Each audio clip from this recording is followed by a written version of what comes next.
Hey, everyone! If you enjoy my quantum audiobooks, you can support me by becoming a Patreon member. Your support helps me keep creating, and you'll get exclusive perks. You can also access my audiobooks directly through Google Drive. Check out the link in the description. Now, let's get started. Lu Wei in the room just wanted to sleep at this time, and the three huge dog heads were already lying on the ground and drooling. At this moment, he was awakened suddenly by the sound of the door being pushed. What is this for? One or two? Who are you looking down on? This little wizard looks familiar. Suddenly Lu Wei remembered. Last time this little wizard brought a very fierce old wizard. Could he be there too? The cry was swallowed back immediately.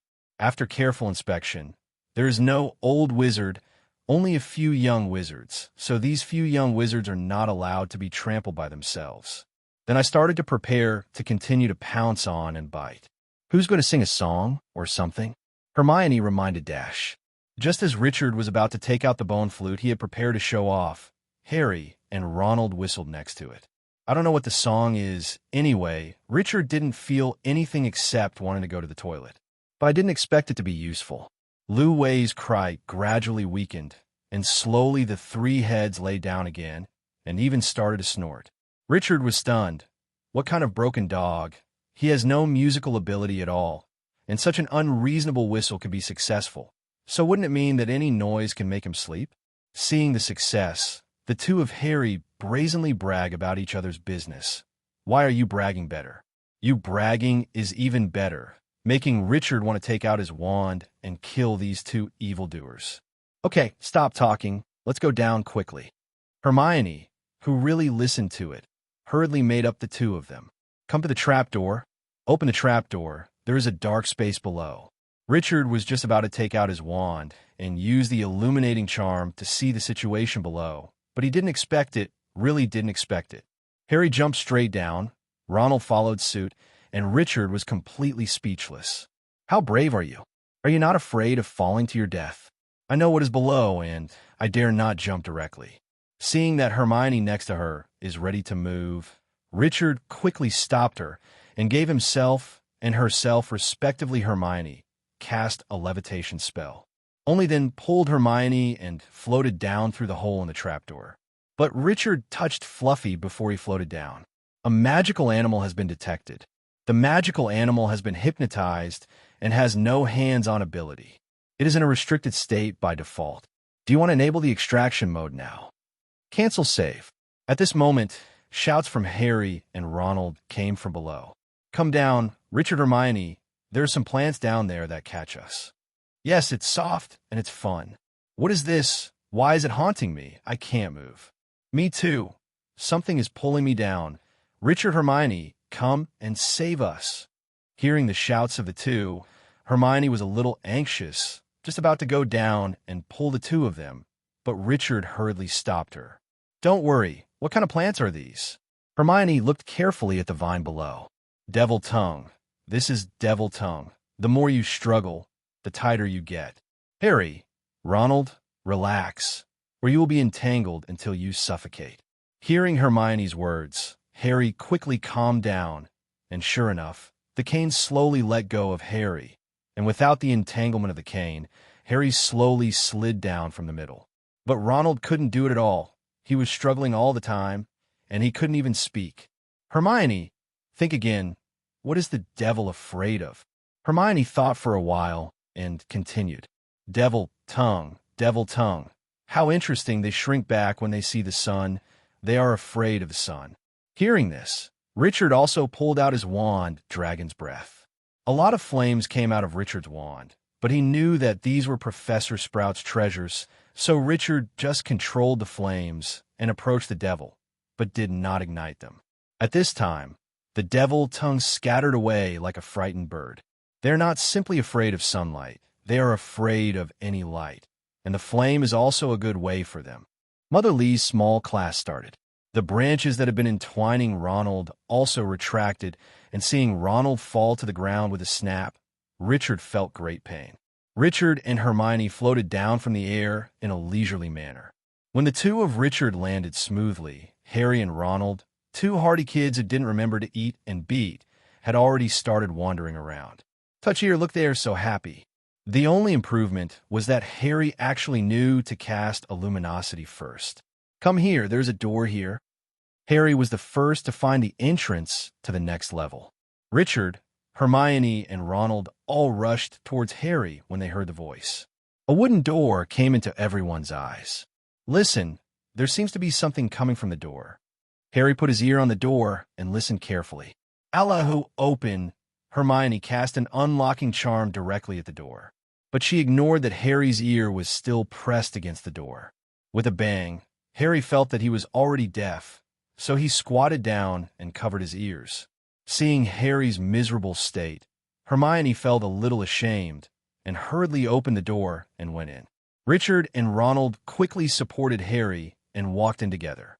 There's so many birds, but why have I never seen these birds? These are not birds. They seem to be keys. Yes, they're a bunch of keys with wings.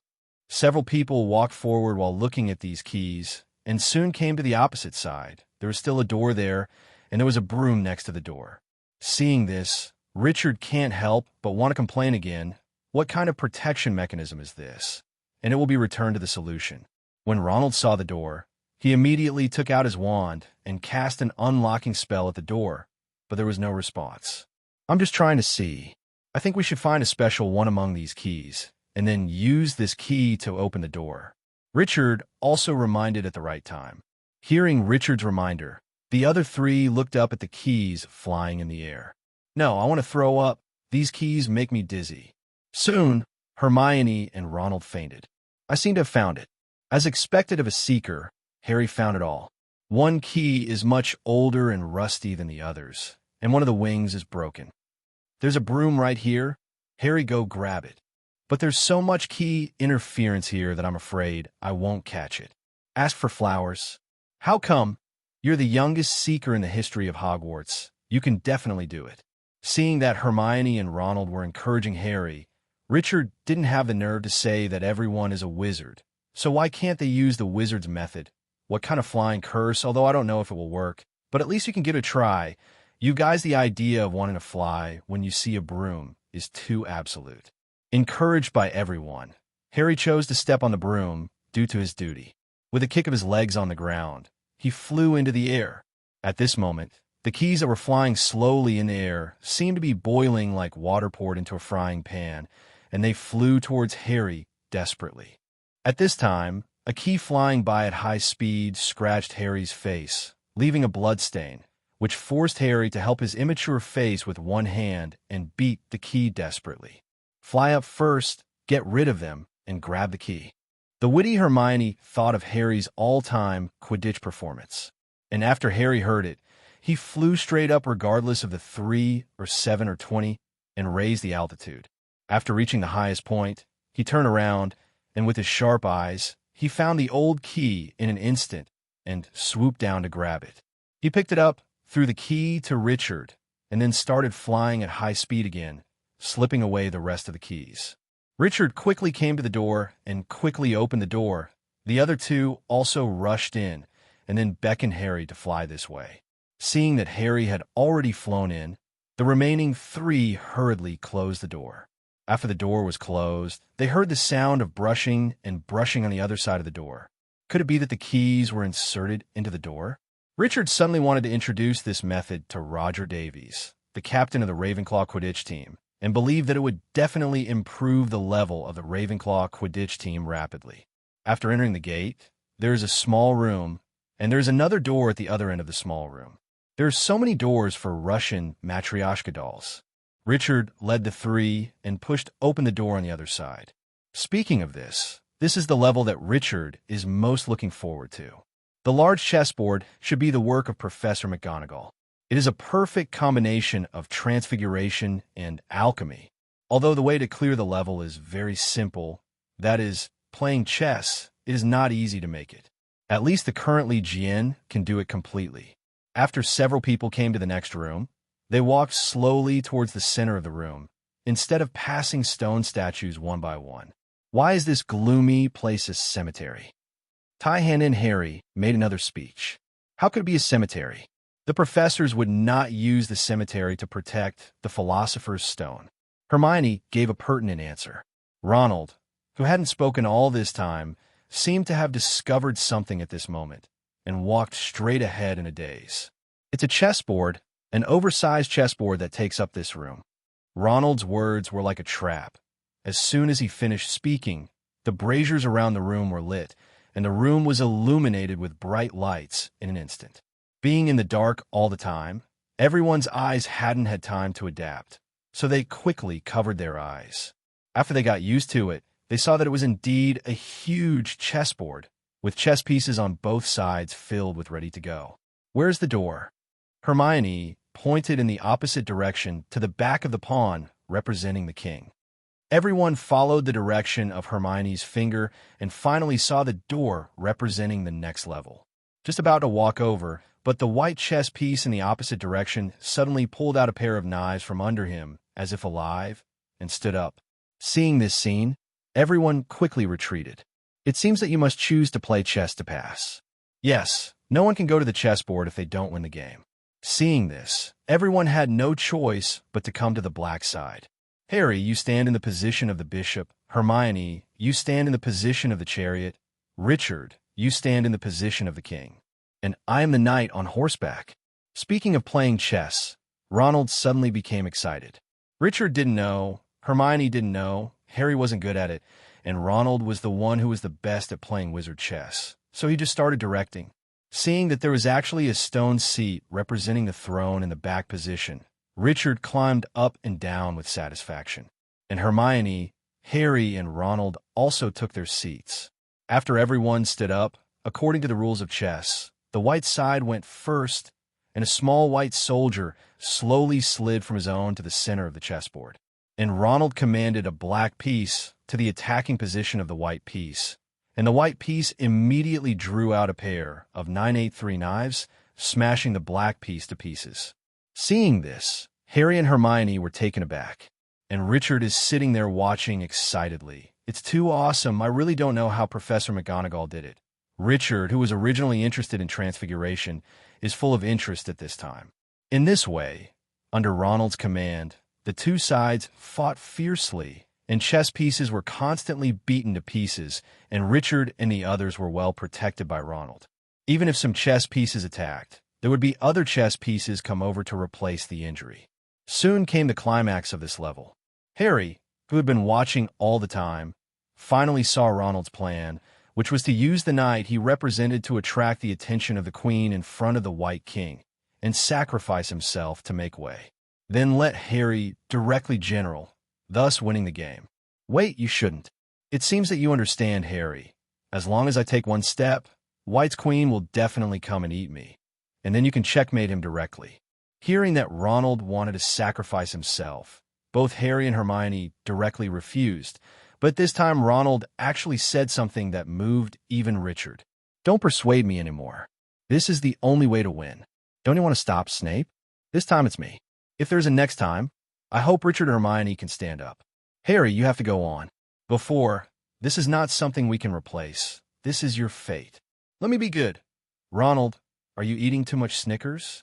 Seeing this scene, Richard finally understands why Ronald, who can't do anything, eats and has nothing left, can always hang out with the protagonist, and finally can marry a goddess. Of course, don't think about it in this world.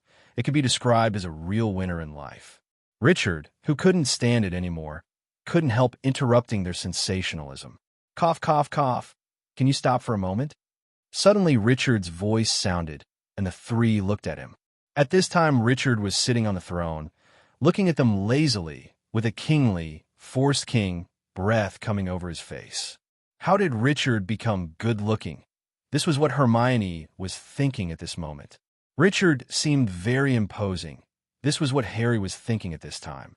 "Brother, help. This is Ronald's." "Ronald, do what you have to do." "Harry, you can rest assured that nothing will happen with me here." After speaking, Richard took out his wand and directly cast an iron armor charm on Ronald. Although Ronald had the courage to sacrifice himself just now, no one wanted to be hurt after all, and Richard's iron spell seemed to give Ronald great courage. He sent himself to the bait cleanly and neatly. At this time, the queen with her hands on the long sword slowly turned around and slid towards Ronald. The rumbling sound made the three of Harry raise their hearts to their throats. After the queen arrived at the position, she held the giant's sword in both hands and stabbed the knight's horse with a thrust. At this critical moment, Richard also cast the levitation charm instantly, making Ronald float up, and the small fragments when the stone horse shattered were perfectly resisted by the iron armor curse. And then Richard used it on Ronald's clothes' flying curse. Flying curse cannot be used on creatures. Ronald quickly flew to Richard's throne in the air. Both Harry and Hermione were relieved to see Ronald rescued. "Quick! Harry can be a general," Ronald shouted from behind. Harry took a deep breath, walked towards the White King resolutely, and shouted loudly, "Your checkmate."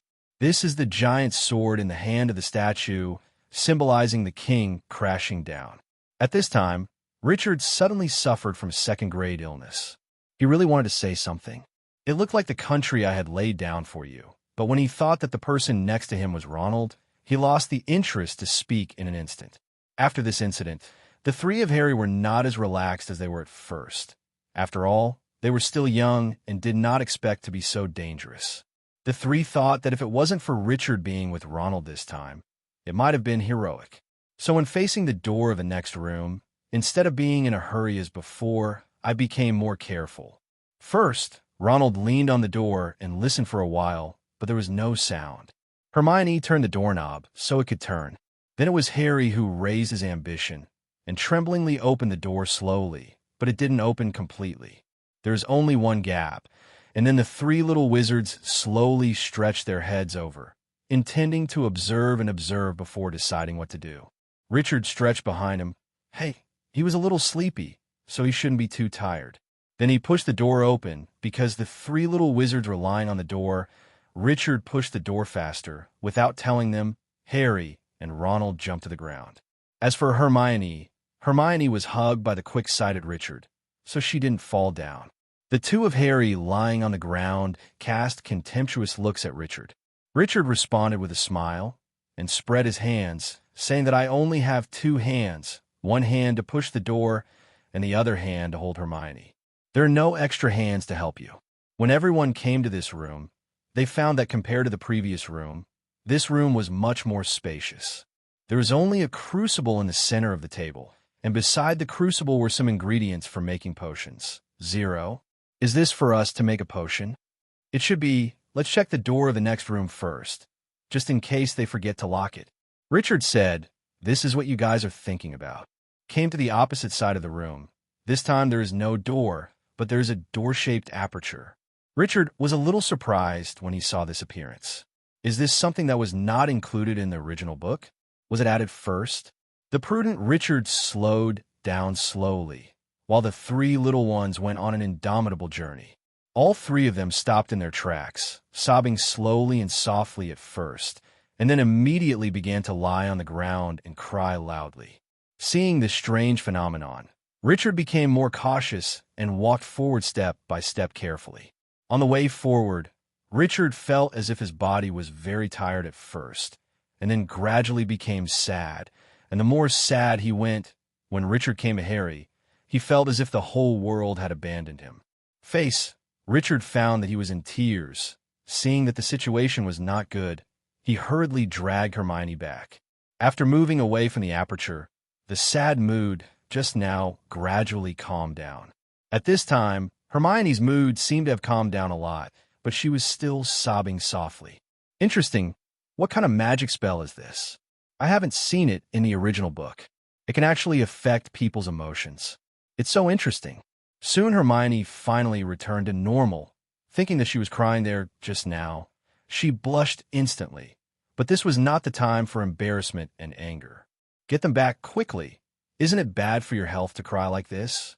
Suddenly thinking about it, it seems that this is really not good. I was too busy admiring the look of the two rolling on the ground, but I forgot why there is no camera or something to take pictures. It must be very interesting to show Harry when I come back. Yes, I'll pull them back right away. Of course, it can't be in the past. Richard took out his wand and used the flying charm on the two of them to bring them out. After being dragged out of the range of influence by 2.9, the two people who were still on the ground regardless of howling and rolling, slowly stopped their movements, as if they had realized something, and they lay down on the ground and pretended to be dead. Richard suppressed his smile, walked to the two people, and kicked the two people, sorry that they were too dirty to touch with his hands. Only then did Harry and Ronald get up from the ground. What happened just now? Why am I so sad all of a sudden? Yeah, me too. It's just that suddenly a piece of parchment slowly floated over from above the light gate, with only one line of writing on it. Only happy people are qualified to get the ultimate thing through this door. Okay, let me do it this time. Richard, who had been fishing all the time, knew that he couldn't escape at this time. Even if there is no reminder from her in the first level, Hermione will still remember it. The test is Hermione's knowledge and memorization. The second level is a test of Harry's flying, although the third level is a test of Ronald's chess playing ability. But the most important thing is to test Ronald's spirit of self-sacrifice. This fourth level is the time to test Richard. He has been learning potion making from Snape, so Richard's level of potion making is going to be tested. Then Richard led everyone back to the table and glanced at the potion ingredients on the table. The closed door just now should be able to affect our emotions. As long as you get close to it, you will make people sad. This parchment explains very clearly that only happy people can pass through. I read the material, and it can be used to refine the euphoria. So this level is for us to refine the euphoria potion and then drink it to pass. It should be, but the euphoria is a potion. Why haven't I seen it before? Hermione asked curiously. This is a potion that is only learned in the 5th grade, but I have refined it a few times with Professor Snape, so I am quite proficient. Let me make it. Speaking of which, Richard started to process the raw materials. First, mash the root of Albizia julibrissin and mix it with unicorn hair and soak it in hot water. Then stir clockwise all the time until a sunny golden liquid appears. Immediately after that, pour the Albizia julibrissin powder into the pot and continue to stir counterclockwise with a stirring rod. Slowly, the liquid in the crucible turns into a clear golden color. Okay, it's done. Hearing Richard's voice, the others hurried over to see it. It's so beautiful. Yes, and it makes me so happy when I smell it. But now there's a problem. That is, the dose of the medicine is only enough for 2. Hearing what Richard said, all 3 were silent. At this point, Richard broke the silence. Let me go in with Harry. Hermione, go find an owl and write a letter to Dumbledore. Ronald, go to Professor McGonagall and tell her that we are in danger in the Chamber of Secrets. Just let her come here quickly. Needless to say anything else, yes, they will neither believe nor waste their time. Richard knew that this must be by design.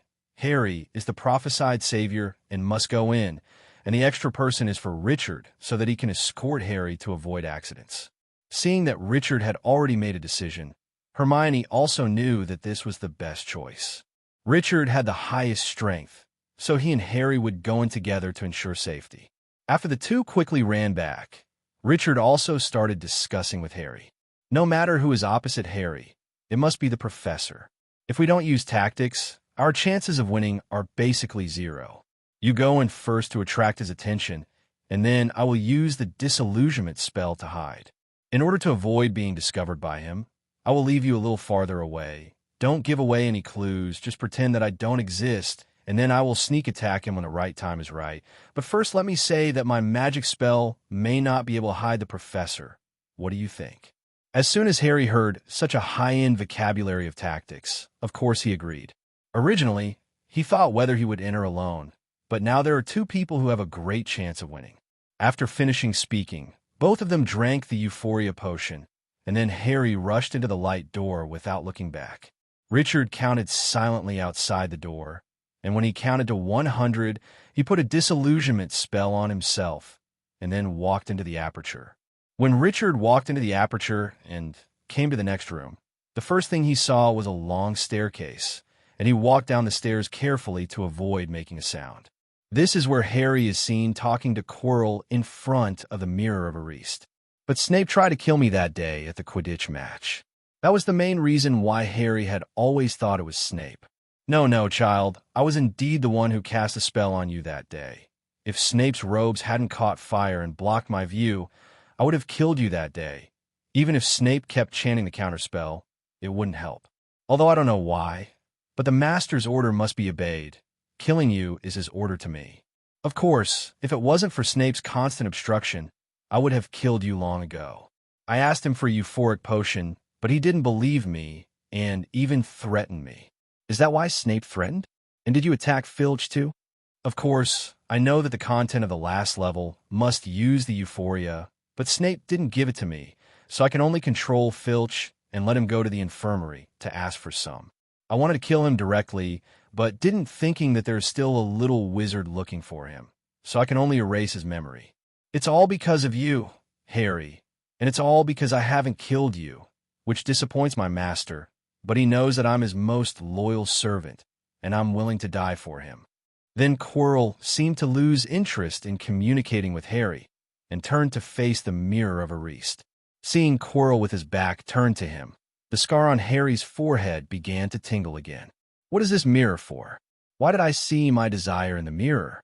I saw that I was holding the Philosopher's Stone, but how did I do it? At this time, a vicissitudes of life sounded in the room. That child, he is the key.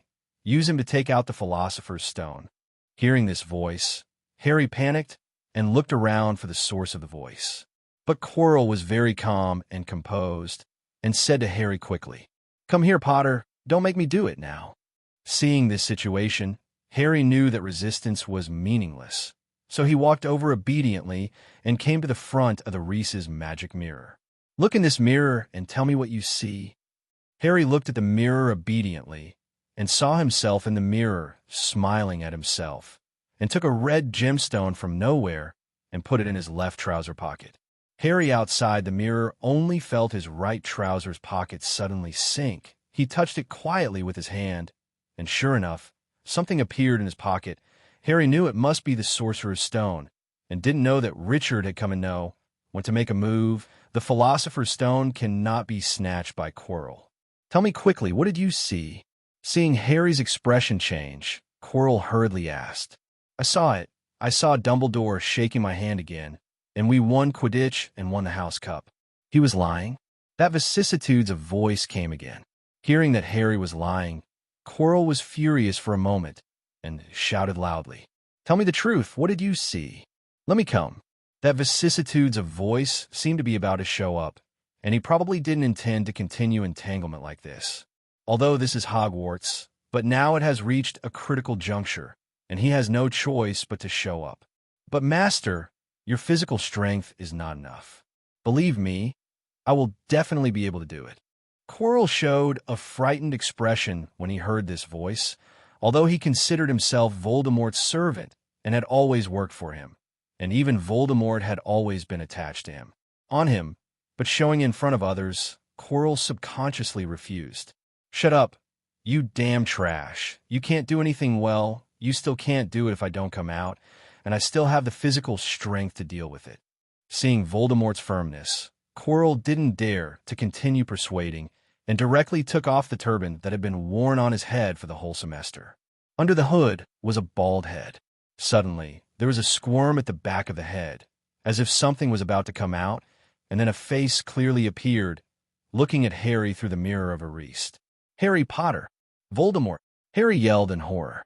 This pair of entangled fate finally officially met at this moment. "Do you know what I have suffered in order to survive? I can only parasitize others like a parasite, and in order to continue my life, I can only suck the blood of unicorns and become a half-lived and half-dead monsters, never have their own body.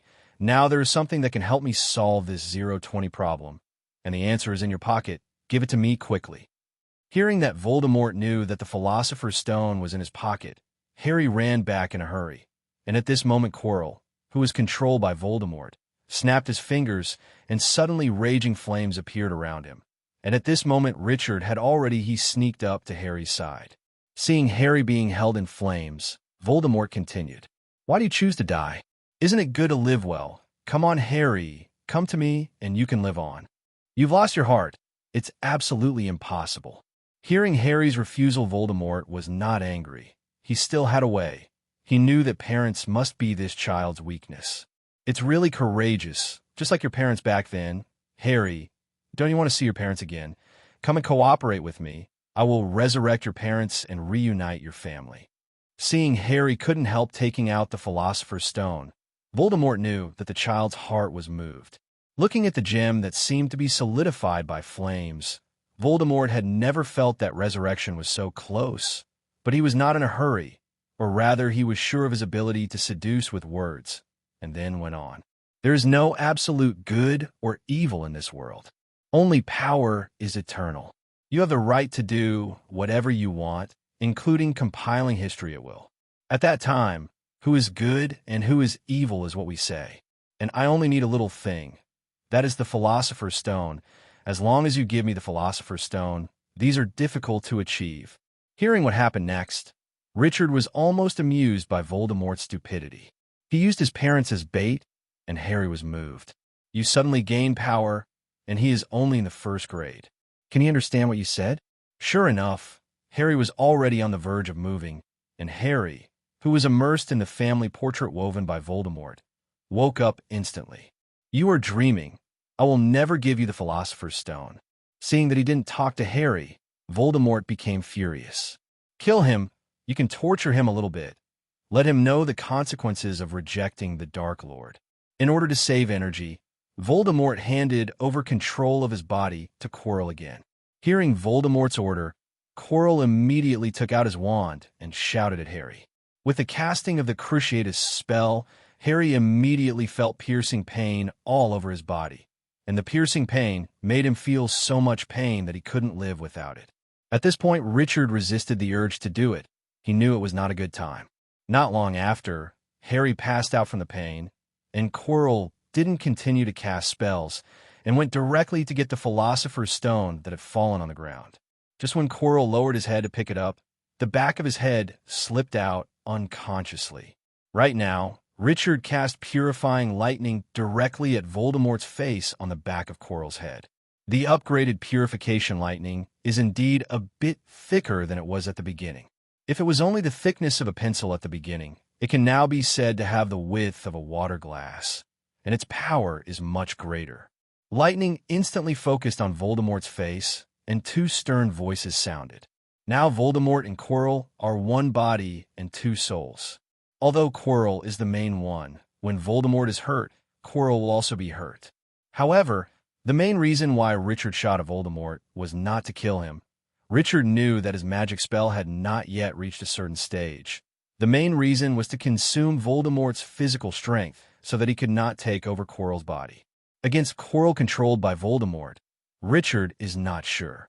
After all, he is the second-generation Dark Lord, not to mention his magical attainments, but his combat experience is not comparable to his own. Now if Quirrell acts on his own, Richard still has some chances of winning. Seeing that more than half of his physical strength was about to be consumed, Richard also stopped casting the Purifying Lightning. He knew that even if he continued, he would not be able to kill Voldemort, and his physical strength would also be exhausted. When Quirrell came out, it would be a man-made knife and a fish for me. Without Richard's spell, Quirrell hastily retreated to the mirror and asked about Voldemort's condition in a low voice. And Richard also came to Harry's side to check on Harry's condition. Fortunately, he just passed out, but he would have to stay in the hospital for at least a few days after being hit by the Cruciatus curse. Originally, Richard's plan was that Quirrell should pounce on him and be caught and burned to death by Harry, and then deal with Voldemort's escaping remnant soul himself.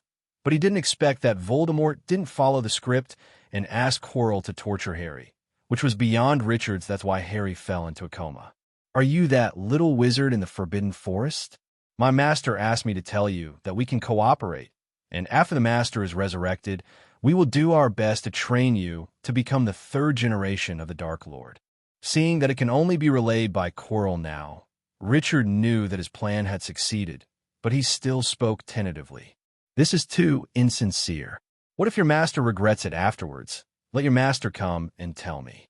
The master said that the meeting with the two future generations of Devil Kings needs to be more formal. His current state is not suitable for communicating with you directly. As a sincerity, you can keep the Philosopher's Stone on your behalf. When the holidays come, I will pay you a home visit as a professor, and you can also give me a home visit. However, if you strongly request, the master can also regain control of my body." From the words just now, Richard heard two layers of meaning. The first layer is that Voldemort is indeed unable to come out now. It is nonsense to regain control of his body. If it was possible, Voldemort would have come out long ago, and he would not approve of it. Two generations of Dark Lords. The second meaning is threat. You are a student now, and we know your home address. Even if we can't do anything about you now, don't blame us for looking for your family later. As for threatening his family, Richard is not very worried at this stage, but the latter is indeed a problem. At this time, Richard also understood why Hermione cast the forgetting curse on her family and sent her abroad. It was just something that interfered with the normal life of her parents. Go out for a walk, solve all the problems by yourself, and let your parents come back. These are things for the future, and now the main thing is to kill Quirrell. Since Lord Voldemort is so sincere, I would be disrespectful if I was refusing. So please, Professor Quirrell, go first. I will erase Harry's memory. The master said that Harry Potter must be killed, and I hope you don't stop him.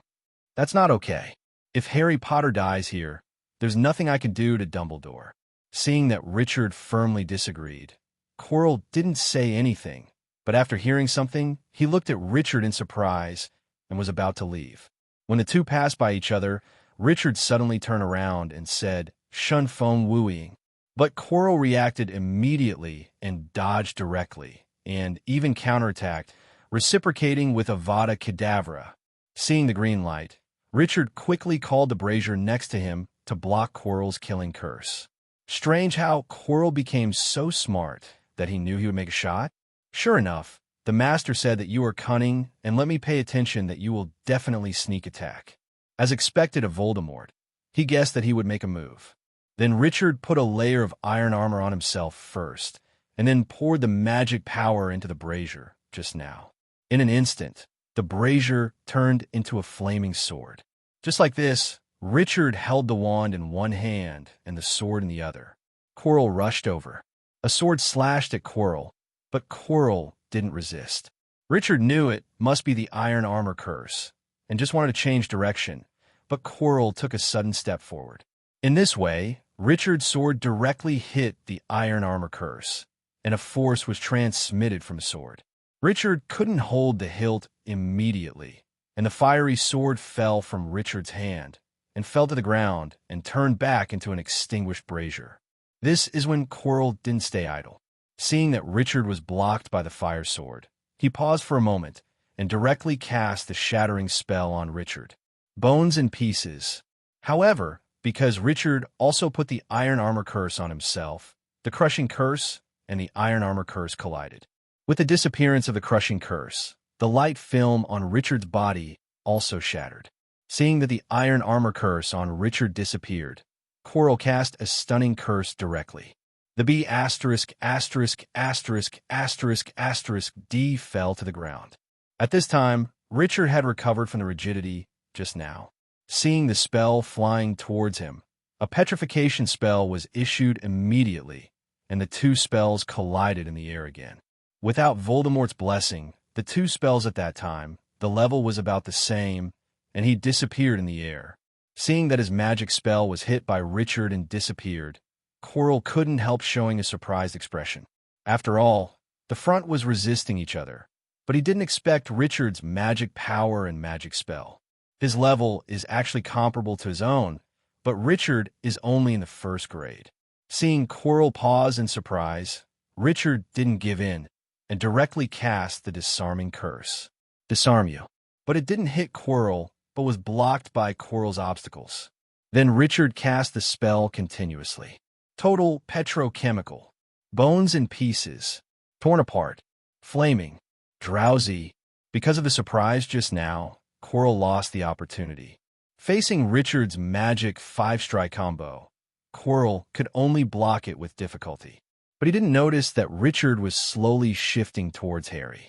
When Quirrell finally dealt with the 5 spells, Richard had come to Harry's side and picked up the Philosopher's Stone. Seeing Richard touch the Philosopher's Stone in his hand, Quirrell asked out of breath, How on earth can you give me the Philosopher's Stone? I want it, I want it, Richard said to Quirrell in a beating tone. Seeing this, Quirrell held his wand tightly and was about to continue attacking Richard, but Richard suddenly released a spell. Smoky!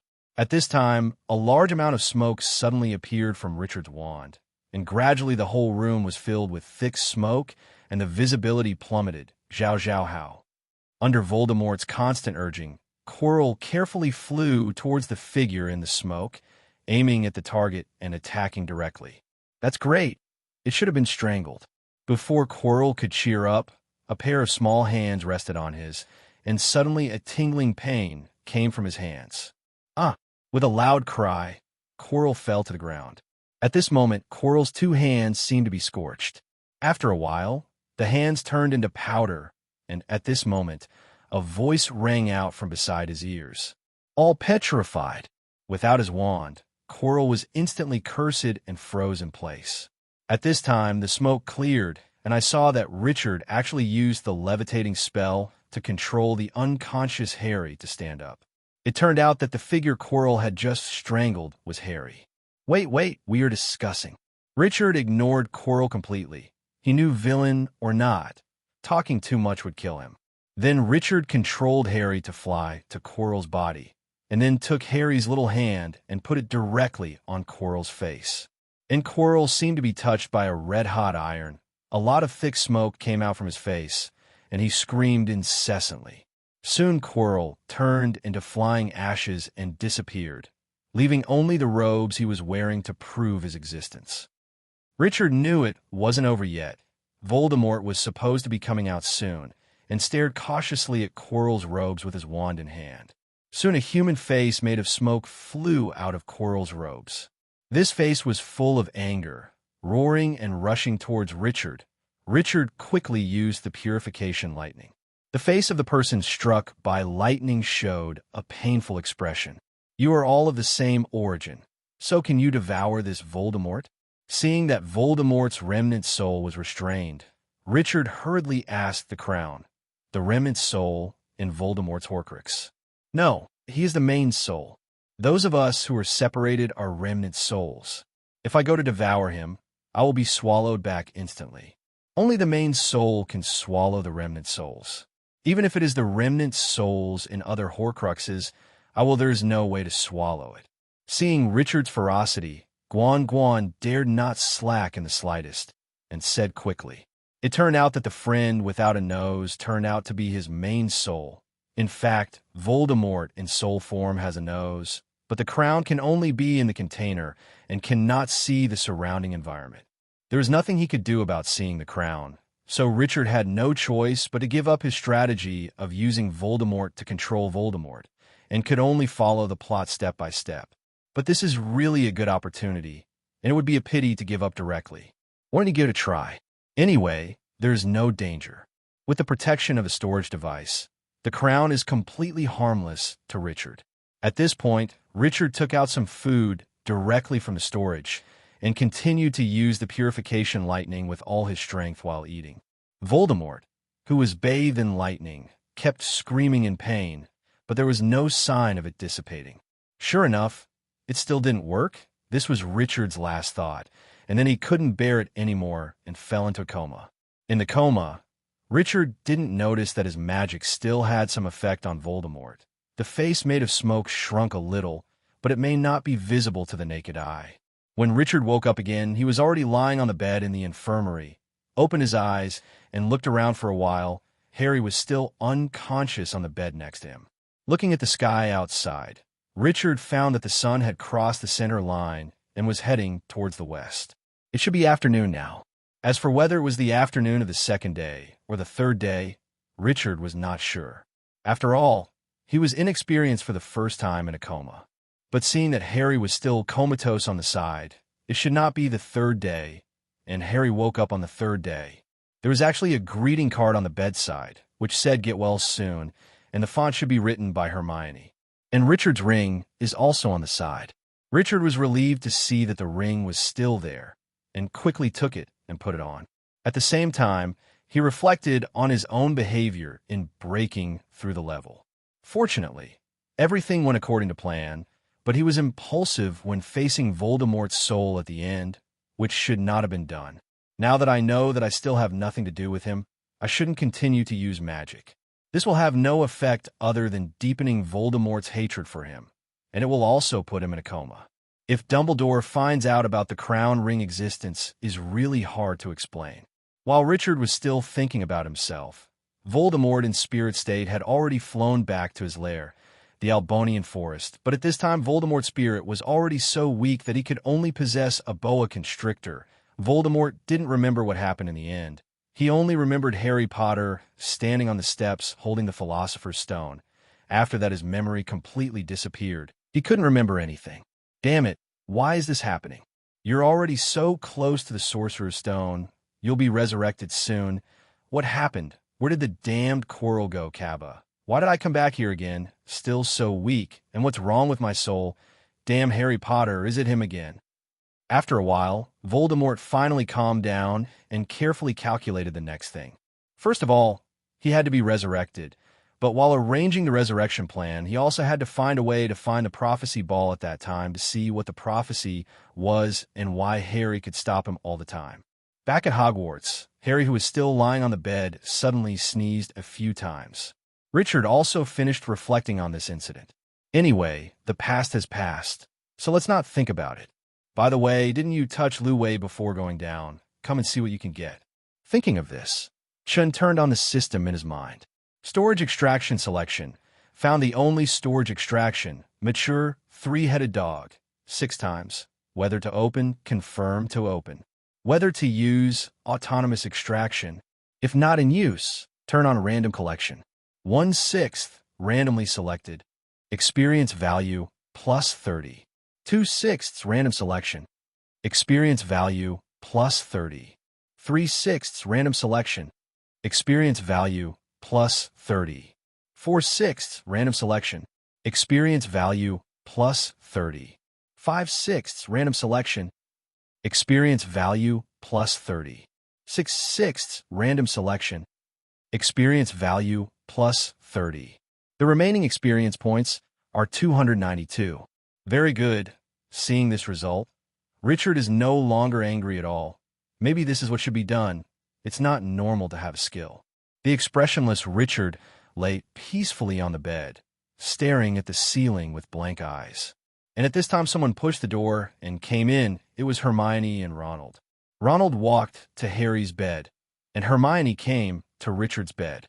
Originally seeing Richard lying there, Hermione thought that Richard hadn't woken up, but when she got closer, she saw that Richard's eyes were open, and she was frightened. He jumped and immediately showed a look of surprise. Richard, you woke up. How do you feel now? Are you still uncomfortable? Yeah, I'm awake. I don't feel good about anything right now. Richard's pun meant that he was awake and that he had woken up from his African nightmare. At the same time, Richard was also a little surprised by his state.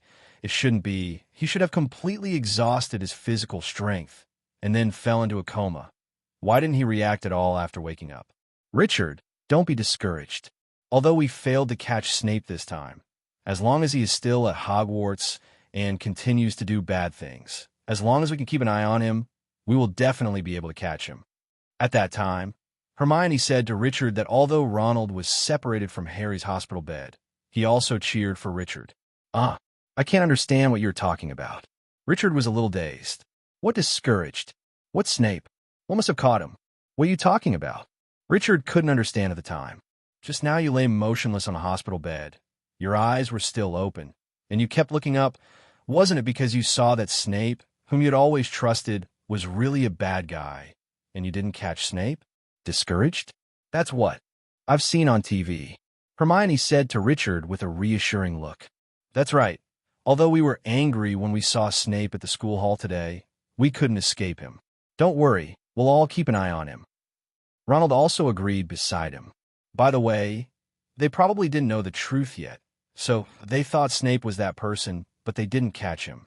That person is not Snape, but the messenger. Richard told the truth flatly. How was it possible? Are you lying to me? Hermione and Ronald shouted in unison.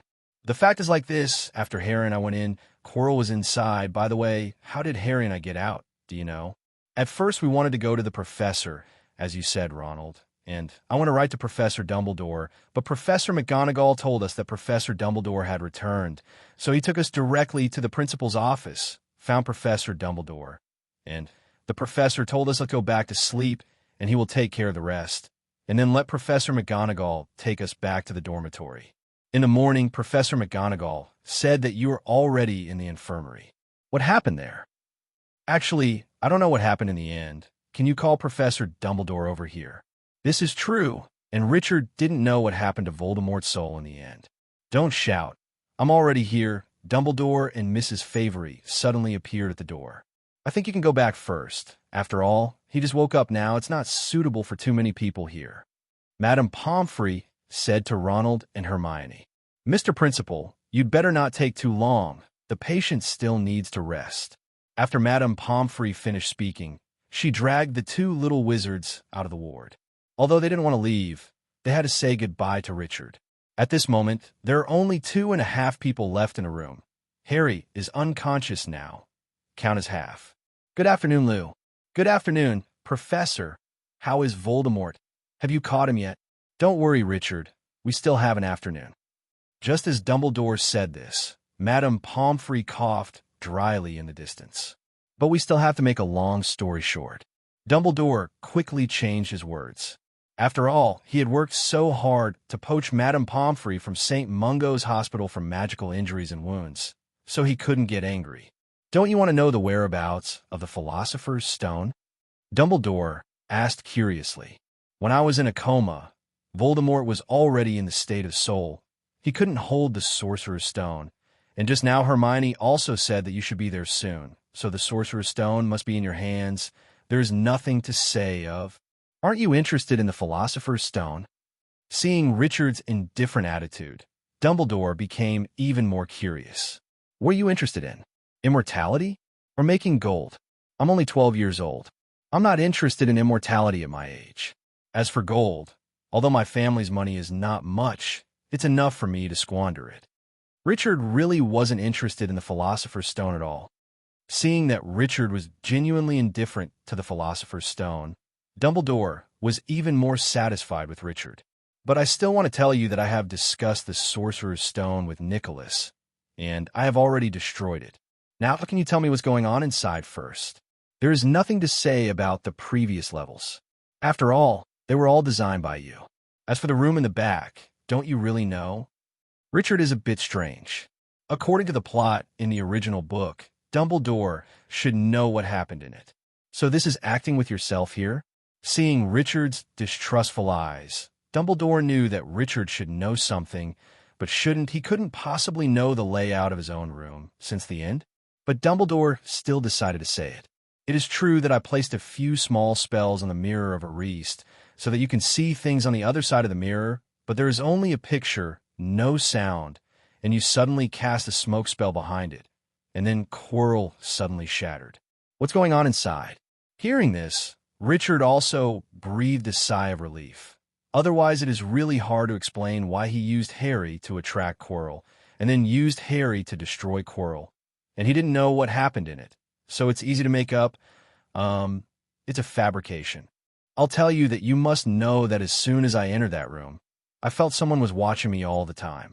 At that time, Quirrell and I had been competing with magic spells, but I knew that my magic power would be exhausted, showing weakness before him, so I just don't want to take Harry and run with the Sorcerer's Stone first. Speaking of this, Richard deliberately made an embarrassed expression. Shameless. It's okay, kid, it's normal. Although you are very talented, you're still young after all. Dumbledore actually believed it, and comforted Richard cutting sentences. And then, what happened then? Then I was caught by Quirrell when I was running with Harry on my back. But because of the heavy smoke, Quirrell mistook Harry for me and strangled Harry's neck when I came up. Harry probably reacted unconsciously and put his hand on Quirrell's, and my hand, Quirrell's hand, was burned away. Seeing that Harry's hand was useless, I decided not to run away and directly used Harry to destroy Quirrell. But I didn't expect that Quirrell died and Voldemort didn't follow him. Floating out, And then I suddenly felt that as long as I took the wand and shouted the spell, the cleansing lightning would kill him, but in the end I passed out and he was fine. By the way, Professor, you know what happened to Harry's hand? You should be able to think about it carefully, the relationship between Harry, Quirrell, and Voldemort, and how Voldemort died at that time. Well, I have always been a Riddler, and now there are still people putting on airs in front of me, so I can't get used to it. Pretending to think about it, Richard said directly, "Is it Harry's mother?" I heard that Harry's mother used an ancient spell to protect Harry from Voldemort's harm at the cost of her own life. That's why Voldemort's killing curse bounced back. Could it be that this curse has never disappeared and has always existed? Quirrell and Voldemort belong to one body with two souls. Although the body belongs to Quirrell, part of the soul belongs to Voldemort, and this ancient curse determines that Quirrell is Voldemort. So it will. After saying that, Richard looked at Dumbledore. How is it? How is your answer? Dumbledore was obviously stunned for a moment. He knew Richard's intelligence, but he guessed it right so quickly. It was too monstrous. I can't explain it better. That's it. I'm adding a little bit. This spell will not last forever. It will disappear when Harry Potter is 18 years old, and Harry must live with his relatives for several years every year.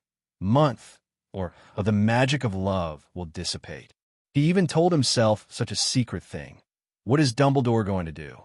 Thinking of yesterday's breakthrough and the 2 potions in the last level, Richard also understood that this is to let himself be Harry's babysitter. This is not possible. It's okay to give him some help within the scope of his ability, but it's not good to be a nanny. But Dumbledore didn't say anything about this kind of thing, and Richard couldn't refuse it. It was difficult. At this point, Dumbledore thought for a moment and then said to Richard, "Richard, I have a request. Although it's not very good to make it now, I wonder if you can." Before Dumbledore could finish speaking, Richard directly interrupted Dumbledore. "I refuse. I don't know how to be a nanny.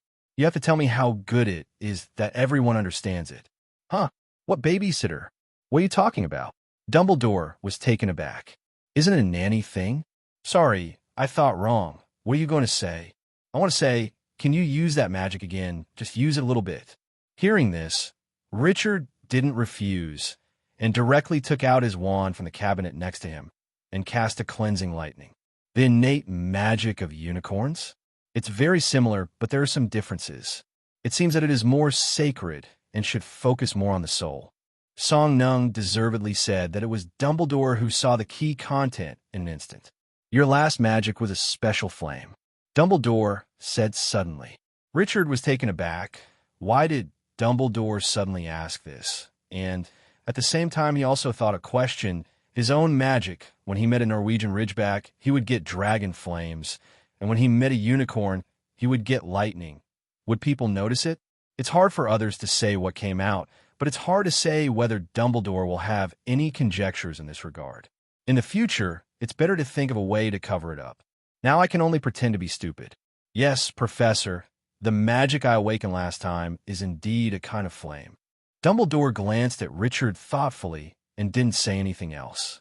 He knew that Richard must have secrets, but as long as he wasn't an evil person, there would be secrets if there were secrets. And in this situation, the stronger Richard is, the more confident he was in Voldemort. Even after Harry was still too young and immature. "Professor, you haven't said what happened to Store Voldemort." When I came to the room, Tom Sole was still there, but he was obviously traumatized. But I couldn't stop this form. I could only let him fly out. At first I wanted to follow, but Tom's speed in the soul state is too fast, and he can travel through matter. There is no way to track him. We can only watch him fly away. And I sent you to the infirmary after I came back. After inspection, Harry was indeed traumatized to a certain extent. Fortunately, we have an excellent potion professor, and his potion can heal Harry very well, but your condition is very fast. There is no injury at all, but the physical exertion is too serious, just right a mess. Pomfrey has a high concentration stamina recovery potion from St. Mungo's Hospital, and it will be fine after you take it. Richard, your exclusive magic seems to consume a lot of stamina. Do you know what's going on? Zero looking for flowers. I don't know that either. Richard was taken aback by Dumbledore, which was pretty close to the truth. I can't say any more, and if I say it, it will be exposed. Need to change the subject quickly, a topic that can attract Dumbledore's attention. We have to start with Voldemort. Professor, you watched the whole process. Do you know how Voldemort did it? Hearing Richard mention Voldemort, he really attracted Dumbledore.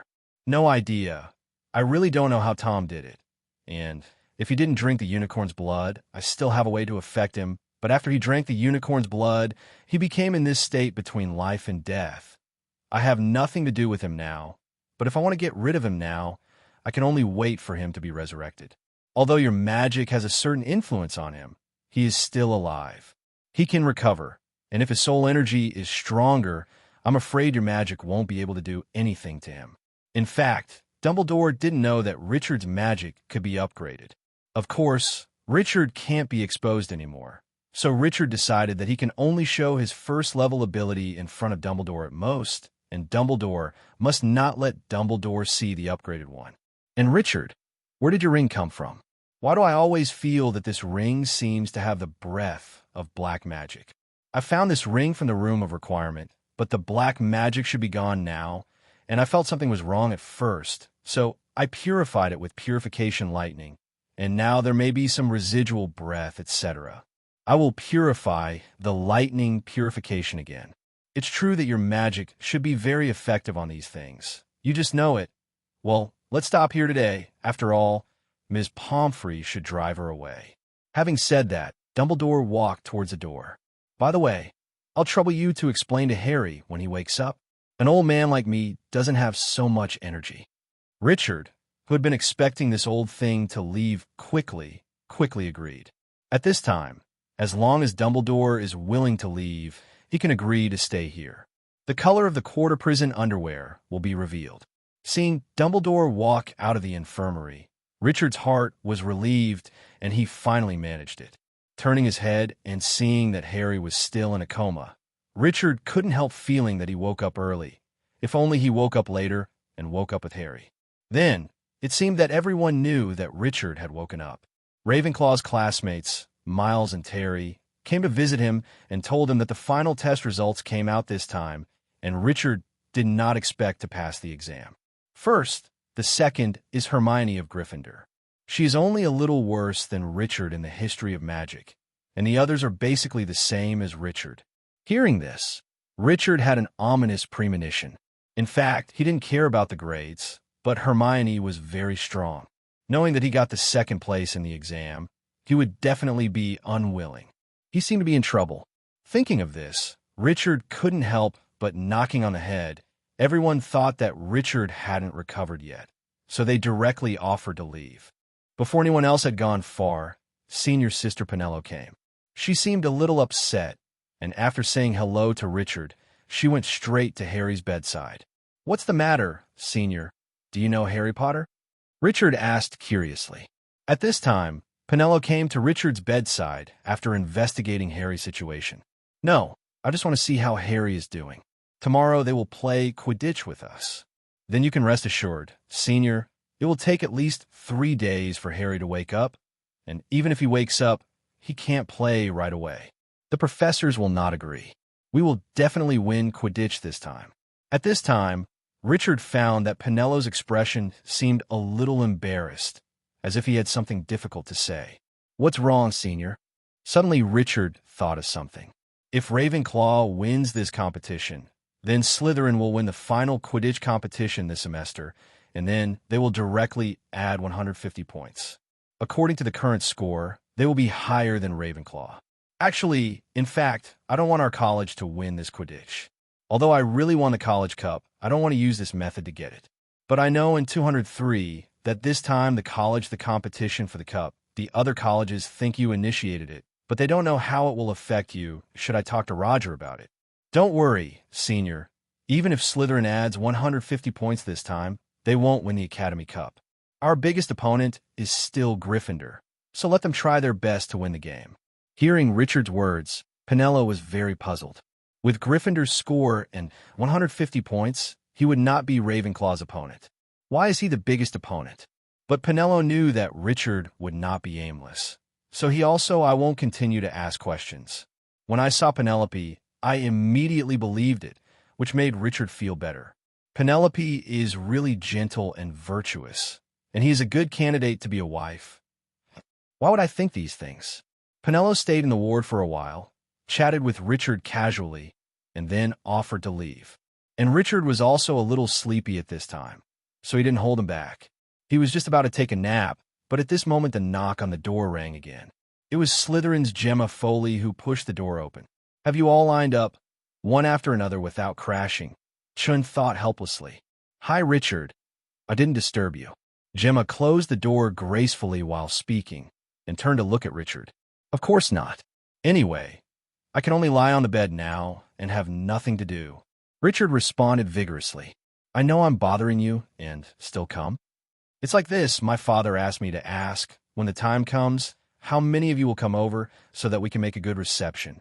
Seeing that Richard's spirit was not in a good state, Gemma thought that Richard hadn't recovered yet, and he didn't have the greetings from the nobles, straight into the topic and asked, "You don't need to prepare anything. At most there are 2 to 3 people. There won't be too many people." "Okay, then I won't disturb your rest. I wish you a speedy recovery. Goodbye." After saying that, Gemma left directly. Gemma's question this time also reminded Richard that he hasn't made an appointment with Professor Flitwick yet, and he doesn't know if he has time. Thinking of this, Richard couldn't sleep anymore. Forget it. Why sleep for a long time during life and sleep forever after death? Don't sleep anymore. I'll ask Flitwick to accept it. Getting off the bed, just as his feet touched the ground, Richard's legs went limp, and he slapped Harry directly. At this moment, Hermione and Ronald came in from the outside. Seeing Richard kneeling on the ground facing Harry's bed, the air froze instantly.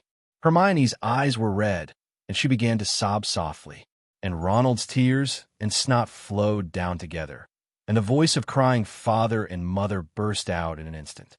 Just as the house was full of howling wolves, Richard hurried forward, gave Ronald a big fight, and then hugged Hermione. "What's the matter?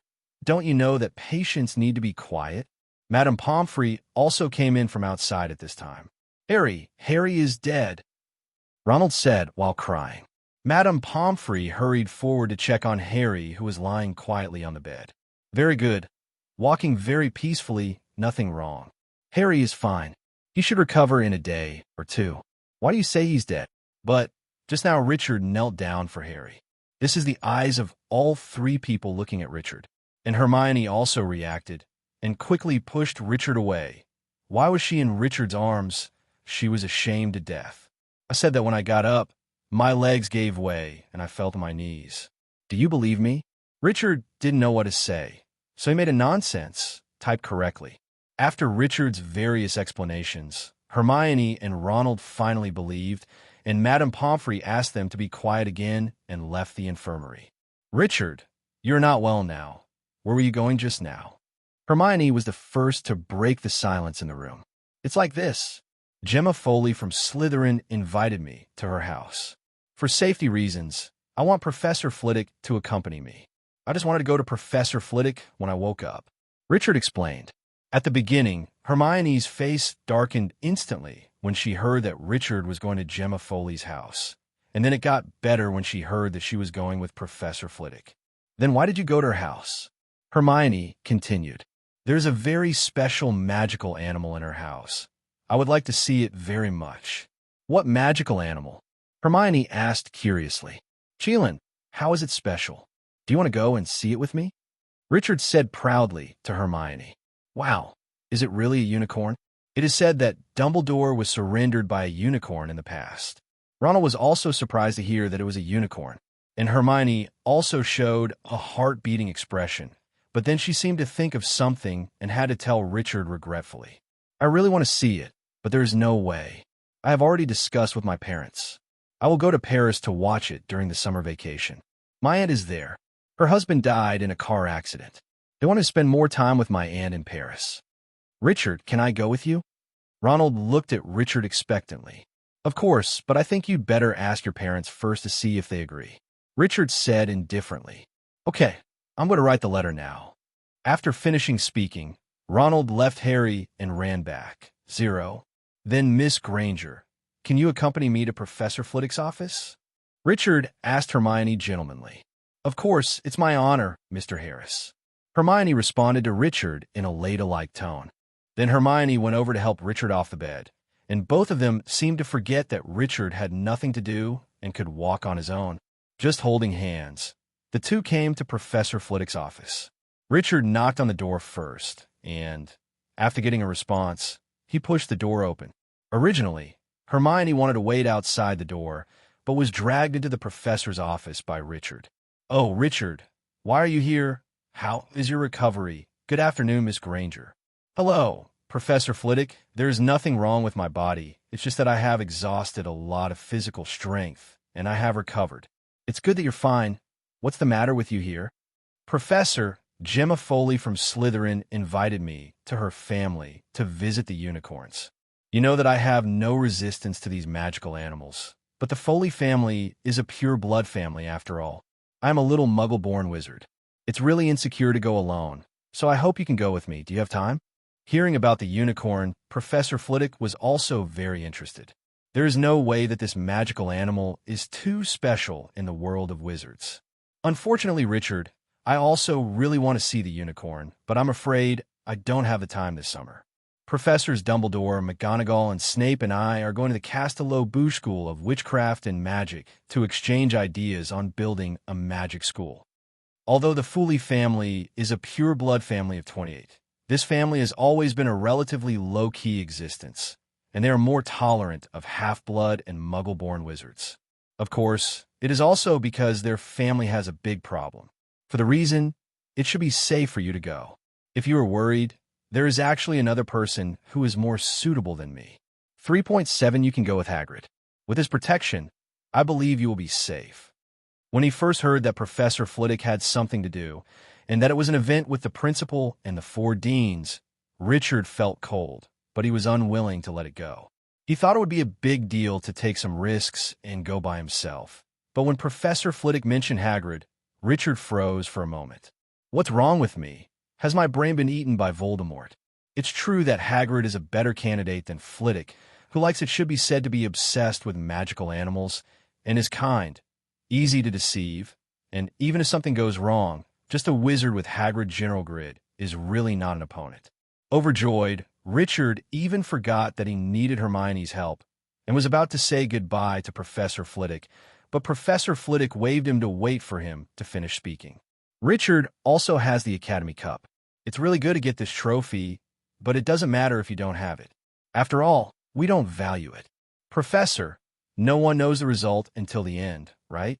Looking at Richard with a mysterious face, Professor Flitwick didn't say anything. He said everything that should be said, and with Richard's mentality, there shouldn't be any problem. After Richard and Hermione said goodbye to Professor Flitwick, they headed straight to Hagrid's cabin. When he came to the hut, Hagrid was still sitting on the steps of the house, playing his flute quietly. "What's the matter? Is Hagrid thinking about spring?" It's no wonder that Hagrid is not young, but he has never met the right person. The main reason is that his body size is too different from normal people. It is not suitable to go to the tribe. After all, Hagrid has the thinking and IQ of normal people, and giants are low-intelligence creatures. Now Hagrid and giants should actually be counted as 2 species. Of course, the most important thing is that Hagrid's body size is comparable to that of giants. For dwarves, they will be bullied. Forget about it. Remember that in the original book, Hagrid will meet a female headmistress who is also of the blood of a giant.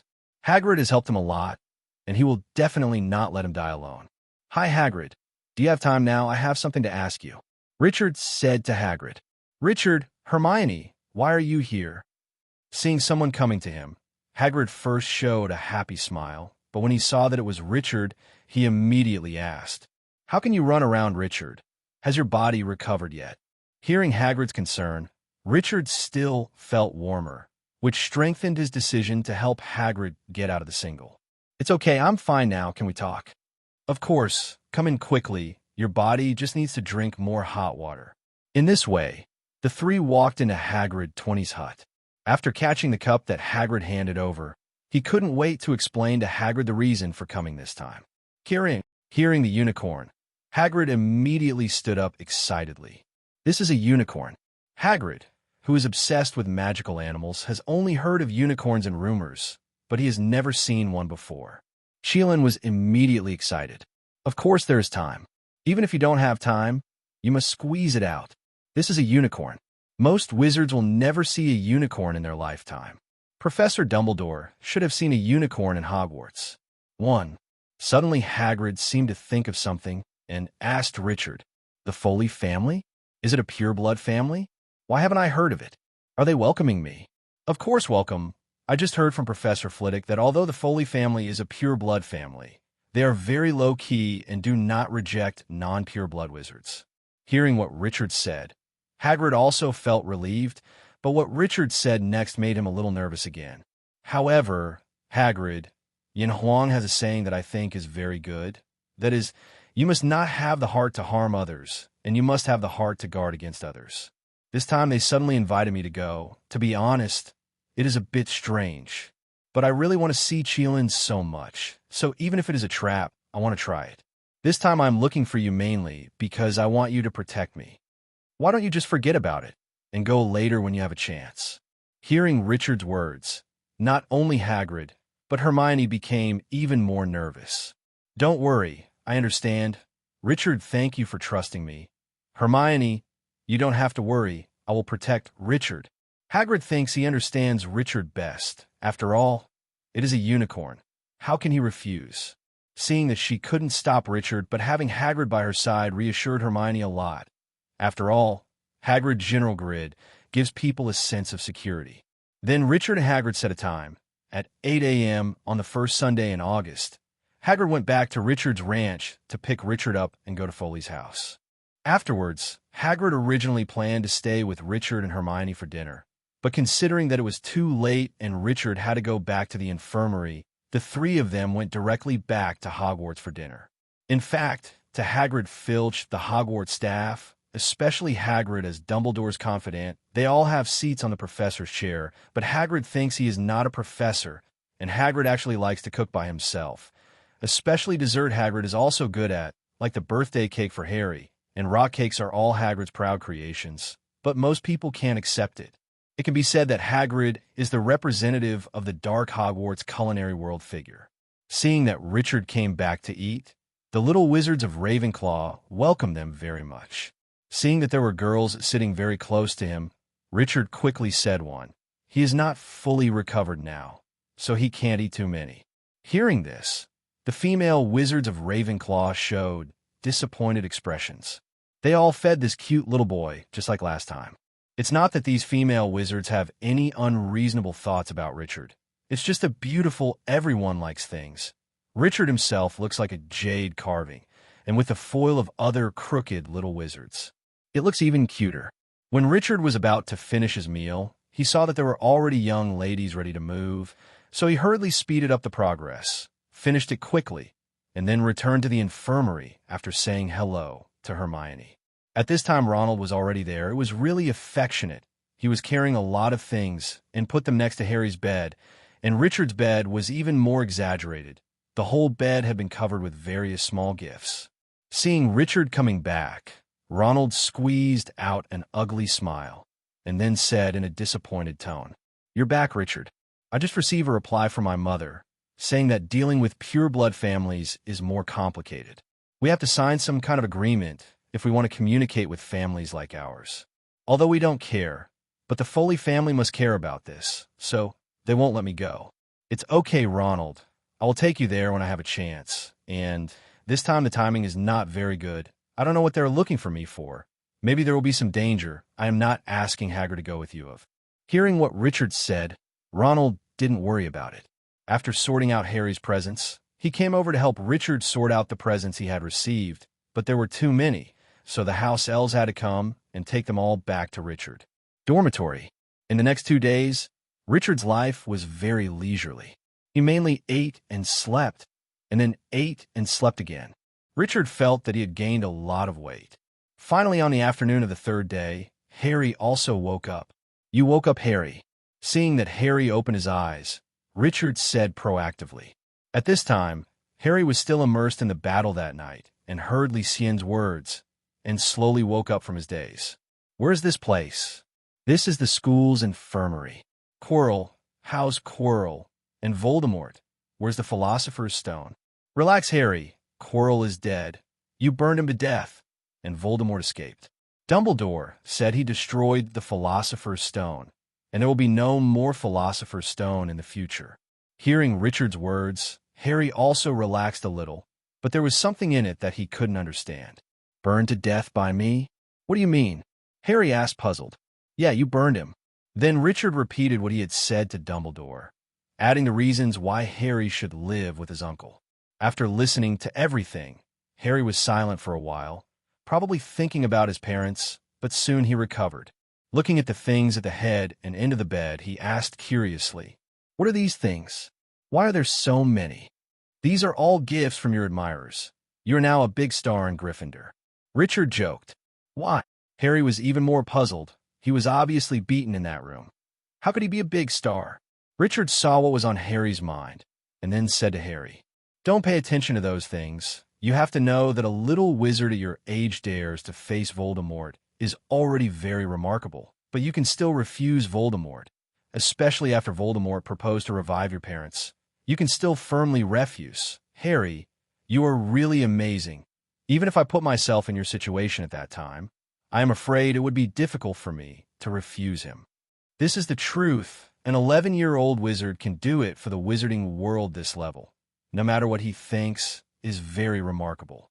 Hearing Richard's praise, Harry couldn't help but blush and hastily refused, especially when he saw that there was no present beside Richard's bed. He was even more ashamed. Seeing Harry's gaze, Richard guessed what Harry was thinking at once. "Don't think too much about it. My gift is not comparable to yours. I can't let it go for a long time. Let the house elf take it back to the dormitory. You should see what gifts you have received." Hearing this, Harry finally let go, happily unwrapping various presents, and continued to ask Richard while eating a snack. "Hermione and Ronald, are they all right?" "They're fine. There's nothing wrong with them. And if you see an empty box, don't be sad. It's not a prank. It's all eaten by Ronald. It's just that too many people have come to visit these days, so Madame Pomfrey forbids any little wizards coming to visit again. So they're out now. By the way, how many days have I been in a coma for the Quidditch match?" Quidditch was just a newcomer, and Richard really couldn't figure out whether it was so fun, but Richard still explained the current situation to Harry. "It's been 3 days. You've been in a coma for 3 days. The Quidditch match is over long ago. In the end, we won, or won by a big score. It's all because I'm not here. If I played, I would definitely catch the snitch, and Gryffindor would definitely win the game." Speaking of Quidditch, Harry's fighting spirit was unexpectedly aroused. Seeing Richard's half-smiling eyes, Harry remembered that the other party was a Quidditch insulator, and talking to him about these things was all about playing the piano to the cow, and he immediately lost interest in continuing the conversation. Focus on the dessert in front of you. After 4 days in the infirmary, Richard and Harry were discharged together. Richard, who returned to the dormitory, looked at the room full of gifts and directly received them into the storage. "It's just past noon now. There's still some time before the dinner before the holiday. What are you doing?" This is when Richard saw the ring on his hand and suddenly thought, "Didn't he say he would teach me spells at the time? Why didn't he mention it all for so long? You didn't say it yourself. You can't shake me." Then Richard took off the ring on his index finger, rubbed it twice, but there was no response. Could it be that he was cursed by Dumbledore? Thinking of this, Richard quickly said to the ring, "Are you there? Are you dead? If you're not dead, let me know." Exclamation point. "I'll go. Why don't you play with me? It's been a few days." "You can't get used to it. After all, getting used to it is like killing a child. You need to be educated." Richard immediately took out his wand and shot purification lightning directly at the ring. "Didn't you ask me to squeak? Why are you still not satisfied after I squeak?" Hearing the miserable wail from the crown in the ring, Li Kai stopped the spell in satisfaction. "Be obedient now. If you are gentle, you dare to ignore me. You are cheap. Well, stop screaming. Let me tell you what spells you know and what I can learn. I'm not disobedient. I just didn't know if there was a risk of exposure. I was afraid it would affect you, so I didn't dare to respond." Guan hurriedly expressed his loyalty. "I'm good at black magic, but I don't know if you dare to learn it." Guan doesn't care about playing tricks on this. He knows that although Richard looks relatively young, he has a very high level of attainment in many spells. To be honest, and he believes that Richard's attitude towards black magic will not be as repulsive as other wizards, and he will definitely learn it. As long as he learns black magic and changes his mind, his ability to seduce will definitely work. The more he thinks about it, the more excited he is. He even started to imagine himself controlling Richard to control the entire wizarding world to make waves and domineering. Not those useless ones. I will judge whether I want to learn or not. Let me tell you first. You know all kinds of black magic. I will choose. Black magic is mainly divided into 3 types: jinxes, poisonous curses, and curses. Among them, jinxes are the simplest and have the least negative effects. It belongs to evil curse. Poisonous curse can only be said to have begun to bring some connotations of black magic, such as incisor matchstick and throwing curse are all poisonous curses, and their power will be strengthened according to the will of the caster. But the upper limit is relatively low, and the rest are curses. The most representative ones are the killing curse, cruciatus curse, and imperious curse. This level of black magic can make some weak-looking magic curse, which has an amazing effect, is like a tongue-binding spell. It seems that it can only make people's tongues stick to the roof of the mouth. But as long as your emotions are strong enough, you can make the cursed target's tongue grow into the roof of the mouth, and then can't let it go either. Speaking here, the crown paused for a moment, and then continued. In fact, black magic is very common in normal times. Even black magic at the curse level is known to many people. However, due to the strength of magic power and the emotional changes required when casting it, the effect will be unsatisfactory. Hogwarts, the role of emotions in spells is generally not taught to wizards, and it is even more impossible for those pureblood families to let these things flow out. Hearing Guan's words, Richard finally understood a lot of things. Just like in a previous life, he saw that among the magic spells with the up main inventory, many of the magic spells had mediocre effects, but were attributed to black magic by the original book, which is very uncomfortable. It turns out that the magic spell is like a move in martial arts, and the magic power is like the internal force, and the emotion is the circuit of the exercise. If the magic power is not enough, the emotion is not enough. Just like the evil sword manual in a certain novel, the same martial arts, the power is very different, but only the crown cannot completely convince Richard. Richard plans to spend more time in the restricted area next semester. There must be relevant information there. First confirm what Guan said, and then consider what to study. Okay, you go down first. Your performance today is not bad. I will think about it first. Okay, you are looking for me for something, but can you stop using that lightning bolt? Guan knew that Richard must still be moved, but because he didn't believe what he said, he would find some information to prove it. But what he said this time, everything is from the experience of the original owner, and there is no adulteration at all. So I'm not afraid of Richard looking for information. After Richard is checked, he finds out what he said is correct, and Hogwarts does not have those methods of using black magic. I will still come to him to learn, and then I can bring some private goods from it, so that Richard can completely degenerate into a black wizard instead of a white wizard who can use black magic. Then I will have room to operate. Now Richard puts himself in a tight place, neither giving himself the space to contact the outside world, nor giving himself the chance to be seduced. Seeing that it was getting late, Richard left the dormitory and came to the auditorium. When he just arrived outside the auditorium, he happened to see Hermione and Ronald waiting for Harry there. So Richard also walked over. "Richard, have you received Mr. Harris's letter?" Hermione asked excitedly. "Got it. My father asked me to go to the clinic with Mr. Granger first, have my teeth checked, and then he is picking me up." "Yes, then we can go together." Looking at Hermione, who was overjoyed, Richard was also much happier. This is Harry has come over. Several people walked into the auditorium together. At this time, the auditorium has been decorated, and the entire auditorium has been hung with a green snake banner belonging to Slytherin. Looks like we've all lost. Hermione was sad, but also relieved. Ronald and Harry, on the other hand, were downright disappointed. "I am disappointed. I don't study hard at ordinary times, so I rely on Hermione to add points, and I have nothing to do to deduct points for night trips. Isn't this predestined? That's not necessarily true. Let's see. It's not certain what will happen in the end. After finishing speaking, Richard walked towards the dining table in his college, leaving behind the trio who were still thinking about what Richard meant. After Richard sat down, he found that the little wizards of Ravenclaw didn't have any special emotions. They really didn't care, and they didn't even care what others said. The only thing they cared about was their own knowledge and wisdom. Ravenclaw is the most powerful in Voldemort. Few people joined the Death Eaters at that time, and of course few people joined the Order of the Phoenix. The real Ravenclaw will not put themselves in a dangerous position, and at the same time, they are out of place because of their extraordinary intelligence. The excellent Ravenclaw is walking out Hogwarts will become a weirdo after all. Not long after, the table was filled with all kinds of delicious food by the house elves, and at some point, the professors also sat on the professor's chair. Even Hagrid, who didn't come here very often, sat there. Ding, ding, ding.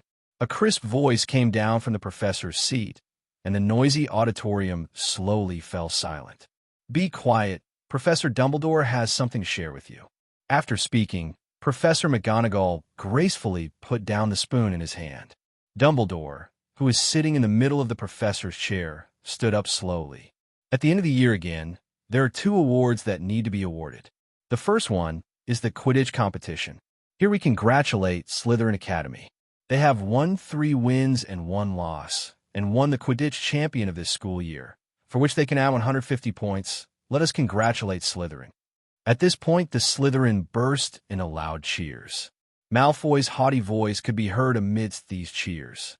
I've already told my dad, and my dad has also confirmed with Professor Snape that I will be the new Slytherin Seeker next year, and I will give some gifts to the team at that time, and we will definitely win the championship with a complete victory of.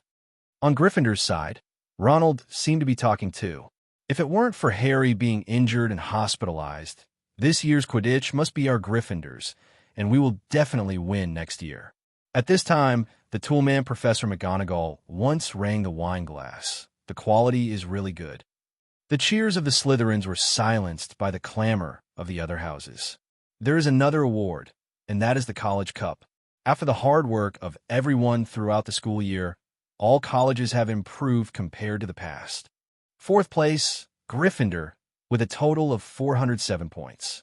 3rd people, Hufflepuff, 452 overall. 2nd place, Ravenclaw, with a total of 546 points. And at the top of the list is Slytherin, with a total score of 576. As soon as the words fell, the little wizards of Slytherin were already howling impatiently. Many little wizards of Slytherin were shouting for the 7th time, the magical 7th time. Even Professor Snape, who had been paralyzed all the time, was excited applause.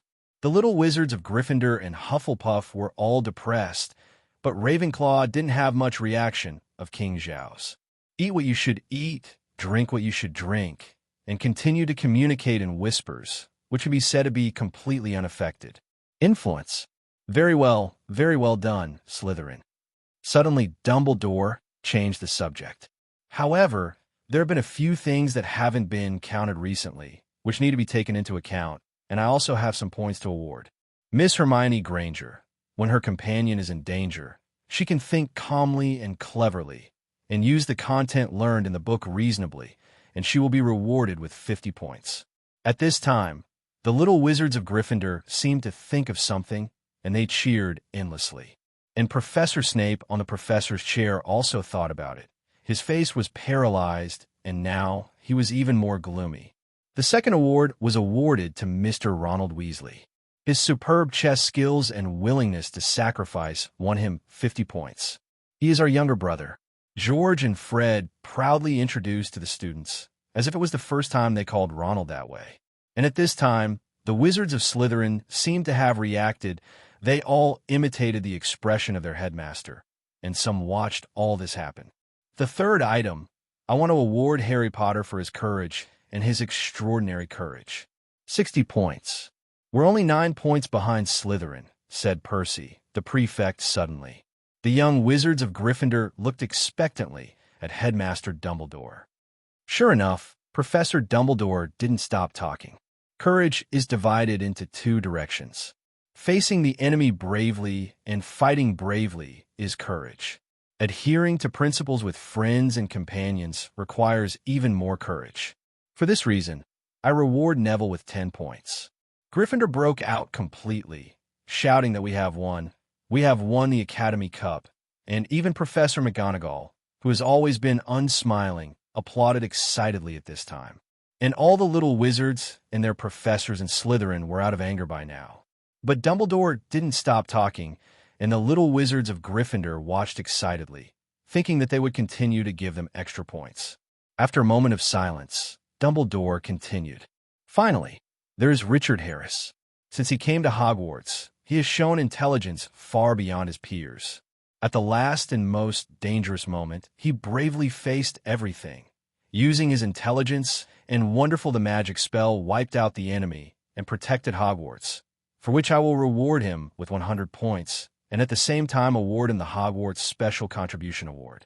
At this moment, the entire Academy was silent, and suddenly, starting from Ravenclaw, then to Hufflepuff, then to Slytherin, and finally Gryffindor all applauded and cheered, but Gryffindor didn't seem very willing. As for Slytherin, it was because their Academy Cup was taken away by Gryffindor, whom they'd always looked down upon, which made them extremely sad. They were still not happy that their 7 consecutive championships were interrupted, but seeing that Gryffindor was also cut off, they felt that it was not unacceptable. So in the end, it was Gryffindor who was the most uncomfortable, and the whole night was like a roller coaster. From the bottom one at the beginning to being forced to be the first place suddenly, I thought I had already won the Academy Cup, but in the end I was overtaken by 073 Claw, and the duck in my hand just flew away. On the other hand, Hufflepuff eats melons all the time. No matter which house wins the House Cup, they don't have their share. It's just that they would be happier if it weren't for Slytherin. On Ravenclaw's side, apart from the junior wizards and prefects, the other junior wizards have the same mentality as Hufflepuff. Although their own college won the College Cup in the end, they were not too excited. Even Professor Flitwick was stunned. After a while, they applauded. Okay, if my calculations are correct, then the decoration here needs to be changed. After speaking, Dumbledore clapped his hands, and all the green snake flags hanging turned into blue eagle flags. The last house to win the House Cup is Ravenclaw House. Now you can cheer. By the way, everyone can take the Hogwarts Express home tomorrow, and the things that need to be prepared for the next semester will be sent to you during the holidays. Well, that's all I have to say, and the dinner begins. At this point, the whole academy began to cheer, but most of it was for the upcoming holidays. For Richard, apart from eating too much, the whole dinner was still very good, and many young ladies came to decide to feed him. After making an appointment with Hermione at the station tomorrow, with a big belly, Richard went back to the dormitory. Laying on the bed, I was lazy and didn't want to do anything. I put all the things I was going to take back into the storage, and I put a few things in the box to cover up people's eyes and ears. Richard, who couldn't sleep at night, was late the next day as expected, and there was almost no one on the terrace by the time he felt the station. But this time Hermione was there waiting for him. "Why is it so late? The train is about to leave. Hurry up." Hermione ran over and took Richard on the Hogwarts Express. At this time, the train was full of little wizards, and they were wanting on the train, running and making loud noises. Richard had a headache and barely heard Hermione's work. "I don't know, I just got up late." Speaking of this, Richard couldn't help thinking that he was almost late when he arrived, and why he was still in such a mess when he left. Could it be that I was cursed? Yes, it must be a curse. Fortunately, Harry and Ronald got into the car first and found an empty compartment, and Hermione and Richard hurried into it. "You're finally here. We've all been waiting for a long time, and finally we can't wait to go up and find a box." Harry complained. "I can't help it. I ate too much last night and couldn't fall asleep. I just fell asleep when it was almost dawn, so I didn't get up." Knowing that he was wrong, Richard explained embarrassedly. "By the way, Harry, Ronald, do you have any plans for the summer vacation?" Hermione asked. "My words must be in the storage room of the Dursleys. They don't allow me to go out. They think I'm a freak, and they're afraid that I'll embarrass them if I go out." My God, how come you live in a place like that? You should have told Professor Dumbledore. Ronald was taken aback by what happened to Harry at the Dursleys. Harry, do you want the Dursleys to treat you better, right? Richard reorganized his words and continued. It's not about being better, but because I don't dare to bully you casually. Of course, is there anything you can do? Harry asked quickly. This was very important to him. Otherwise, he would have suffered a holiday, especially living so comfortably in Hogwarts for such a long time. Suddenly returning to that environment, Harry didn't know if he could hold on. Actually, you could scare your uncle's family with a wand. How is this possible? Little wizards are not allowed to use spells outside of school. Hermione retorted immediately. Yeah, what if I get fired? Harry was still quite rational now, so he followed suit. Did I let you actually use magic? Just scare them with a wand, and they don't know you can't use charms. Richard continued. Savage. Listening to Richard's words, Harry's eyes became brighter and brighter. That's right. Why didn't he think of it? The Dursleys are all muggles. They don't know the rules of Hogwarts, and they will use their wands to scare them when the time comes. They dare not bully me anymore. Thinking of this, Harry suddenly felt that going back to the Dursleys' house wasn't such a scary thing, and maybe he could ask them to change his place to live at that time. And you, Ronald, you wizarding children, what are you doing on holiday? Hermione asked. Usually there is nothing to do. Just play wizard chess, sweep the garden, and play a game of Quidditch with George and others. It's very boring. When Harry heard Ronald's words, he envied himself when he could live such a life. And Hermione interrupted suddenly, instantly making the three of them unable to continue. Then when do you usually read and study? Morning or afternoon? To be honest, even if Harry and Ronald don't do anything, they will never read a book while counting ants in a daze. Isn't learning this kind of thing just a matter of chance? Seeing that Hermione was going to continue talking, Richard quickly interrupted the topic. Hermione, when are you going to Paris? Hermione, are you going to Paris? That's great. Harry said enviously. I should go in mid-July and come back in late August. I will write to you at that time. Don't reply. Of course, then let's wait until we meet in Diagon Alley before school starts. Okay, let's make an appointment when we communicate. This is Ronald's pet mouse, Ban Ban, which suddenly crawled out of Ronald's pocket. It seemed that he was hungry and wanted to find something to eat. Richard's eyes lit up instantly after seeing Ban Ban. How could he forget about this thing? This is a famous person. Seeing Richard looking at his pet, Ronald said shyly, You haven't seen my pet yet, right? It's called Scabbers. It's just an ordinary old and useless mouse. Maybe it has a little bit of magical animal blood. It doesn't have any abilities, but it's more alive. As he said that, Ronald took Ban Ban into his hand, and with the other hand, he kept stroking Ban Ban's hair. Having said that, Ronald still loves his pet mouse very much. Although this mouse was given to him by Percy, it was one of the few things that belonged entirely to him after all. Thinking of Ronald sleeping with an old man in his arms every day, and even heard that he secretly kissed this mouse from time to time, Richard had a chill and decided at the time to leave it to Ronald to cherish it. No, I just heard about this mouse from George and Fred. I heard that he lived for a long time, so I was a little curious. But since it's just an ordinary mouse, you should take good care of it. You may not know when it's no good. Don't let it eat so many things. It's definitely not easy to digest when you're old, and it's easy to have indigestion. Hearing what Richard said, Ronald hugged Ban Ban lovingly, and then grabbed the food that Ban Ban was eating.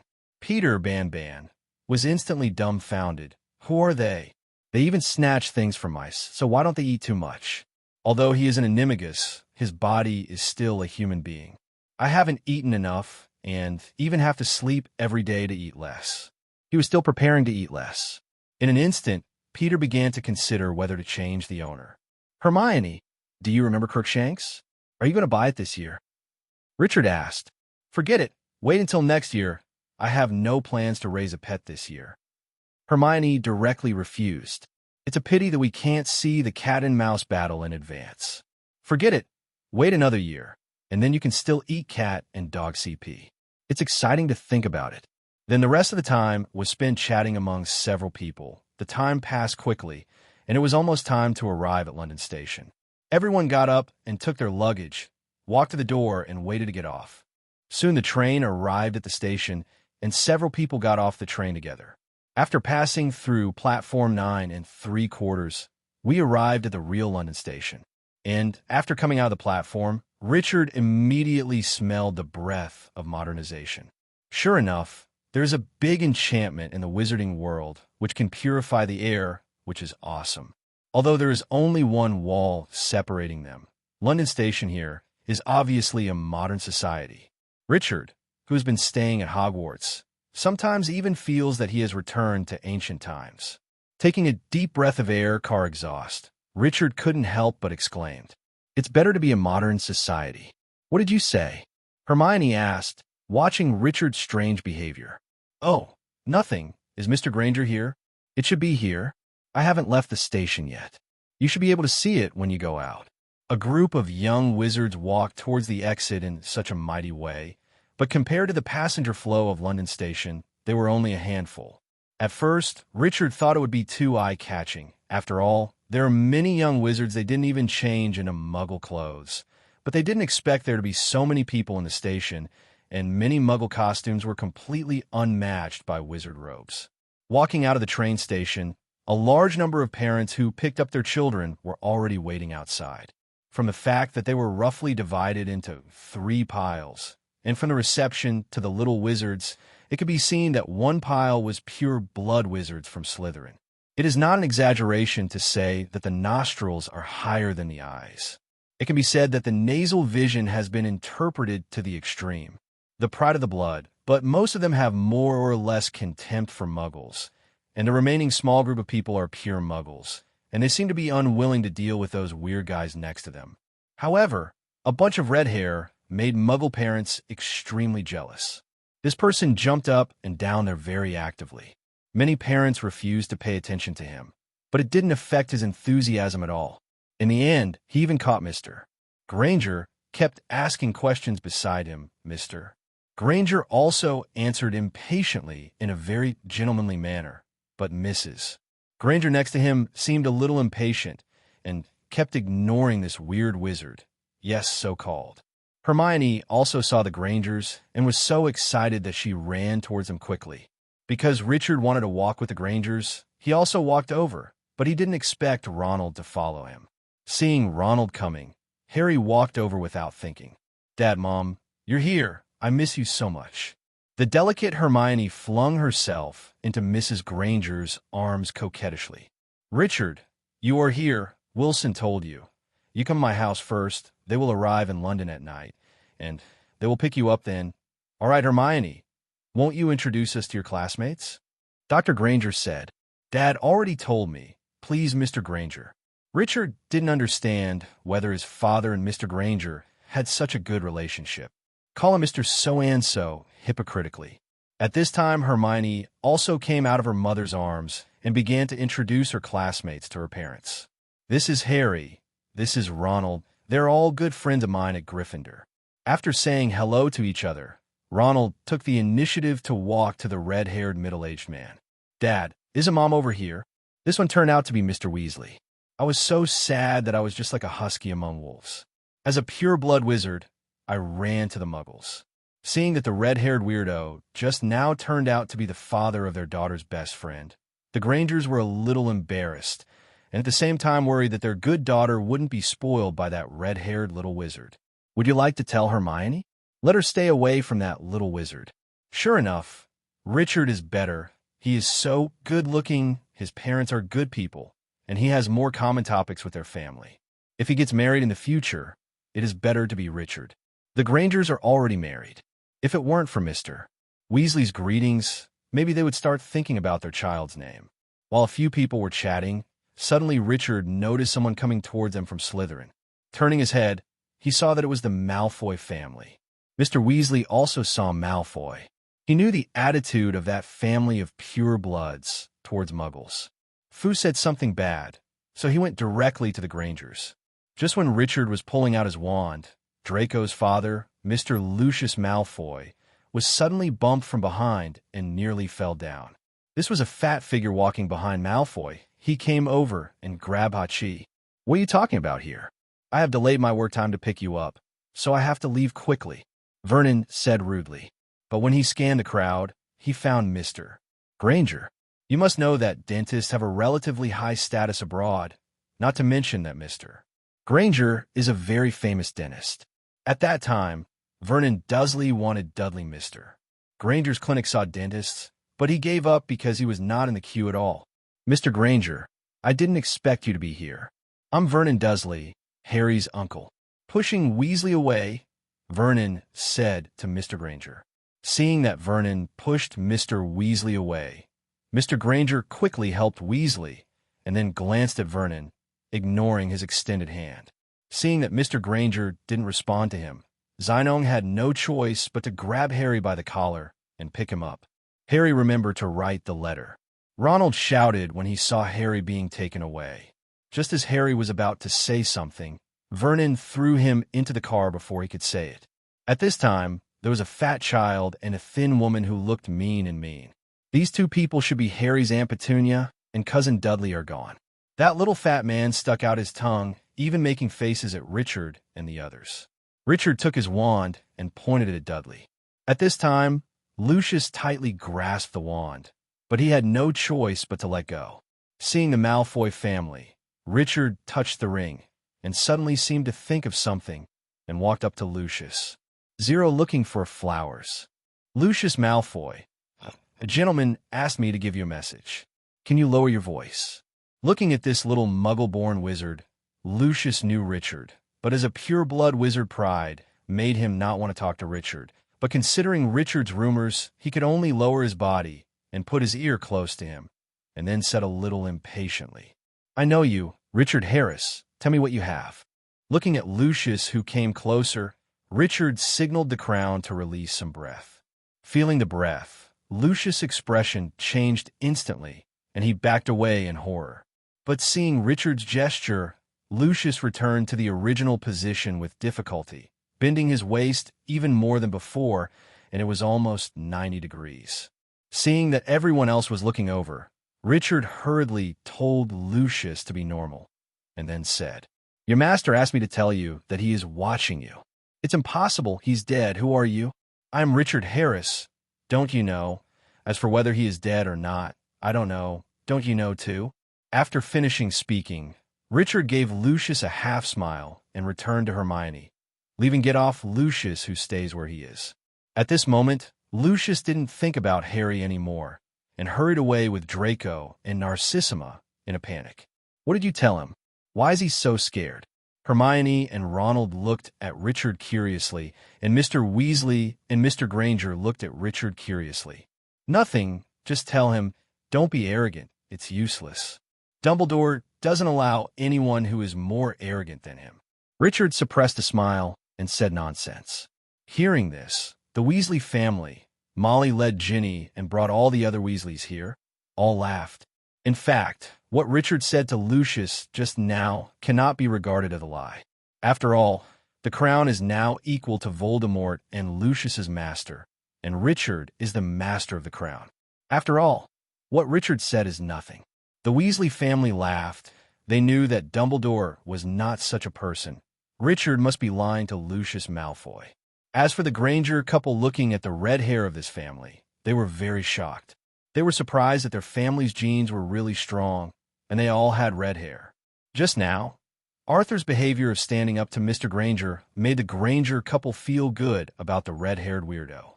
After Granger and Arthur had an awkward chat for a while, the two families separated.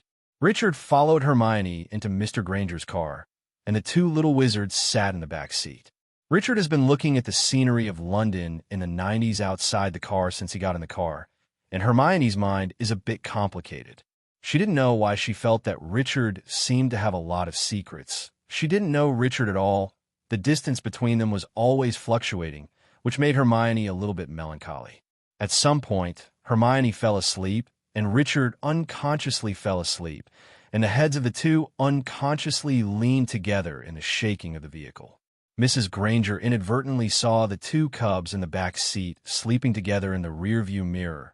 She smiled unconsciously, and then quietly motioned for Mr. Granger to look over. It feels like the cabbage is about to be arched by a pig. As the car shuttled through the congested London city, Richard and the others finally returned to Hermione's house. This is a small two-story building located in the suburbs of London. Although it is much smaller than Richard's home on the farm, it looks more cozy. This is not the first time Richard has come here. After receiving the admission letter, Richard also often came to Hermione's house to read books together. After arriving home, Hermione's mother went directly to the kitchen to prepare dinner. But because Richard's parents would also come to eat, the amount needed to be prepared was relatively large, so Mr. Granger also went to help, while Richard and Hermione sat in the living room and watched TV. It turned out to be Mr. Bean on TV, a comedy that Richard also liked very much in his previous life. After a while, the two of them became fascinated by watching it, bursting into laughter from time to time, and Richard even felt that he had returned to his previous life. While the two were happily watching TV, the doorbell rang suddenly. Hermione, go and open the door. It should be Richard's parents. The Grangers, who were busy in the kitchen, could only instruct Hermione to open the door. Hermione, who was enjoying watching at first, felt flustered suddenly when she heard that Richard's parents had come. Seeing that Hermione didn't move, Richard thought that she was reluctant to part with the TV, so he planned to open the door by himself. But just as he stood up, he was pulled down by Hermione 880. After tidying up his hair, he walked to the door, put his trembling hand on the doorknob, took a deep breath, turned the doorknob, pulled the door violently, and shouted with his eyes closed. "Hello, Uncle and Aunt Harris." Richard, who was sitting on the sofa behind drinking water, spit it out. A postman standing outside the door was also confused. "When did I change my name to Uncle and Aunt Harris? And I'm just delivering letters, so you don't have to be so polite. If you do this, I have to give you a knock." The real Harris couple, standing behind the postman, couldn't help laughing. Hermione, who heard the laughter, opened her eyes, saw the postman in front of her, and the Harris couple behind the postman. Her refined little faces were burning hot. Hermione screamed and covered her face. He quickly ran upstairs to his room. The postman who saw this scene was even more confused. "You guys came to receive the mail personally." Richard knew that ordinary letters were put in the mailbox directly, and the letters delivered to the door were all important mails, and he could only sign for them himself. So he hurried to the kitchen to smoke Mr. Granger and called out the gangster. After Mr. Granger came out, he first signed for the mail, then warmly hugged the Harris couple, and then Olivia went directly into the kitchen to help. Mr. Granger entertained Harris outside. When it was completely dark and dinner was ready, Hermione was called down by Mrs. Granger long ago. In this way, in a harmonious environment, they finished their meal. During this period, Richard and Hermione were naturally their main topics of conversation. This is not in Dacia. Otherwise, I believe that even the baby parents have been booked at this time. Before leaving, Olivia didn't know what to say to Hermione, and Hermione's little face flushed again. Because Wilson drank a lot, it was Olivia who drove the father and son to the farm. On the way back, Wilson was sleeping soundly in the back seat, and Richard was chatting with Olivia about what happened at school and the co-pilot. Of course, he didn't say anything about the dangers. He only talked about how popular he was at school, how much the professor likes himself. Richard is still a Yin Huang person in his bones, and it is the fine tradition of Yin Huang to report good news, but not bad news. It was already late at night when we got home. Richard helped Olivia lift Wilson out of the car, and then went back to his room. The whole room was still very tidy and clean. It should be that his parents would often come to clean it after he left. In an instant, Richard felt the whole room was full of family affection. After taking out his own things from the storage and arranging them in the room, Richard took out a change of clothes and prepared to take a good bath. After all, you can only use the shower to take a bath in Hogwarts. Only the little wizards at the prefect level have their own toilets. After taking a comfortable bath, Richard changed into comfortable clothes and lay on the bed. A long-lost feeling came to him. This feeling had never been experienced in Hogwarts. It was his home, the place where he was born and raised, and thinking of Voldemort's final threat made Richard feel distraught. Originally, he thought it would be fine to let his parents go out to play for a while. But now it seems that even if the parents go out, he can't accept if the farm is attacked, and he doesn't want Hermione's parents to leave their hometown and change their memories to leave London. This is when Richard suddenly thought of a magic spell, the charm of fidelity. It seems that this spell will be included in the scope of learning in the next school year. Thinking of a solution, Richard also felt relieved. He was not reading or anything. A wave of sleepiness surged up, and Richard just fell into a deep sleep. The next day, when the sun was almost in the middle of the sky, Richard woke up from his sleep, which was so comfortable. After getting tired of lying on the bed for a while, Richard put on his clothes and came to the living room on the first floor. At this time, Olivia was preparing lunch at noon. Wilson was going to wake Richard up for dinner in the morning, but Olivia, who loves his Sonia, immediately suppressed Wilson and told Wilson that if he woke up his precious son, he would not have to eat anymore today. In this way, Wilson hurried to the farm after breakfast. It just so happened that Harris and his wife were abroad for the past few days, and they had to check the situation of the farm just after they came back, and they could avoid Olivia, who was eager to protect her son. Hearing the sound of going downstairs, Olivia knew that her son had come down, washed her hands, then turned around and hugged Richard and kissed him on the forehead. "Baby, did you sleep well? Did your mother wake you up?" "Without a mother, I sleep a lot, and I have grown up. Can you stop calling me baby?" Whoa. Knowing that his mother was faking it, Richard also had to give in. It has been nearly a year since he went to Hogwarts, and his parents must miss him very much. "Okay, Mom, why don't I love you? You can call me whatever you want." Seeing that her trump card was successful, Olivia smiled complacently. It was Wilson's voice coming from the living room. "Richard, you bad boy. Why did you mess with your mother as soon as you came back? And see how I deal with you. Who to clean up? Who do you want to clean up? Isn't it itchy?" Before Richard could speak, Olivia was the first to get mad. Seeing his wife go crazy, Wilson immediately showed weakness. "Zero. How could it be? You must have heard it wrong. I listen to you the most." Seeing his parents' unconventional show of affection made Richard's hairs stand on end, and he interrupted quickly. "Mom, I'm hungry. What shall we have for lunch?" Hearing that Richard was hungry, Olivia immediately ignored Wilson and said while walking towards the kitchen, "Baby, drink some milk first. Lunch will be ready soon." Richard picked up the glass and poured a glass of milk and said to Wilson, "Dad, I remember that our house has a relatively large basement, doesn't it?" Wilson was taken aback when he heard it, then thought for a while and said, "Yes, it was my father, that is, your grandfather. After World War II, he specially found someone to build a very large underground fortress on the farm. It used almost 1/3 of the family's assets. It is said that it can even defend against nuclear weapons. Attack. Everyone opposed it at the time, but your grandfather insisted on building it, saying that 2 superpowers might break out into a nuclear war. But until now, your grandfather has passed away, and the war has not yet broken out." Richard's grandfather was a British veteran of World War II. He won many honors during World War II. After the war, he was even received by the Queen of England, awarded a medal, and even restored the Viscount title that the Harris family had interrupted for hundreds of years. After Richard's grandfather passed away, Richard's father Wilson inherited the title.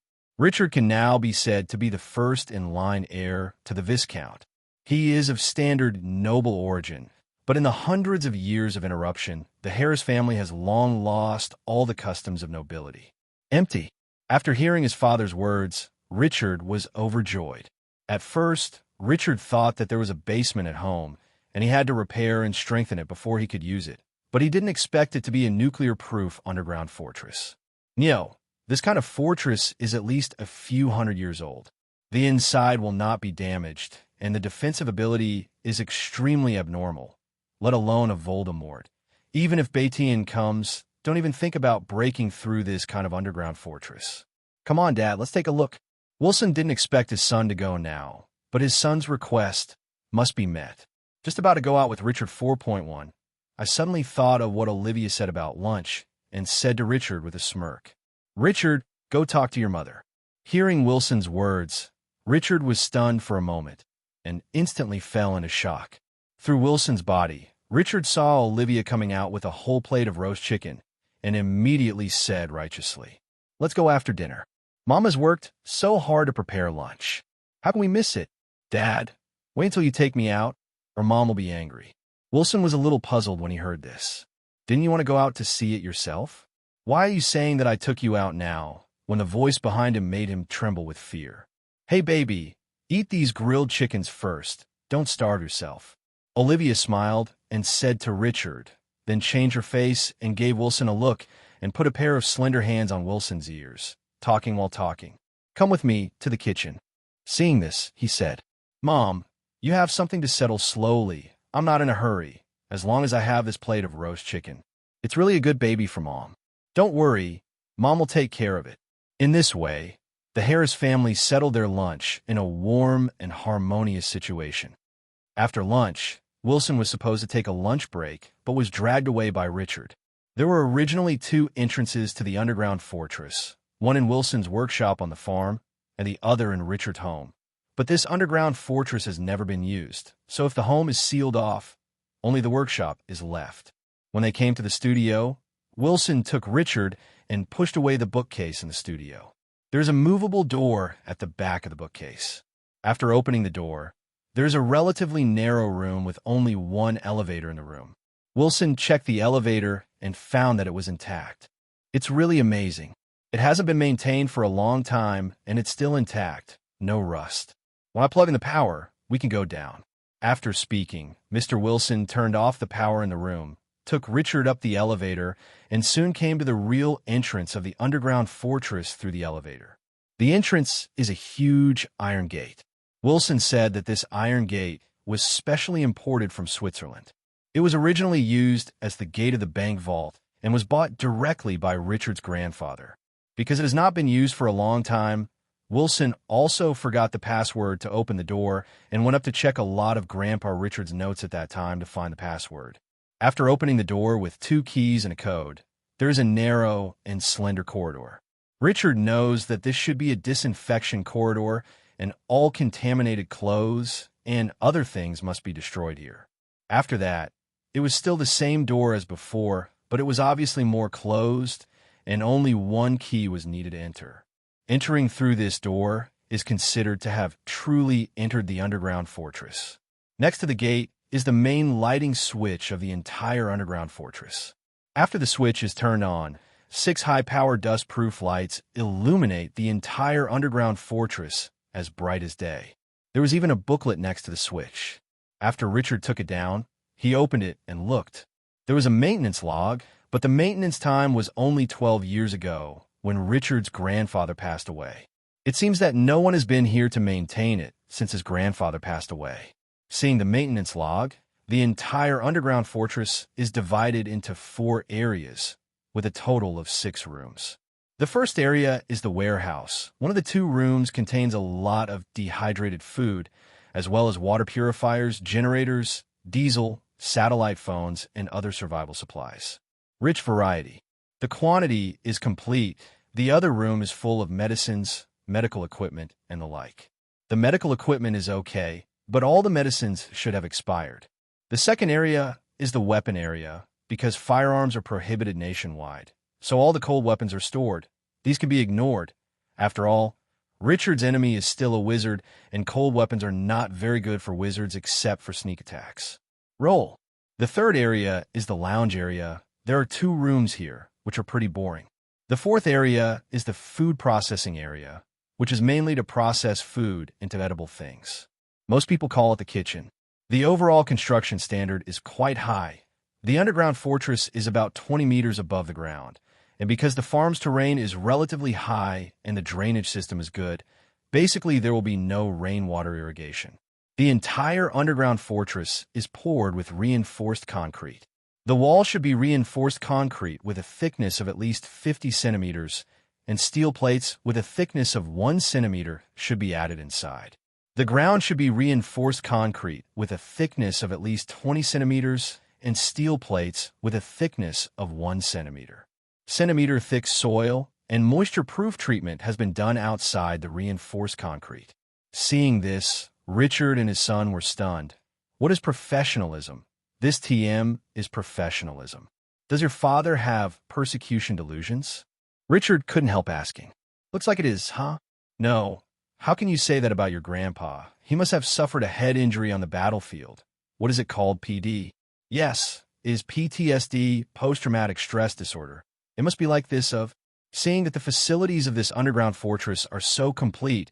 Richard is very satisfied, and there is no problem with the air. It seems that the ventilation system is also very good, but there is some dust, but this is not. Richard took out his wand and pointed at the underground fortress. A cleansing spell came directly.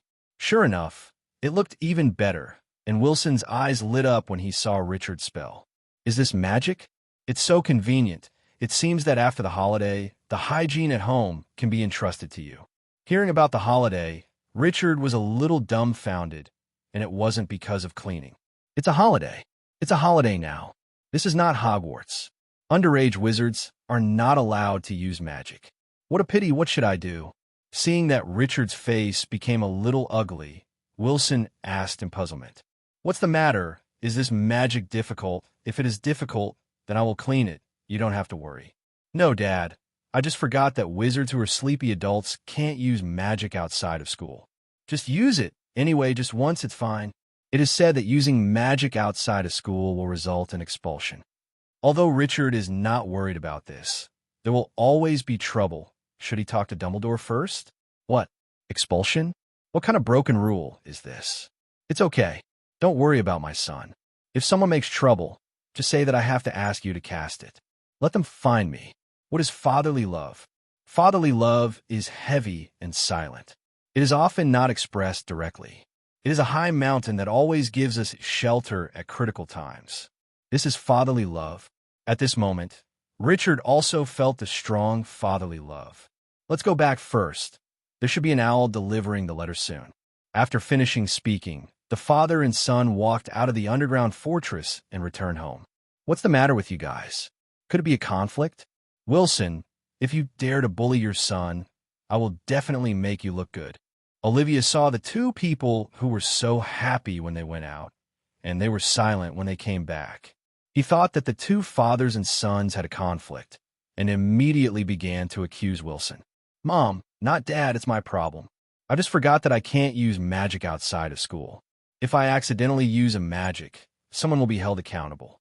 Richard quickly explained. What? You just used magic?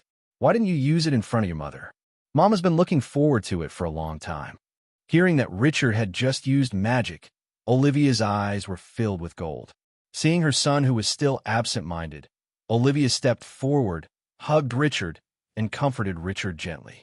It's okay, son. So what if you use a magic? Don't worry, they're Mom and Dad. Feel the warm maternal love coming.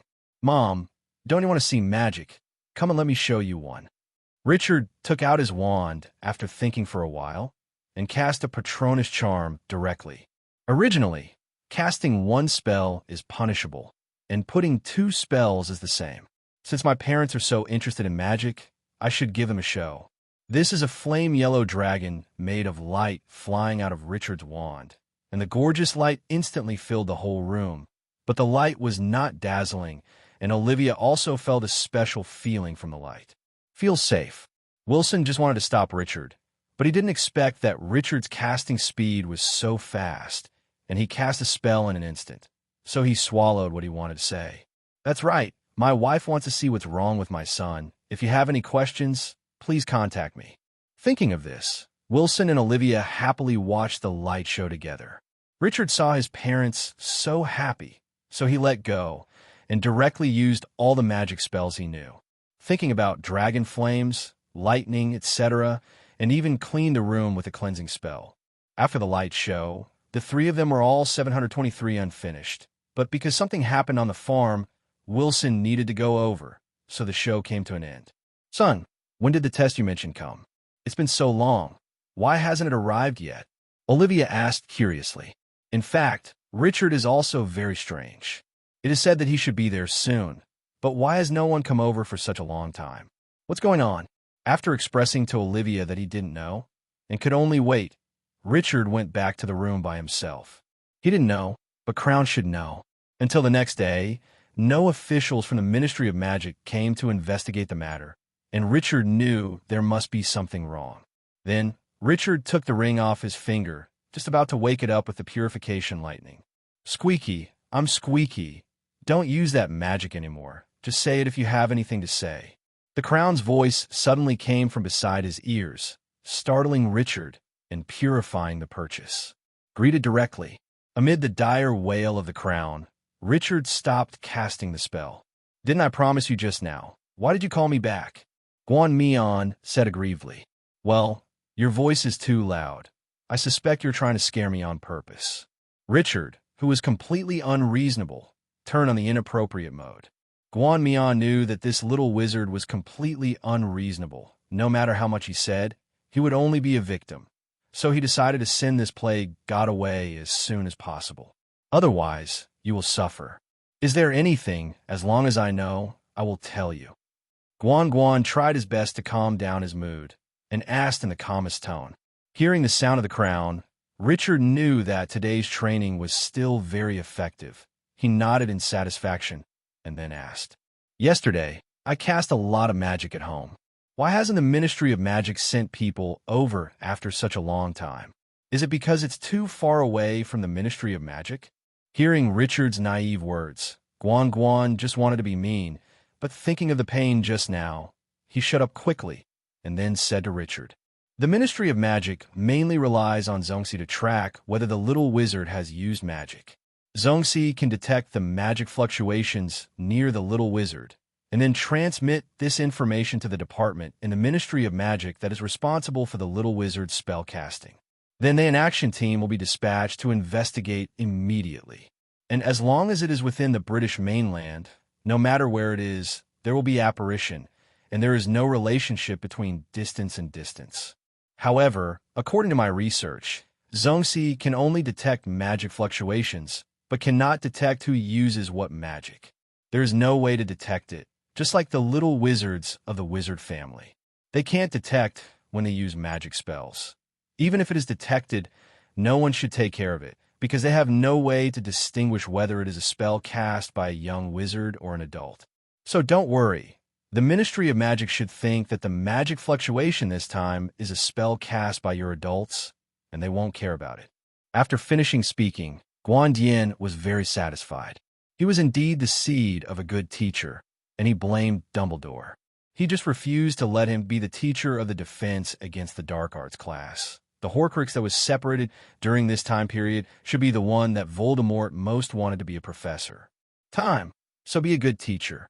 That's it. What if I tell you that my parents are ordinary people and they don't have any magical powers? Richard has always felt that muggle is an insulting word, and he would not use this word to refer to his parents. What? It's impossible. Although the current Ministry of Magic is rubbish, Zongxi is definitely a great invention. If your parents are really ordinary people, then Zongxi will definitely detect the magic wave and pass it on to the Ministry of Magic. Is the current Ministry of Magic corrupted to such an extent? Probably not. Dumbledore is still here. He won't allow this kind of thing to happen. Richard didn't think it was a problem with the Ministry of Magic. Didn't he see how sensitive Harry was in the original book? Now the two people, right? It should be that one person and one soul have fallen into thinking. What is it? You know. The two made their voices at the same time. Richard paused and said, You could talk about it later. You listen to me first. Do you know how Zongxi followed the underage wizard? That's what I wanted to say just now. In fact, I have some guesses about Zongxi, but as I grow older, Zongxi disappears automatically after becoming an adult. I didn't continue to study the lower layers. The most important thing is how Zongxi appeared. At first, I thought it appeared with a wand, so I studied a lot of wands, different wand bodies, and different hearts, but found nothing, so I just gave up this idea, and many little muggle wizards have successfully cast spells before entering school, but there is no response from the Ministry of Magic at all. If it is because of their young age, this is impossible. First-year little wizards there is who was caught and punished for casting spells during the holidays. Then I began to wonder if it was because I was placed by the professors when I was studying at Hogwarts.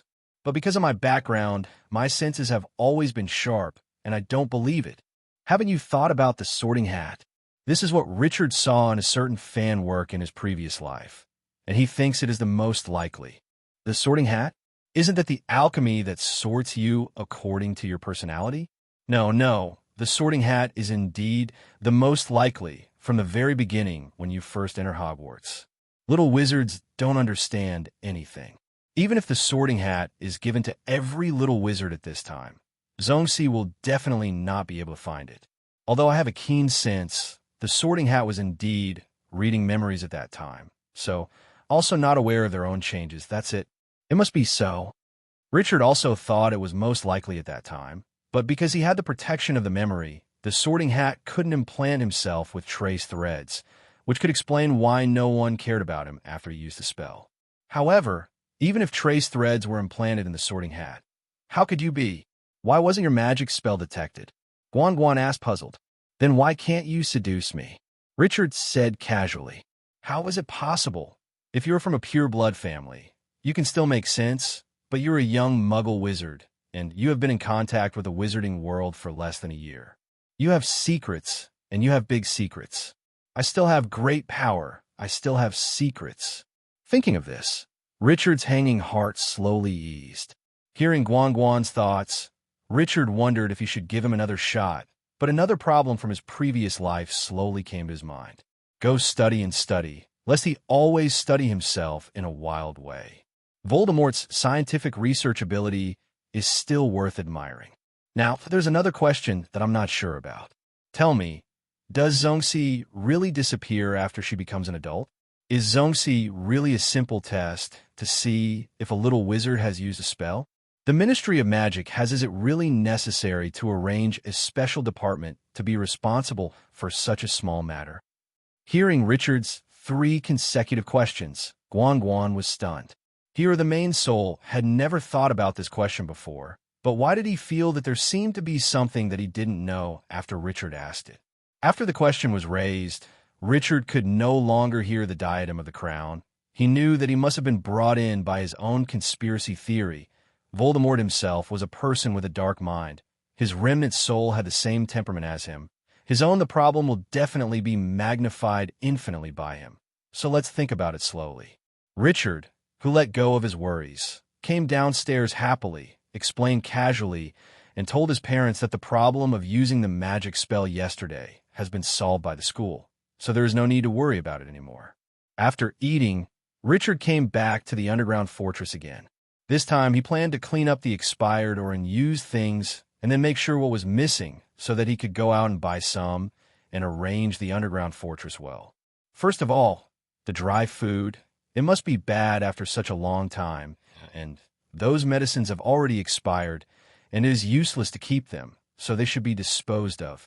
Trying those machines again, Richard found that although such a long time had passed, there were no problems in the mechanical aspects, and they could be used normally with some lubricating oil, which reduced a lot of expenses.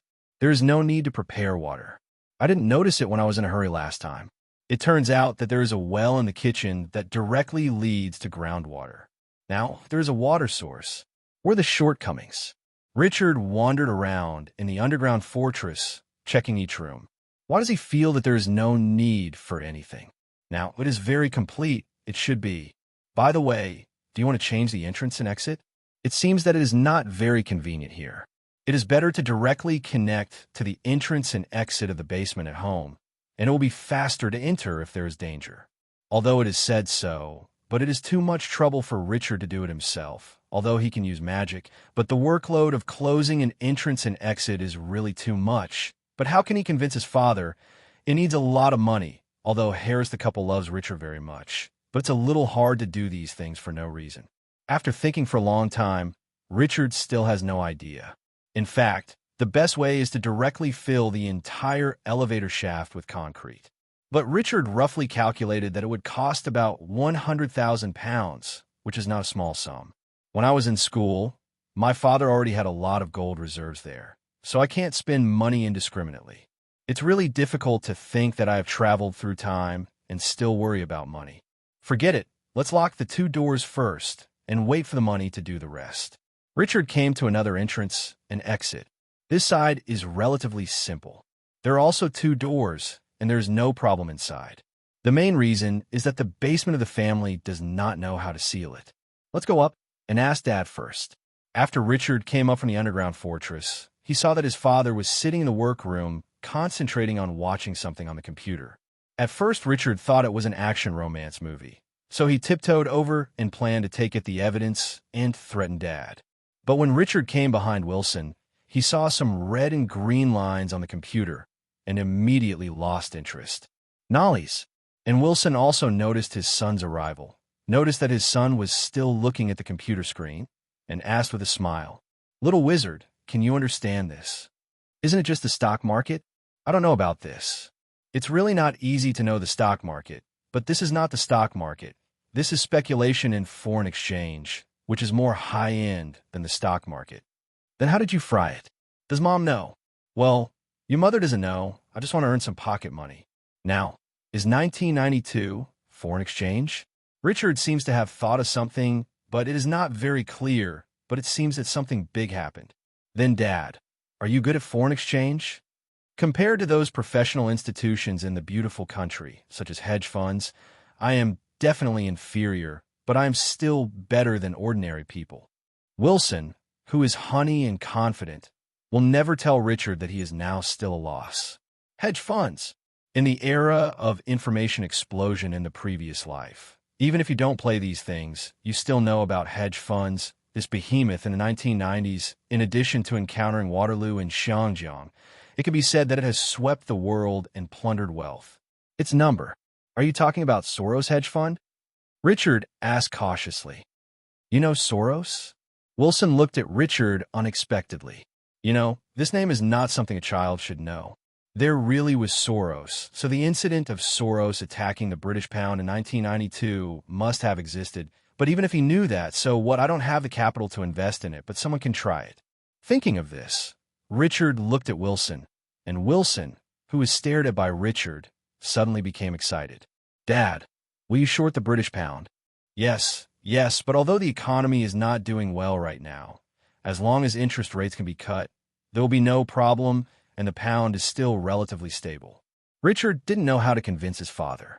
After all, he couldn't say that Soros would attack the British pound and cause a sharp depreciation of the British pound. Moreover, this thing is too high-end. Richard doesn't understand it at all, and it's too late to learn it now. It should happen in September. Dad, I can't tell you how I know, but I can tell you very clearly that Soros will attack the pound in mid-September, and I can guarantee that. Seeing Richard's serious expression, Wilson thought that some wizards were involved, so he didn't ask further, but said that he would try to find a way to see if he could get a share after confirming the time again. When Richard walked out of the studio, he realized that he seemed to have forgotten something like Wilson asking about another exit of the underground fortress. In desperation, Richard returned to the studio and asked Wilson, Dad, how did the exit at home be sealed? Can it still be open now? Huh? Why did you open that exit? If you want to play, can't you play here? Wilson asked, puzzled. Don't ask me. Just tell me if you can open it. There must be no problem opening it. At that time, the entrance and exit were only welded to death with steel plates in the basement of the house. Just remove it. Hearing this, Richard was relieved. It was so simple. Then Richard ignored Wilson's questioning and went home directly. When he came to the basement of his home, Richard checked the entrance and exit. From the outside, it was indeed a steel plate blocking the passage. Richard directly used a cutting spell. Torn apart. At that time, a deep mark was left on the steel plate, but after cutting the steel plate, Richard was not very satisfied with the effect of the spell, so he wanted to change it. Shinfeng Wu Ying. I wiped it, but it was not as good as the cutting curse. How could it be like this? Richard thought for a long time before he figured out that black magic is mainly aimed at life forms, and it is much more effective against life forms than ordinary spells, but cutting spells should be better for inorganic objects like steel plates. Thinking of this, Richard kept using the cutting spell on the steel plate, and there were violent B*************G sounds in the room from time to time. For this reason, Olivia came over to watch it, but she thought that Richard was just practicing magic, and she didn't want to say anything, but the voice was too loud, making it impossible for her to watch the drama safely. So Olivia asked Richard to be mellow out. Seeing the irritable mother, Richard couldn't help feeling sad. So will love disappear? When I first came back, I called him Xiao Bao, but after only a few days, I asked him to run out. Seeing the cut marks on the steel plate, Richard still has a lot of magic power, but he is mentally exhausted. Forget it. Let Wilson find a worker to do it. Sure enough, he is more suitable to be a waste who eats and waits to die. Before coming out of the basement, Richard made a special effort to clean himself up, lest he go up and be scolded by his grumpy mother. Seeing that Richard came up from the basement cleanly, Olivia nodded in satisfaction, pulled her son over, hugged Richard like a pillow, cacked, and then began to fall into the soap opera again. When Richard was bored with Olivia watching dramas, the phone rang suddenly. Seeing Olivia's impatient expression, Richard hurriedly took on the task of answering the phone. "Hello, this is Harris's house. Where is it?" "Richard? I'm Hermione. What are you doing?" "Hermione, I'm fine, but my mother pulls me to watch those unhealthy soap operas." "What's the matter?" Hermione suppressed the dissatisfaction in her heart. "What do you mean if you have something to do? You can't call if you have nothing to do. It's like this. We're going to Paris the day after tomorrow. I'm going to do some shopping tomorrow. Would you like to come together?" Richard thought that he really needed to see what was suitable for putting in the underground fortress, so he readily agreed. And make an appointment to let Wilson drive to Hermione's house tomorrow to take her. After putting down the phone, Richard saw that Wilson and Olivia were both sitting on the sofa, but they all stretched out their ears to Richard's side. Hearing Richard put down the phone, he quickly got up and came to Richard's side.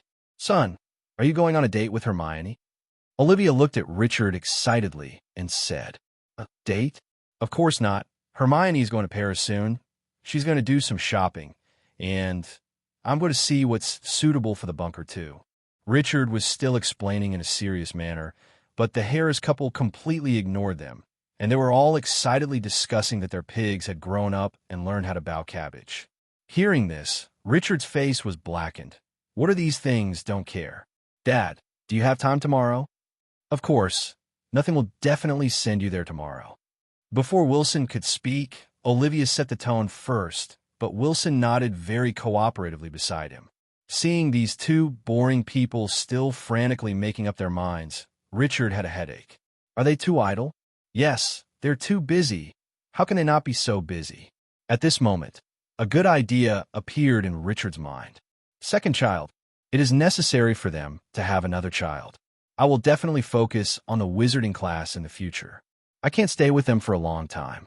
Fortunately, they're still in their prime, but they will grow old in the future. I need someone to take care of me. Although you can spend money to find someone to take care of you, there is no way to replace the company of your loved ones. The more he thought about it, the more sure he was right. Richard said directly to the Harris couple, "Dad, Mom, do you want to have another child?" The two people who were discussing excitedly fell silent for a moment. "Richard, what did you just say?" Wilson asked as if he didn't hear clearly. "I said, I think you're relatively free now. I will go to school for almost a year. You can consider having another child." Seeing Richard with a serious face, the two knew that this must be considered by Richard. In fact, the two had plans to have another child very early. After all, Richard must be alone, and he must have another child. You can also keep Richard company. But when the plan was implemented, something went wrong, and Richard jumped off the stairs. "I was trying to test my superpower." The Harris couple thought it was their plan to have another child that made Richard want to commit suicide, so they shelved the plan. Since then, the two have not mentioned this matter, and they are slowly discussing the matter of having a child. Forget it. Hearing Richard's words suddenly, the two of them thought that they didn't know how to stimulate Richard again. So now they are a little panicked. Olivia hurried forward and hugged Richard, comforting Richard. "What's the matter, son? Don't worry. Mom and Dad love you the most and won't have children anymore." Seeing the reactions of these two, Richard was also a little surprised. What is this? Isn't it just giving birth to a child? And it was brought up by himself. Why are the reactions of these two people so strange? When Richard repeatedly stated that he was normal, Mr. Wilson slowly revealed their plan before and after Richard jumped off the building. Richard was a little dumbfounded when he heard this, but also touched by his parents' love for him. "Actually, I didn't jump off the building at that time." Richard tried to explain to his parents, but seeing his parents nodding and catering, their eyes were full of distrust. "Really, the real situation is like this. In fact, before I jumped off the building, before I tested my abilities, there was an accident. When I was picking up something in the attic, I accidentally fell from the window. Go down.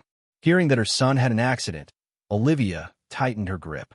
At that time, I clearly saw that when I was supposed to fall onto a sharp stone, the stone suddenly turned into a sponge, and then I wondered if I had any superpowers, so I tried to fall from the stairs. Jumping up and down, I broke my leg. I really didn't jump off a building. And you can see that I do have superpowers, but the experimental method at that time was wrong. Hearing Richard's words, the Harris couple also looked at each other in dismay. Richard did say that at the time, but they all thought it was an excuse made by the children, just an excuse for not wanting them to have another child. Now it seems that it should be true. Wilson confirmed again. Is that true? You have no objection to us giving you another brother or sister? Of course I don't object. I am very much in favor of having another one. But the younger brother is fine. I don't want a younger brother. I just want a younger sister. When I heard my younger brother Richard, I thought of the brat in the relative's house in the previous life. He broke his game console, and no one could control it. Just because you're the elder brother, you have to give in to the younger brother. At that time, Richard beat him to death. I have a heart to return to my brother and brother, but later on Richard added fuel and jealousy to expose his brother's failure in class. And then it was the mixed doubles that I liked to hear.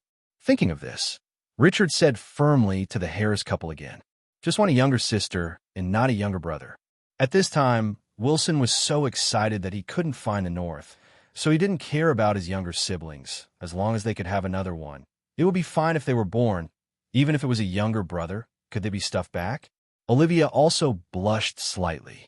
After all, she was somewhat embarrassed to say this in front of her son. Looking at Wilson, who was grinning there, Olivia finally found a punching bag. The slender hand was placed on Wilson's waist again, and a 180-degree rotation made Wilson, who was still laughing at this time, almost lose his temper. I haven't agreed yet. If you want to give birth to yourself, go ahead. Seeing Olivia's reddish face, Wilson knew that she must be a little shy. When it comes to giving birth to a baby, she must agree, but now it's time to coax her. After Wilson's shameless sweet talk, Olivia let him go. In this way, the plan to have another baby was once again on the agenda of the Harris family. Early the next morning, Richard was woken up by Olivia, urging him to wash and dress up, and then tried on him one by one until he was satisfied. Before they finished their meal, Richard and his son were urged to leave by Olivia over and over again. It was less than 7 o'clock when the two father and son went out, and the two father and son looked at each other and didn't know what to say. Can't you take care of your wife? Can't you persuade your mother? I dare not. I dare not. Then let's go. If not, go to Uncle Granger and wait in. I think so. Let's go. In this way, the two drove to Hermione's house before 8 o'clock, which was a bit too early, and they were too embarrassed to knock on the door. So they waited at the door for a while, and it was around 8:30 that Hermione knocked home the door. Good morning, Wilson. Richard, I didn't expect you to come so early. Have you eaten yet? Would you like to come in and have a bite? The father and son wanted to cry, but had no tears. We had already waited. Uncle Granger, we're done. Is Hermione ready? Hermione is already ready. I will trouble you today, Wilson. Hermione, come quickly. Uncle Wilson and Richard are here. You're welcome. When will you come back? Harris, Hermione's father.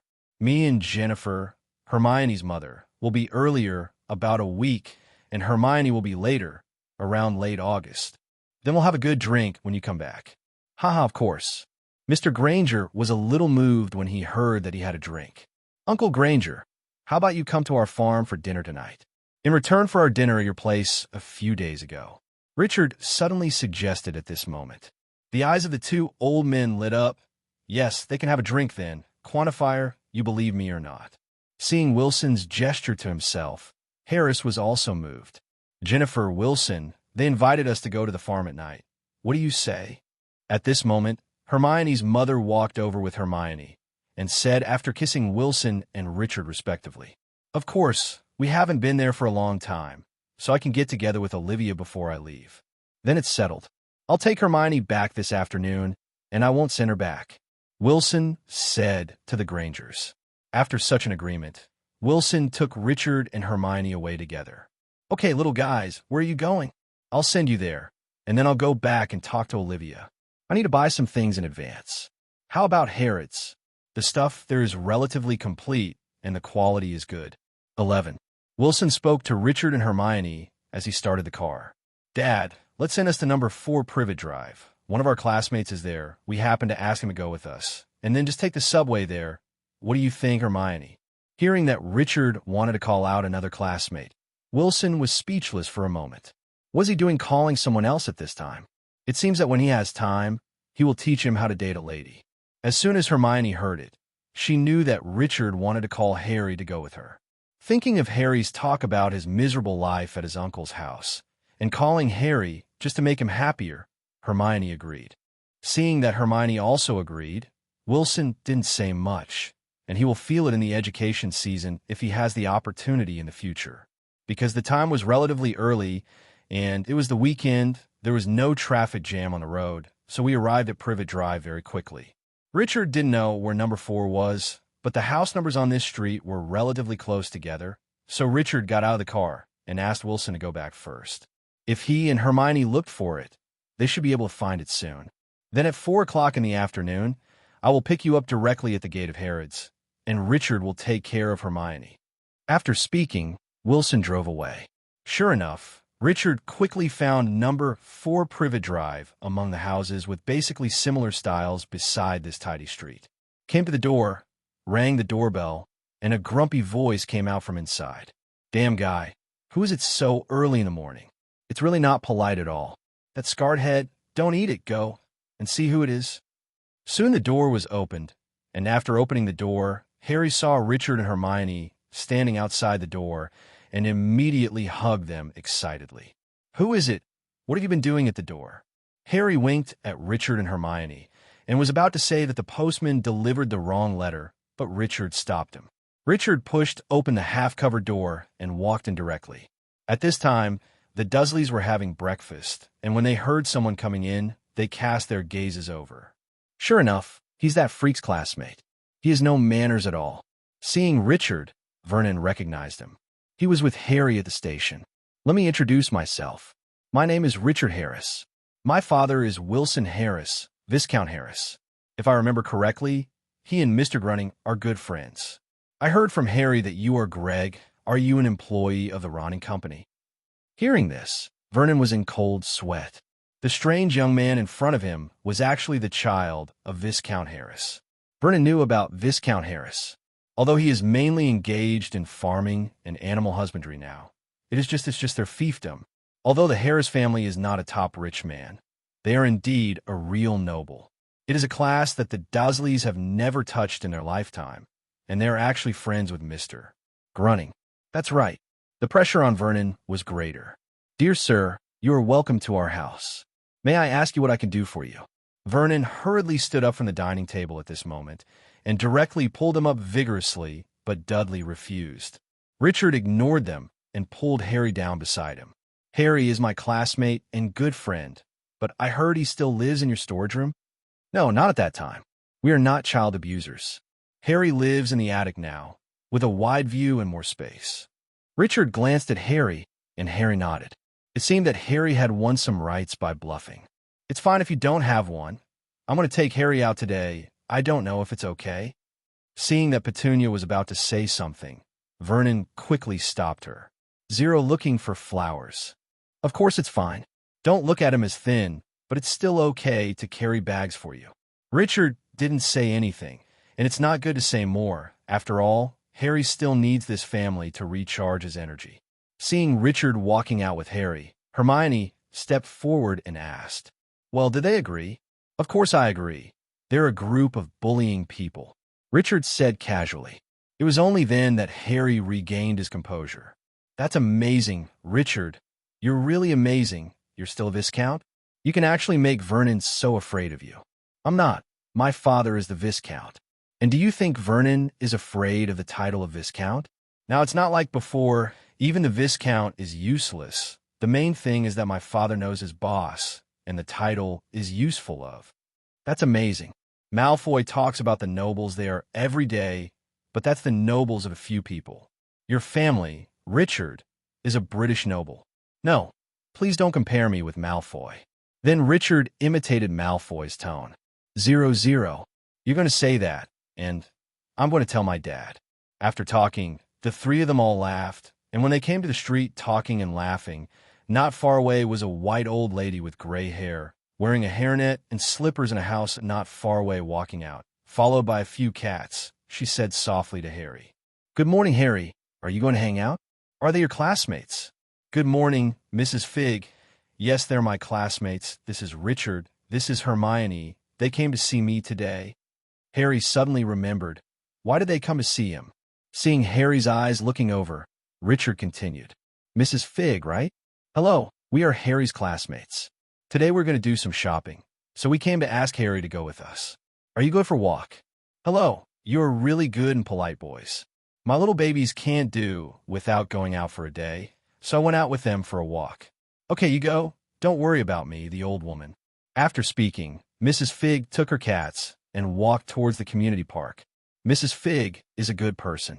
Whenever the Dursleys go on vacation, Mrs. Fig takes care of me. She is the only one on this street who is willing to take care of me. By the way, where are we going? Let's go to Harrods. There are quite a lot of things there, and I need to buy some gifts for my aunt. Hermione said. To be honest, Richard doesn't really want to go there, mainly because Harrods probably can't buy what he wants, so it's better to go to a place that can sell wholesale, but seeing that Hermione's interest is relatively large, he can also accompany her. She turned around. As for Harry, he has no opinion at all. He thinks it's fine as long as he's not at the Dursleys, and he's still with his good friends. It would be even better if Ronald was here.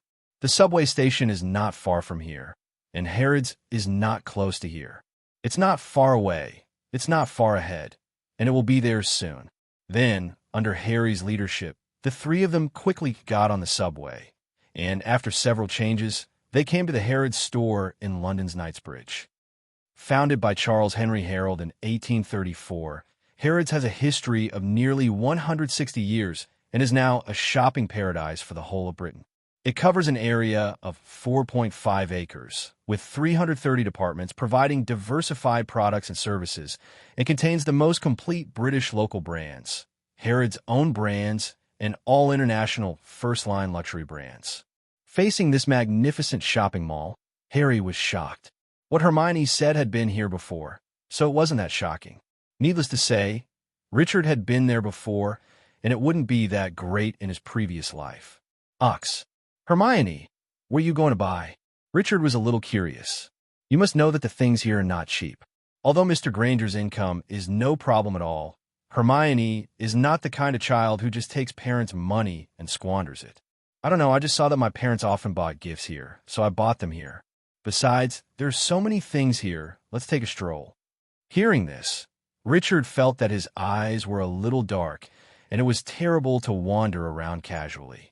Seeing Harry, he actually nodded in agreement. Alas, the young man is young. I believe you will know the seriousness of the matter after today. In this way, Richard and Harry followed Hermione nonstop in the 743 Harrods shopping mall, shuttling through various stores. Harry was full of interest at the beginning, then became exhausted, and finally became insensitive. He followed Hermione and Richard with blank eyes, and because Richard had previous life experience, he would sit down and rest whenever he had the chance, while Harry stood the whole time, so Richard can still persist now. Hermione, didn't you like the necklace just now? Why did you buy it? Lee couldn't help asking. That necklace is pretty good, but I don't think it's suitable for my aunt. Then why did you look at it for so long? Because that necklace is beautiful. This is why Harry is confused. It is so good to see why it is not suitable. If it is not suitable, why does it take so long to watch?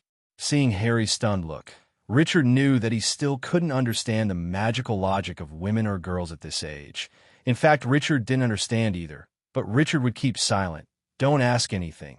Just rest when you have the chance up. Seeing that it was already noon, the three of them were hungry, especially Harry, who was brought out without much breakfast. So the three found an Italian restaurant and went in for lunch. After lunch, Harry was too tired all morning and he ate a lot just now, so he couldn't walk anymore. Hermione also mercifully let him go and let him move around freely. But Richard still has to follow. Richard didn't panic at all. He asked Hermione, who was still about to rush into the shop. "I've been looking at it all morning. Have you decided what to buy? If you just look at it like this, you won't be able to buy it tomorrow." Hermione frowned upon hearing this. "But I really can't think of what to buy. First of all, there's no need for these accessories, and the high price has no representative meaning. Secondly, there's no need to look at the clothing that needs a size. You probably don't know your aunt's size. And lastly, I won't tell you about those dolls. You should know who wants to see that." Hermione became furious when she heard Richard expose her thoughts. "This doesn't work. That doesn't work either. What do you say to buy? I think the scarves in the store I saw before dinner in the morning are good, so I'll just buy a scarf. Although it's not as meaningful as knitting it myself, but time is running out. So let's go now, and you can just pick a color." After finishing speaking, Richard went directly to that store regardless of whether Hermione agreed or not. In fact, girls don't need to discuss it in many cases. You just need to tell her your choice firmly, and she will most likely agree. Of course, there are prerequisites. I understand. When he came to the store door, Richard asked Hermione to pick it out first. He wanted to go to the bathroom. When he saw Hermione walk into the shop, Richard immediately went back to the shop where Hermione went. There was a cartoon otter doll in it. Richard could see that Hermione liked it very much, but because it was something from a luxury store, the price was high, it was a bit outrageous, and Hermione didn't buy it after thinking about it, but she still couldn't forget to look at it for a while when she left. Although Richard didn't say anything at the time, but now he's back, he just pays without saying a word. After buying it, Richard put it directly in the storage while no one saw it. Then I went back to Hermione. Hermione had already chosen the scarf. It was a gray wool scarf. It felt very nice to the touch, but there were still some blue wool balls in the handbag. "Let's go, since we bought it. Let's go find Harry," Richard suggested. "Don't you have anything to buy?" Hermione asked. "I originally wanted to buy some medicine, but the quantity is relatively large, and I don't know how to buy it. But I suddenly thought that Uncle Granger is a dentist. It would be better to ask him to recommend some merchants for me than a search here. Harry is definitely still not feeling well. Let's take a stroll," Hermione said. Hearing Hermione's words, Richard thought of Harry, with a full stomach, struggling to walk to the lounge, and nodded in agreement. Just like that, the two of them wandered aimlessly in the shopping mall, but they didn't know why the distance between them was getting closer and closer. In the end, they didn't know who took the initiative, so the two little hands pulled together. While walking, Richard saw a coffee shop and suggested to go for a drink. Mainly, Richard felt that he couldn't walk anymore. But how can a man say he can't? He's not Harry. So the two of them came to the coffee shop, ordered 2 cups of coffee casually, and chatted casually. They talked about everything from childhood to elementary school, and how to receive the notice. Just like this, the chat could not stop. It wasn't until the two thought at the same time that someone had come with them, they hurried back to the lounge. But before leaving, Hermione packed a cup of coffee. When they came to the lounge, the two saw that Harry had already fallen asleep on the sofa, and seeing that it was getting late, Wilson said that he would come to pick them up at 4 p.m. Richard went to rudely shake Harry awake. Seeing that it was Richard, Harry said in a daze, "Richard, why are you in the Gryffindor's lounge?" Seeing that Harry hadn't woken up yet, Richard was going to give him a big fight, but fortunately Harry woke up at the last moment, and then spoke in a crying voice. "Where have you been? I've been waiting here for a long time, but you didn't come back. I was afraid that you wouldn't find me when you came back, and I didn't dare to go out to find you. I fell asleep while waiting." Hearing this, both Richard and Hermione couldn't help laughing, but seeing the wronged Harry, Richard decided to make up for him. So he said, "Harry, my dad is coming to pick me up and Hermione later. Why don't you come with us to my house and ask my dad to take you back tomorrow?" Is it okay? I mean, can your father agree? And I'm afraid Vernon may not agree. 0-inch. It's definitely possible. As for your uncle, ask my father to call him. If it doesn't work, let his boss tell him. In fact, Richard didn't say a word. As for Harry's uncle, he hoped that Harry would not go back when he was outside. But Richard knew that Harry actually yearned for family and hoped to have family. Harry could say some things himself, but others should not. Hearing Richard's words, Harry was very happy. A child of his age would like to play with others, but no one in the Dursleys' house would take care of him and would just keep bullying him. Seeing that the time was almost up, The three of them quickly felt that they were waiting at the entrance of the mall. After a while, Wilson came. This is because the traffic flow is relatively heavy, and the three of Richard just got into the car. After getting in the car, Hermione handed Wilson the packaged coffee. Holding the coffee that Hermione handed over, Wilson was very happy, looked at Hermione with the eyes of his daughter-in-law, and kept nodding to express his satisfaction. "Dad, this is Harry, my classmate with Hermione.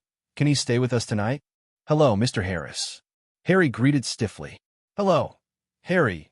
You are welcome to visit our house. Have you told your parents? As long as they agree, there must be no problem with Richard's mother." Seeing that Harry was squeaking and unable to speak, Richard winked at Wilson, and Wilson didn't continue to ask. He knew that Richard would definitely give him an answer, and it wasn't too late at worst. After dinner, it's okay to send it back. Richard has never had any friends of the same age. Even when he was in elementary school, Richard always stood alone. Now that he has friends, Wilson is still very happy. Of course, the happiest thing is that Jitcha also has a little girlfriend. At this time, the traffic jam in London has already begun, and the car finally returned to Harris Farm after the stop and go. After arriving at the farm, Richard asked Hermione to take Harry first and go to his home at 4.6. He had something to say to Wilson, and then he gave Harry a reassuring look. After both of them left, Richard explained Harry's situation to Wilson in detail. After learning of the tragic life experience of the boy with the scar on his head, Wilson sighed endlessly and immediately expressed that he wanted to talk to Groning and give that Vernon some color, but was stopped by Richard. "Dad, Harry has to live in his uncle's house for a while for some reason, so we don't need to intervene too much, or his life may be worse. And he's also a little wizard now, and I believe he can handle it well. We have to respect everyone's fate." Hearing Richard's words, Wilson didn't say anything. Since his son said so, of course he has no problem. After all, he was just a plain child. What he said just now was not just because he thought this child was pitiful, but more importantly, he's Richard's friend, so he's so outraged. After the father and son walked into the room, Wilson called Groning and told him that one of his subordinates was called Vernon, and that his nephew was staying at his house for a day, and he did not have his phone number, so please inform him one sound, and asked Vernon to call himself back. Groning readily agreed. Not long after, Richard's phone rang. Vernon's humble voice came out of the phone, introducing himself to Wilson and saying hello to him. Wilson dealt with it impatiently and then handed the phone to Harry. At this time, Vernon's voice became arrogant again. "Listen, kid, you'd better be obedient at Harris's house. If you make Mr. Harris unhappy because of you, I promise to let you go back to the original room." At this time, Harry was already filled with something called joy and obediently agreed. After putting down the phone, Harry Lima came to Richard's side, excitedly reporting the news to Richard and Hermione. Both were happy for him. At this time, Olivia and Jennifer were preparing dinner for tonight in the kitchen, and it seemed that it would take a while, and the two fathers didn't know what they were talking about at this time. The three of them were a bit bored. Richard suggested how about taking them for a horse ride. Harry and Hermione both agreed and told Mr. Wilson. The three of them arrived at the race course at the behest of their two fathers. At this time, the horse trainer of the Harris family was already waiting at the race course, and they selected a more docile horse for Harry and Hermione respectively. But Richard didn't choose to ride a horse. He came to the stable to see his little pony, Polly. The excellent bloodline, Bally's figure is very outstanding. Richard still likes Bally very much at first, but because he went to the wizarding world and met all kinds of magical animals, Richard unconsciously threw 20 Bally into his head after, the true color of scumbag. Seeing Bally again, Richard was still a little excited. The current Bally is much larger than the last time Richard saw it. At this time, it is only a little smaller than an adult horse, and has reached the body size standard for racing horses. The bones are thin, the attachment points of the tendons are prominent, the muscles are long and protruding, the levers of the limbs are long and powerful, and the outline of the joints and tendons is obvious. The head is of medium length, slightly elongated and dry. The neck is long and straight, oblique to the front. Richard just wanted to go up to touch Bally, but now Bally obviously doesn't know Richard, and before Richard got close, he began to neigh continuously. Seeing the situation, Bob quickly pulled Richard to prevent him from approaching any further. "Richard, Polly may not remember you now. Please slow down and give it some fodder to appease its emotions." Richard is not an iron-headed kid either, knowing that forcing his approach now will only hurt him, so he obediently took some fodder and slowly stretched towards Bowley. When Bowley saw the forage coming, her mood calmed down a bit, but a trained racehorse would never eat the food handed over by outsiders. Seeing that although Bowley has calmed down a lot, but has not eaten the forage in his hands, Richard continued to approach a little bit unwillingly. At this time, Bowley's mood changed a little, and he suddenly stretched out his head and pointed it at it with its big nostrils. Richard sniffed. Slow down, slow down. It may have remembered you, and it is confirming now." Bob said quickly. He is more nervous than Richard now. After all, this is a small boss. If he gets injured here, his job may be destroyed. It's not safe anymore. The work on Harris Farm is not busy, and it can even be said to be a little leisurely, but the wages are very high. Not only Bob, but almost all the workers cherish the work here. After sniffing for a long time, Bowley also recognized Richard. Her excited ears were pricked up, and she gently leaned her big head against Richard's body, kept rubbing against Richard, and nuzzled at Richard from time to time. A slight gasp on his face, the ultimate sign of affection from a horse, and a sign that Polly considers Richard like family. Seeing the situation, Bob finally breathed a sigh of relief, which means that Polly will not hurt Richard anymore. Then Bob said in a relaxed tone, "This is the first time that Bowley gasped in someone else's face. I didn't expect to do this to you. How about it? Do you want me to take out the riding gear, and you can ride Bowley for a few laps?" This is for sure, since Bowley has already thought of herself. She must run a few laps. Seeing Richard nodding his head, Bob hurriedly went to the storage room and took out the custom-made saddle for Polly, armed her with full armor, and then Richard also put on his own riding outfit. After a while, Richard rode Polly and was led by Bob to the racetrack. At the beginning, Richard was careful to suppress Bowley's speed. After all, he hadn't ridden a horse for a long time, and he was still a little rusty, and he didn't know how Bowley's speed was. Slowly waited until Richard was all proficient and started gradually let go of Polly's speed. At this time, Richard was wearing a rider uniform, an equestrian cap, and boots. He had a tall and straight figure, a high chest, tight arm muscles, and strong leg muscles. The whole person exuded a powerful aura, and his eyes were firm and powerful, with eyes like torches, with the momentum to break through all obstacles. He rode his horse and whipped his whip on a racetrack, swaying his youth wantonly. Seeing that Richard seemed to have merged with the horse, and his body rose and fell with the rhythm of the horse, Hermione also felt a different Richard from before, how chic and noble Richard is now. He couldn't help being stunned, just staring at Richard in a daze. "Hermione, what's the matter with you?" Harry was carefully sitting on the horse's back at this moment, his limbs tensed. Seeing Hermione standing there motionless, he thought something was wrong and asked quickly. Seeing Hermione at this moment, as if he didn't hear any sound, Harry stayed there. Harry followed Hermione's eyes and saw Richard galloping. Said a word. "Hermione, do you want to wear clothes like Richard's? I know it's called riding clothes." It was Hermione who noticed that Harry had come to her. Hearing Harry's words, Hermione didn't bother to talk to him. How could it be said that she was not greedy for clothes, but Richard himself? "Hermione, why is your face so red? Is it hot?" Looking at the innocent Harry, Hermione felt for the first time why this person was so annoying. After running around for a few laps, Richard saw that Hermione and Harry could only control the horse to walk slowly. So he also controlled Bowley to slow down, and slowly enjoyed the drifting from time to time under the afterglow of the setting sun. Cool breeze. Slowly as time passed, the sun also slowly set.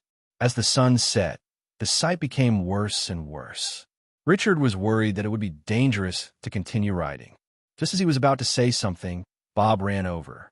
"Richard, just now your father said it was too late and it would not be safe to continue riding. Tell you to go back." "Okay, Bob, we'll be back right away." With that, Richard greeted Hermione and Harry and rode the horse back to the stable. Then bid farewell to Bowley who was still reluctant to part, and returned home with the two of them.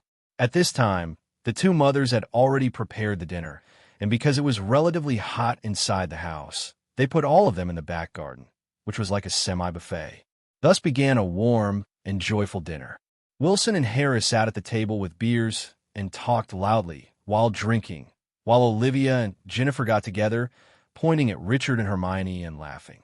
The rest of the three ran around in the garden, taking some of this and that from time to time because Hermione came here often, so they were not restrained, and Harry was a little nervous at first, but slowly followed Richard and Hermione. Let go. The dinner lasted very late, and Olivia reheated the dishes 2 or 3 times in the middle of the night. It was not until late at night that a hazy light rain suddenly fell in the sky, and the dinner was not over. For 70, just after packing up their things, the Grangers were going to take Hermione back, but when they opened the door, they found that the hazy drizzle just now had turned into a downpour. The Harris couple quickly persuaded, "Don't leave. Stay here now. I don't know when the rain will stop." This area is the Harris family's farm, so there are not many modern roads, and it is easy to slip when it rains, which is indeed dangerous. After much consideration, the Grangers also agreed to stay at Harris's house now and wait until tomorrow to leave. In this way, Hermione's family and Harry lived in Richard's house. The Grangers shared a room, and Hermione had a room by herself. Since the rest of the rooms were not cleaned, Harry and Richard shared a room.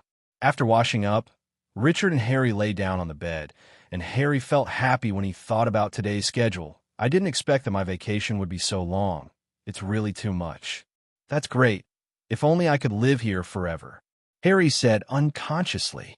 Hearing Harry's words, Richard was silent. "You are here, what about me? Shall I go?" "Richard, this is the life I've always dreamed of with Mom and Dad and good friends, playing and eating together, just like in that mirror." To be honest, Richard didn't know how to comfort Harry. No matter in his previous life or now, he lived in a happy family. His parents were still alive, and his family was harmonious. It's just that he had no money in his previous life. Now his family is richer and has more status. There is only this difference.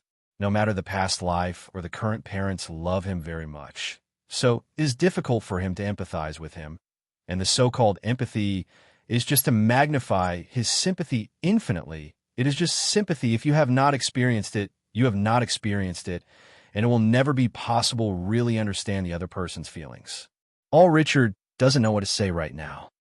Hearing that there was no sound from Richard, Harry also knew that what he said was inappropriate. After all, it was really disappointing to say these things when everyone was happy, and Harry hurriedly apologized to Richard. "I'm sorry, Richard, to make you unhappy. I didn't mean to." Hearing Harry's apology, Richard quickly said that there was nothing wrong and he didn't care. At the same time, Richard also discovered a problem with Harry. That is, Harry in Hogwarts and Harry in the Muggle world are completely two people. Harry at Hogwarts was impulsive and reckless, but he was confident and brave.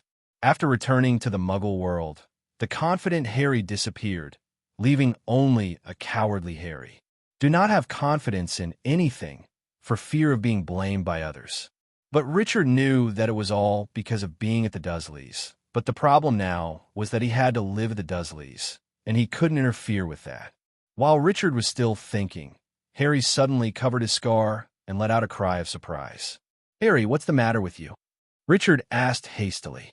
"I'm sorry to scare you. I don't know why my scar suddenly hurt, but it's healed now." "Does your scar hurt often?" Richard knew that Harry's scar hurt. It must be that Lao Fu had something new to do. "But I haven't heard of it. In the original book, Voldemort should not start to move again until the Goblet of Fire. Why is Harry and Voldemort's detector moving now?" Time went back to a forest in Albania 2 hours ago. At this time, Voldemort was possessed by another snake again. The previous snake died early. This is the side effect of possession. The lifespan of living things will be greatly reduced, so they age very quickly.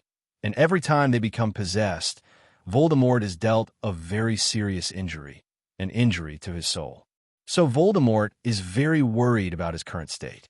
If he continues to possess ordinary animals, he believes that he will continue to switch possession objects soon. If this continues, his soul will collapse sooner or later, but with the current strength of the soul, it is impossible to possess a wizard, even magical animals. It is time to use that thing. Thinking of this, Voldemort controlled the snake body and slid to the side of towering tree, leveled a dirt bag with his snake tail, and then continued to dig up with his tail, and soon a bag appeared in the dirt hole. Voldemort, no. It should be called Voldemort Snake to take out the package with its snake mouth. After tearing open the package, a pure gold handle with two finely crafted handles appeared inside, and a symbolic and exquisitely carved gold cup was carved on the cup. This is Hufflepuff's golden cup, which is one of Voldemort's Horcruxes. Originally, Voldemort gave this Horcrux to his most trusted Death Eater, Bellatrix Lestrange, for safekeeping, and Bella also she thought it was her greatest honor, so she put it in the family treasury. This time, when Voldemort possessed Quirrell and attacked Gringotts, he took the gold cup out, originally because there was no place to store it, and he thought that here, the Albanian forest, is the safest place, so put it back here. I didn't expect that it was this move that saved the current self. It is true that he wants to reabsorb the split soul. The reabsorption of the split soul will not strengthen him in any way, but it can stabilize the current soul. State has one and only one use. If there is any other way, he doesn't want to absorb his Horcrux back. After all, a Horcrux represents his life, and absorption means that he killed himself once. This is unacceptable to anyone, let alone not to mention Voldemort, who has always yearned for immortality. But my soul is not stable. I'm afraid it's really going to die. Damn it. What happened in that room at the end, Voldemort thought bitterly, then gritted his teeth and rushed out of the snake's body. Sending his soul flying, he went to Jinbei, but he didn't expect Jinbei to resist his approach. Damn it, I am the main soul. Only I live can I live forever. Voldemort with a strong soul roared and hit the golden cup, and the golden cup's resistance became weaker and weaker, until finally Voldemort rushed to the golden cup. And at this time a blue shadow also emerged from the golden cup, and Voldemort's soul slowly merged into one. This is the color of Voldemort's soul also changed from light blue to dark blue, and back to the appearance of flying out of the wreckage of Quirrell just before being attacked by Richard. And at this time, Voldemort finally remembered what happened in the last room. His face became more and more ferocious, and then he burst into a roar. Harry Potter, Richard Harris, damn it. It turned out they were the ones who hurt me so badly. I will definitely kill you, I will. Just wait. Wait for the great Dark Lord to come again. After roaring, Voldemort flew towards the depths of the forest. Although the current Voldemort's soul state is stable, there is still nothing he can do. He still cannot take the initiative to possess wizards. In order to reduce the consumption of souls, he can only possess ordinary animals, and then wait for wizards to appear. Come here and tempt them to make bodies for themselves. After regaining possession of a wolf, Voldemort carefully recalled all the things that happened in that room. One thing after another passed through Voldemort's mind, and finally Voldemort was sure, although the little wizard named Richard would have a very strange the magic can do great damage to the soul. But as long as he has a body, no matter whether it is possessed or his own body, it will not cause much harm. If he knows that Richard's magic will be upgraded, he will not think so. More importantly, Harry Potter, Voldemort is worthy of being the second generation of the Dark Lord. He quickly figured it out. It must be the ancient curse cast by Harry's mother when he died. It was the curse that protected Harry so that he could not hurt him. Even a touch with murderous intent is not enough. At that time, when I possessed Quirrell, the curse regarded Quirrell as myself, so it burned Quirrell to ashes. In fact, it is not difficult to solve it, as long as others killing him is enough, but Voldemort is not reconciled. When he was at his strongest, as long as he solved Dumbledore, he would be able to unify the entire British wizarding world, but this little wizard made him fall short. He had to kill him himself. There is Harry, and that Richard, but Richard will not let him die easily. He must torture him severely, let him feel the pain of soul collapse, and then kill him. Voldemort, who had everything the same, could only silently lurk in the Albanian forest, waiting for a suitable time or a suitable person. Back to Richard. When Richard was still consoling Harry, he suddenly felt the ring on his hand get hot, and then return to normal. Richard knew that the crown had something to tell him, and according to Richard's intuition, it should have something to do with Harry's scar pain. After telling Harry that he had to go to the bathroom, Richard got up and walked out of the room. After turning on a bathroom light and locking the door, Richard took off the ring. There is no one now, so you can tell me something. Just now I don't know why I suddenly felt as if one of the Horcruxes was missing. What? Can you perceive the location of the Horcruxes? Richard didn't care why there's so few Horcruxes, but he heard that the crown can perceive other Horcruxes. This is not a good thing. Where are the other Horcruxes? Everyone knows, but he doesn't want others to know that he has a Horcrux here. I can't perceive the position of other Horcruxes, and I have never felt other Horcruxes, but I don't know why I suddenly had a thought just now. That is, there's one less Horcrux, and I don't know how not to destroy it, yes. I only know that one Horcrux is missing. Richard was relieved when he heard Guan say this, as long as he couldn't perceive the position. Then Richard began to think about why there was one less Horcrux. Now no one knows that Voldemort was resurrected by Horcruxes, and even if he knew, the location of the Horcruxes is very special, and it is difficult to get a group pair. The diary? Impossible. I was the one who frightened Lucius. He would never dare to damage the diary. Ring? No, this ring should have the strongest self-protection ability. Even Dumbledore suffered a loss. Locket? Impossible. This locket can be said to be the most hidden. The crown is here, Nagini. Even Richard doesn't know where he is now, but it's hard to say. Harry was on his own bed. What could go wrong? The rest is Hufflepuff's golden cup.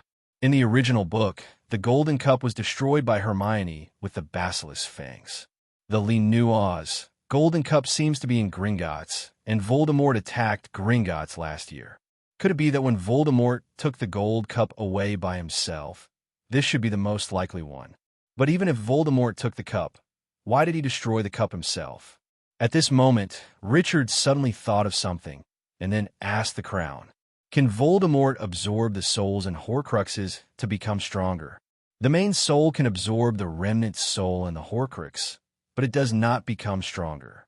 Making a Horcrux does not mean that the soul is separated. After the soul is combined, the soul becomes stronger. The split soul does not matter whether it is the main soul or the remnant soul. In fact, it will become a whole, which is equivalent to a jigsaw puzzle. If you take out a piece from complete jigsaw puzzle, the original jigsaw puzzle will be automatically repaired and complete. Although it is not the same as before, it is also complete, and the split piece will also form. It is a complete piece of the puzzle, so there is no such thing as absorbing it back and becoming stronger. But the remnant soul has another function, which is to repair the damage of the main soul, but it can only be repaired. If the main soul absorbs the remnant soul, it must be that the main soul has suffered a major trauma, and then it can be repaired by absorbing the remnant soul. Hearing this, Richard also understood that he should have given him a huge trauma when he was in school, and Voldemort had no choice but to absorb the remnant soul. After thinking it over, Richard didn't care anymore. After coming out of the bathroom, Richard walked in the corridor and suddenly remembered that the doll he bought was still in the storage. Thinking of this, Richard took out the doll from the storage and then came to the guest room where Hermione was and knocked on the door. Hermione had just washed up and was still awake. When she heard someone knocking on the door, she thought it was her mother, so she opened the door directly. The first thing that came into view was a doll, which turned out to be the one I liked very much in the mall and hadn't bought until then. And then Richard's face was revealed. Seeing that Richard was about to speak, Hermione quickly pulled him out of the room. For you, I saw that you kept looking at this doll when you were in the mall, and you were still reluctant to let it go when you left, so I bought it and gave it to you. Seeing this doll, Hermione actually knew what was going on, but she didn't expect Richard to buy it for her. And where it was placed, why didn't she see it? Of course, these are not a problem. The most important thing is that Richard bought it for himself. Take this as your birthday present, and I won't give it to you when the time comes. Hearing Richard's steely words, Hermione didn't bother to talk to him, so she decided not to give it to him when the time came, and now she was in her own mood. When you are good, you can't be spoiled by these inconspicuous words. But at this time, there was a sound of B******************* G on the door. Richard told Hermione to be silent, then quietly walked to the door and opened it abruptly. At this time, the four adults fell to the door with a murmur. At this moment, an awkward atmosphere filled the air recklessly. With a creak, a door opened. Harry came out rubbing his eyes, saw Richard's parents and Hermione's parent 043 fell to the ground, and Richard was standing beside him with his hands in his pockets, showing an expression of not knowing what arrival was attitude. Everyone who was startled by the sound of Harry opening the door all looked over together. After being seen by so many people, Harry backed away in full view, and then closed the door again. After closing the door, Harry patted his chest, took a deep breath, then put his ear on the door and began to eavesdrop. "Eris, I suddenly remembered that I still have a bottle of good wine, which is quite good in quality. Would you like to see it?" Wilson suddenly said to Hermione's father. "Then hurry up. I want to see what kind of wine can be praised by you, Viscount Harris." Harris quickly picked up the conversation and left with Wilson shoulder to shoulder. "Jennifer, do you want makeup remover? Let me show you mine. What brand do you want?" Hermione's mother was also dragged away by Olivia. After seeing that these four unreliable adults had left, Richard closed the door again, but didn't shut tightly, leaving a crack. Seeing this scene, the Grangers were really relieved. Although they were very satisfied with Richard in all aspects from the person of the family. After all, they are still young, and many things are not too early. And this slip proved Richard's magnanimity. But on the other hand, it showed that Richard knew too many things, and Hermione was no match. Unlike the Granger couple, the Harris couple were proud of their education when they saw the crack in the door. As expected, the child they handed over was different from his father and mother. At this moment, Hermione was about to react. Her face turned red in an instant. She glanced fiercely at Richard and was about to push him out, but before she could push him out, she suddenly kissed Richard's face and then quickly pushed it out. At this time, Richard seemed to be under some spell, and he smirked at the door for a while before returning to his room. Seeing this scene, Mr. Granger was instantly heartbroken. "My little cabbage, no, I must clean up this fellow Wilson and drink up all his good wine." Thinking of this, Mr. Granger's mood immediately improved a lot. And then pulling Wilson is like walking to the wine cellar, but Wilson is in a red face today and needs to drink more because he is in a good mood today. At this time, Hermione buried her face in the otter doll and took it out until she couldn't breathe, and then patted the otter gently while whispering about the bad guy. Richard felt dizzy as if he was walking on the clouds and came to the door of his bedroom. When he opened the door, Harry fell backwards in the direction of the door opening. "What's going on?" Again? But this time was better. Harry was younger and more flexible, so he just staggered and didn't fall. "I thought something was wrong, so I just listened. Yes, that's it." Harry smiled awkwardly. Richard didn't poke him and went back to bed and lay down, thinking about something. "Richard, are you telling Hermione about my scar hurting and you don't want your parents to know?" Harry asked suddenly. "Damn, you can figure this out. You really are a G little genius." Richard was dumbfounded. Is this Harry stupid or naive? "That's right. Hermione also read a lot at school. So I want to ask if I know anything about post-traumatic trauma for magic, but she hasn't seen it either." Richard looked at Harry seriously and said, seeing his friend thinking of him so much, Harry was very touched. And Richard looked at this little fool who was about to be limped by himself and couldn't help feeling a little bit ashamed, so he decided to remind him. "Harry, I suggest you record the time of each scar pain." Seeing Harry's disapproving expression, he continued, "There is no precedent in the wizarding world who survived the death curse, and there is no precedent for your mother's curse. These two magical things happen, together, and it is very likely that there will be some uncertain factors. Don't think that your scar hurts is a very simple thing. You forgot that last semester you saw Quirrell's scar on the back of his head. This may be a prophecy for you. Do you understand? This is very important." Hearing a lot of chatter from Richard, Harry only understood one thing. That is, the pain of a scar is not a simple pain, but an important thing. Seeing Harry's bewildered expression, Richard didn't intend to say anything more. Go to sleep. I'll take you to see something good tomorrow. Hearing about looking at good things, Harry barely suppressed his curiosity and closed his eyes, but he couldn't sleep, so he couldn't help asking Richard, "What a good thing?" Richard didn't answer. He knew it would be troublesome if he answered, and Harry would definitely talk endlessly. So let's pretend to be asleep. Seeing that Richard didn't answer, Harry thought that Richard was asleep, so he quickly closed his mouth, not daring to continue speaking until he saw him. But it was difficult to spend such a happy day in the summer vacation, so Harry was very nostalgic. He was afraid that this was a dream. After waking up from the dream, he would still lie in the small attic of the Dursleys' house, enduring the difficulties of the Dursleys' family. Just like that, Harry slowly fell asleep in reluctance. He didn't know how long he slept, but he felt someone shaking him. It's time for Harry to wake up and eat breakfast. Does anyone call himself to eat again? When Harry opened his eyes, he realized that the sunlight outside was already very dazzling. What time is it? I'm so sorry.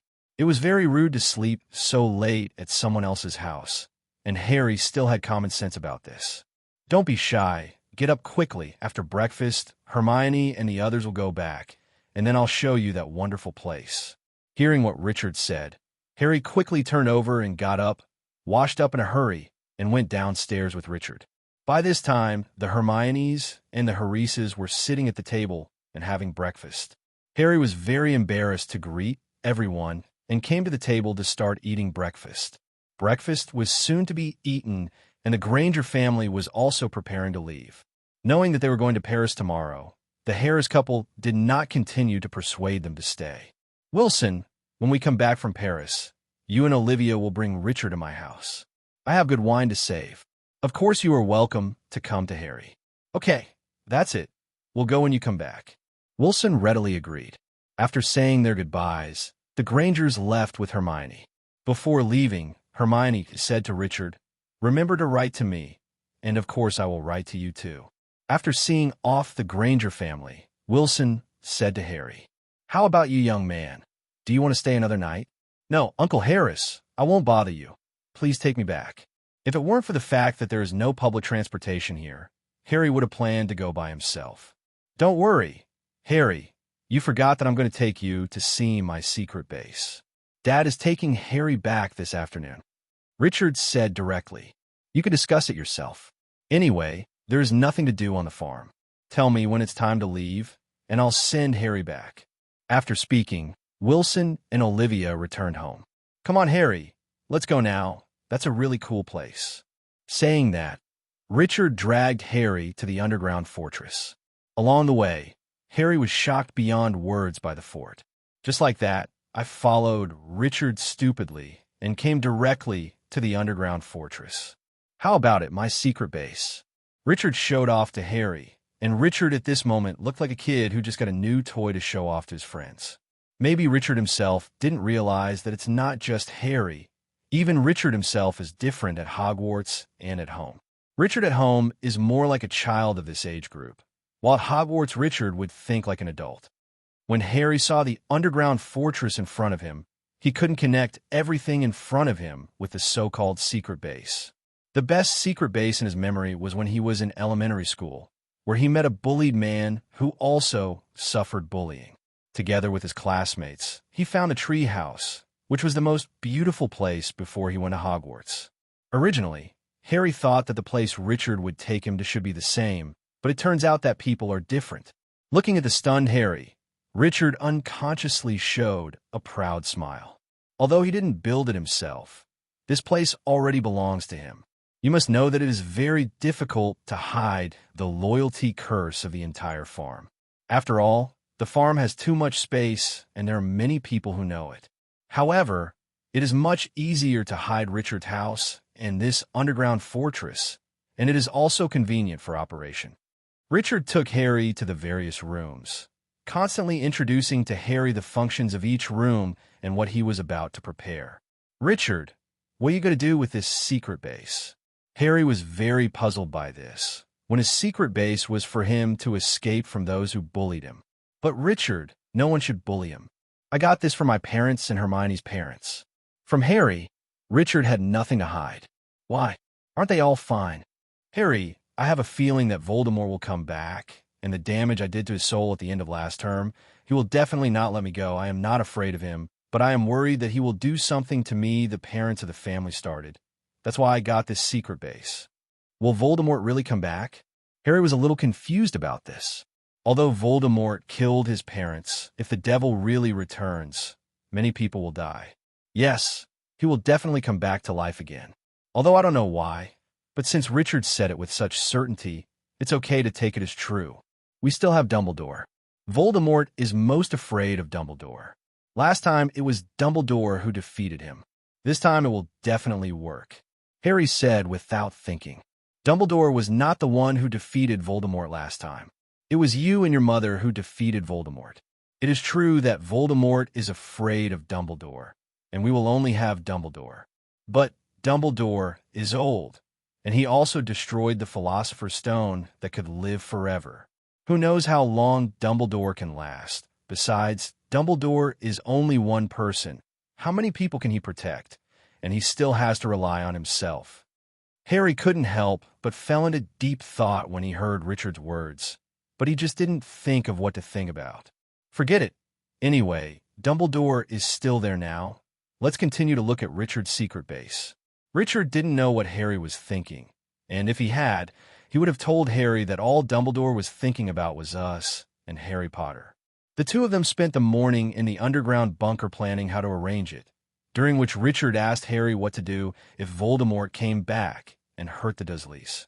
Unexpectedly, Harry didn't even think about it and directly said, "No, the Dursleys are so bad, they will definitely help Voldemort directly." Well, this answer, very Harry. Then it was Richard's painful moment. Harry was like 100,000 wise. He kept asking this and that, but they were all relatively routine and acceptable. The latter questions made Richard wear a pain mask. Not for 20 years cerebral thrombosis can never raise these questions, like why so much luncheon meat is prepared. Isn't luncheon meat only eaten at noon? Can still be called luncheon meat if it is eaten at other times? Until the end, Richard had no thoughts of sorting out, just wanted to find something to gag Harry's mouth. No, considering that Harry could only interrupt his own progress here, Richard chased Harry to ride the horse. After Harry left, Richard finally rushed to the world to be quiet. To be honest, there is actually nothing to tidy up here, just some things are missing, such as food and medicine, but Richard just feels that there are still many things that have not been cleaned up. Soon Richard also felt bored down here, so he returned to the top again, watching Harry ride slowly there. What should I do? Although I can learn the spells from the crown, Richard still doesn't trust him very much. It's better to go back to Hogwarts and find some magic books to supplement the basics of black magic. It is easy to be deceived. As for going out to play, it's still in the 90s. It's too inconvenient not to have a lot of things. Why don't you go to Diagon Alley? But you can't take Harry with you. It's just a holiday. It's Harry's magic spell supplement when he was full of energy. Taking him away from the Dursleys' house for a day was enough. And this should be the limit Dumbledore could accept. If he continued to take Harry to Diagon Alley recklessly, that old bee would definitely find him. Seeing that Harry was having fun there, Richard didn't urge him to wait a little longer. It was almost 10 o'clock in the morning, and Harry was also tired from riding the horse, so he found Richard after getting off the horse. "Richard, please ask Uncle Wilson to take me back." Harry saw that it was almost noon, and he was really embarrassed to have lunch here again. "So I want Wilson to send him back." "What's the matter? Are you not having fun here? Why don't you go after lunch?" Richard asked to stay. "Forget it. I have to go back sooner or later, so I won't bother you anymore. I'm very happy these 2 days. I am really the happiest except Hogwarts," Harry said seriously. Seeing that Harry was determined to go back, Richard didn't continue to persuade him to stay, and took Harry to find Olivia first. "Mom, where's the magic wallet? Do you still want to use it? I want to use it for Harry." "No, it's not as easy to use as I imagined, and it can't be seen by others. It's too troublesome. Anyway, when you buy things, you let your father hold them. Putting them in the car is the same as putting them in there." Let me think about yesterday. We took it to buy some food, and by the way, put in the locker by the door. You go and see. Richard came to the locker and found a magic wallet.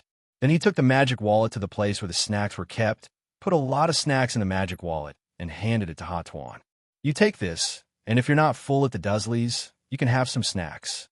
Harry didn't refuse. He knew it was a friend's kindness to him, and he couldn't refuse. Seeing the touched Harry, Richard teased, "I can't give you this wallet. You will return it to me when I go to school. When my father and mother go out to inspect other farms, it will be much more convenient to have this wallet." 0 asterisk asterisk asterisk. Hearing this, Harry immediately said to go back and put away the snacks and return them to Richard. Let's put it there first. Your room must be small, and snacks should not be easy to hide. Besides, your cousin, you can tell from his appearance that he must be very good at finding something to eat. Besides, I'm on vacation now.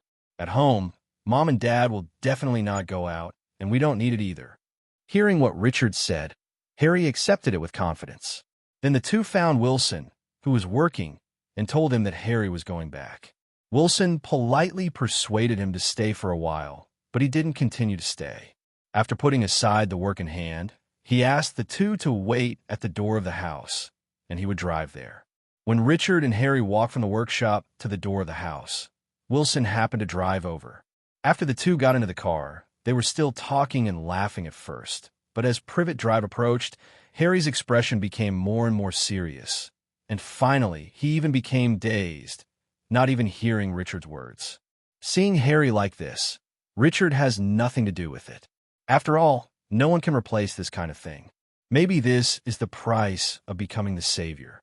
The more prosperous Harry is in the wizarding world, the more miserable he is at the Dursleys.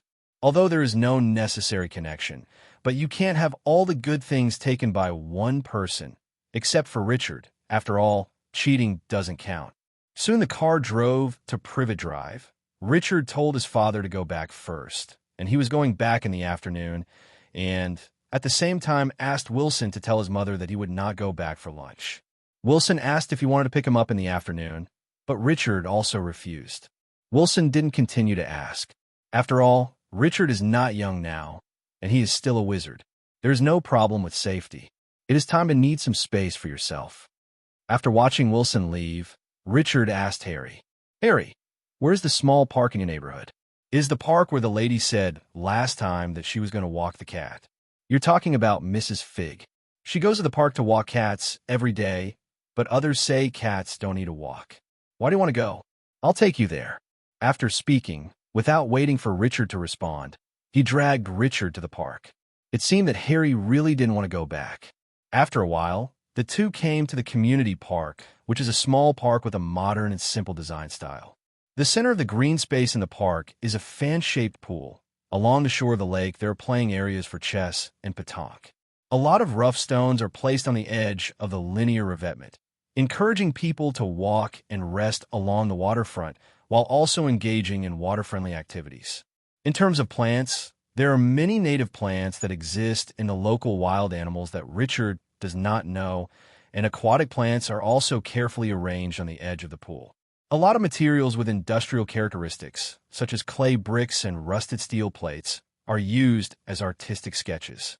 Mrs. Fig was sitting on a bench by the lake where she could see the people coming and going in the community. It really is a professional caregiver. Richard is very emotional. Seeing that Richard and Harry came back, Mrs. Fig didn't say anything. She had told Dumbledore yesterday that Richard had taken Harry away. Dumbledore told her to wait. If Harry didn't go back to tell him the next day, now Harry didn't have to tell Dumbledore when he came back.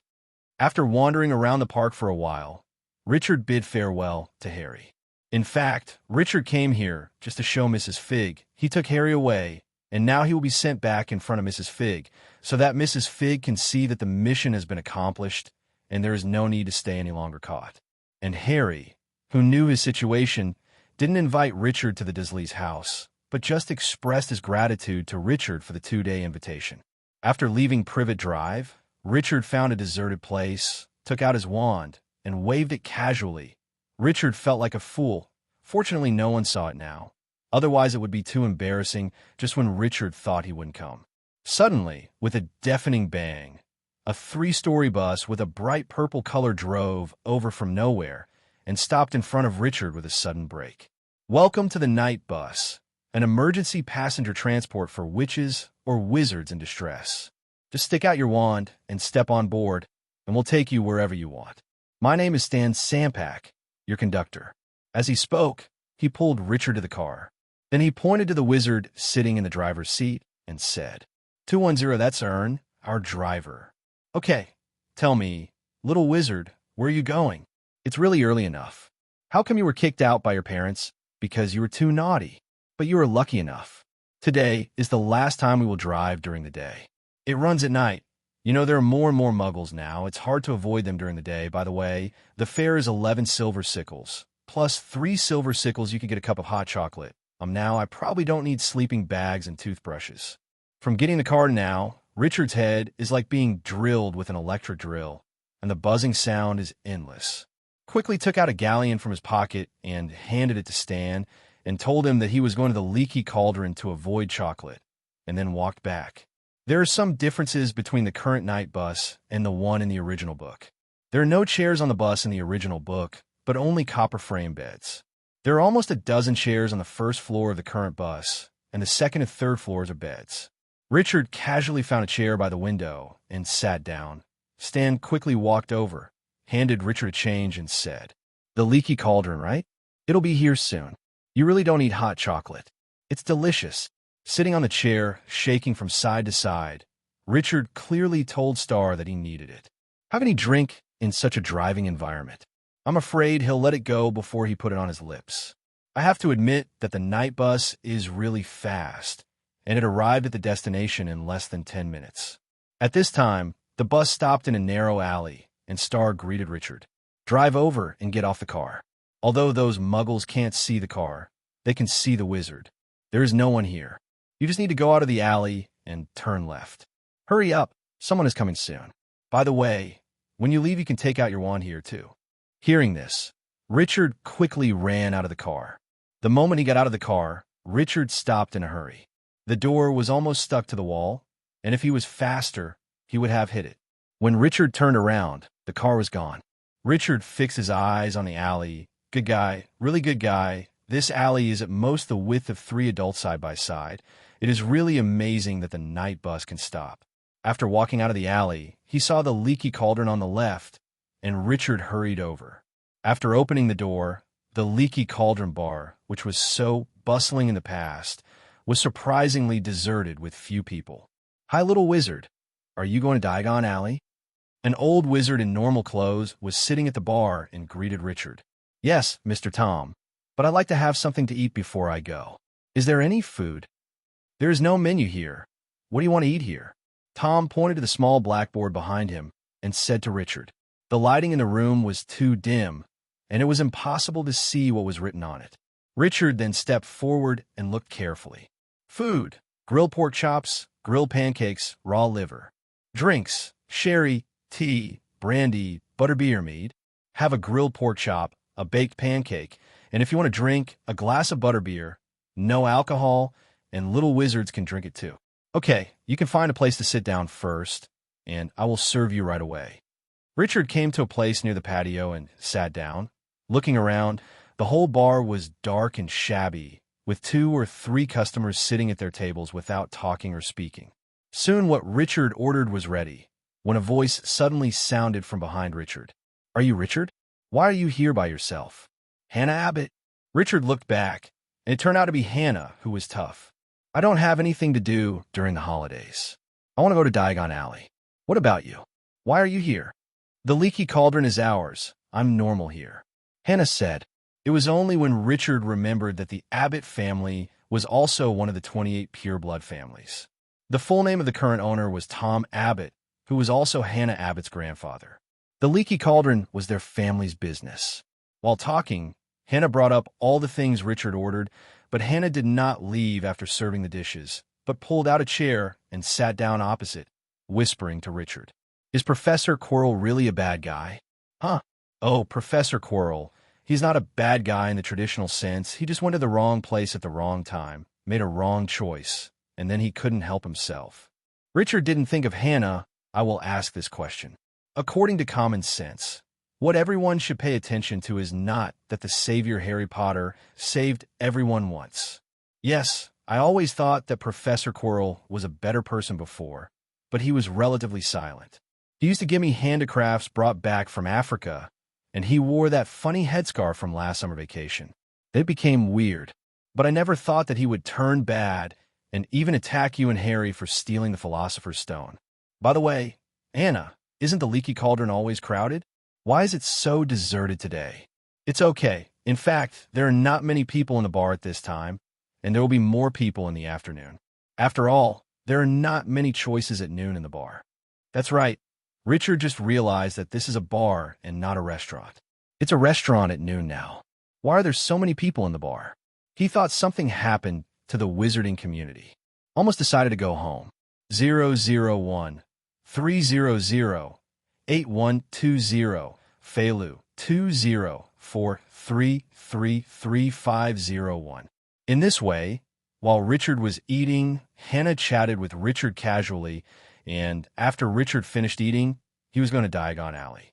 Just about to say goodbye to Hannah, Anna said to Richard, "I'll be with you, and I can introduce you." Richard agreed as soon as he heard it. Anyway, it's not interesting to be alone, and you won't be cheated if you have this local snake buying things. Seeing that Richard agreed, Hannah asked Richard to go to Diagon Alley to wait for her first, and she went to talk to Tom. Let me explain here first, it's not that Hannah has any unreasonable thoughts about Richard. It's just that there are no people in it right now. Tom alone is enough. Hannah is too boring there. A classmate happened to come. She just go to Diagon Alley, by the way. Don't think too much. Without making Richard wait too long in Diagon Alley, Hannah soon entered Diagon Alley too. Where do you want to go shopping? I want to go to Leon Bookstore to see if there are any new books, and then go to the Fantastic Beasts store. Okay, let's go then. Saying that, Hannah led Richard forward, and soon came to Lehan Bookstore along the winding road. Lehan Bookstore is located in the 5th store, not far from the entrance. After entering, there are several large bookshelves inside the bookstore. The bookshelves are full of books, even reaching the ceiling. Among them are huge stones like paving stones. Leather-bound books, there are small silver shell books that are as small as postage stamps, books with countless strange symbols printed on them, and wordless books with nothing written inside. Isn't this little Hannah? Why become by textbooks? But Hogwarts hasn't given me the textbook list for this semester. You still have to wait for a few days. The bookstore owner took the initiative to type when Hannah came over. Call. It's not that I want to buy books. I'm here with my classmate. He wants to buy some books. Hannah quickly explained. Hello, little wizard, what do you want? At this moment, the bookstore owner looked at Richard and recalled it, and immediately remembered it. It's you, I remember you. Didn't you buy a lot of books last year? It is true that no wizard who is still an underage wizard will buy most of the 5.0 in Leon Bookstore, but this also made the boss a lot of money, so the boss immediately greeted Richard warmly. I've basically read all the books I bought last year. I'm going to see if there are any new books. Then you're really in the right place. Leon Bookstore has new books every year, and now I have the most popular series of books here. Let's take a look. This is the Gilderoy Lockhart series. I have the most complete one here. There is also this one. This is Lockhart's new book.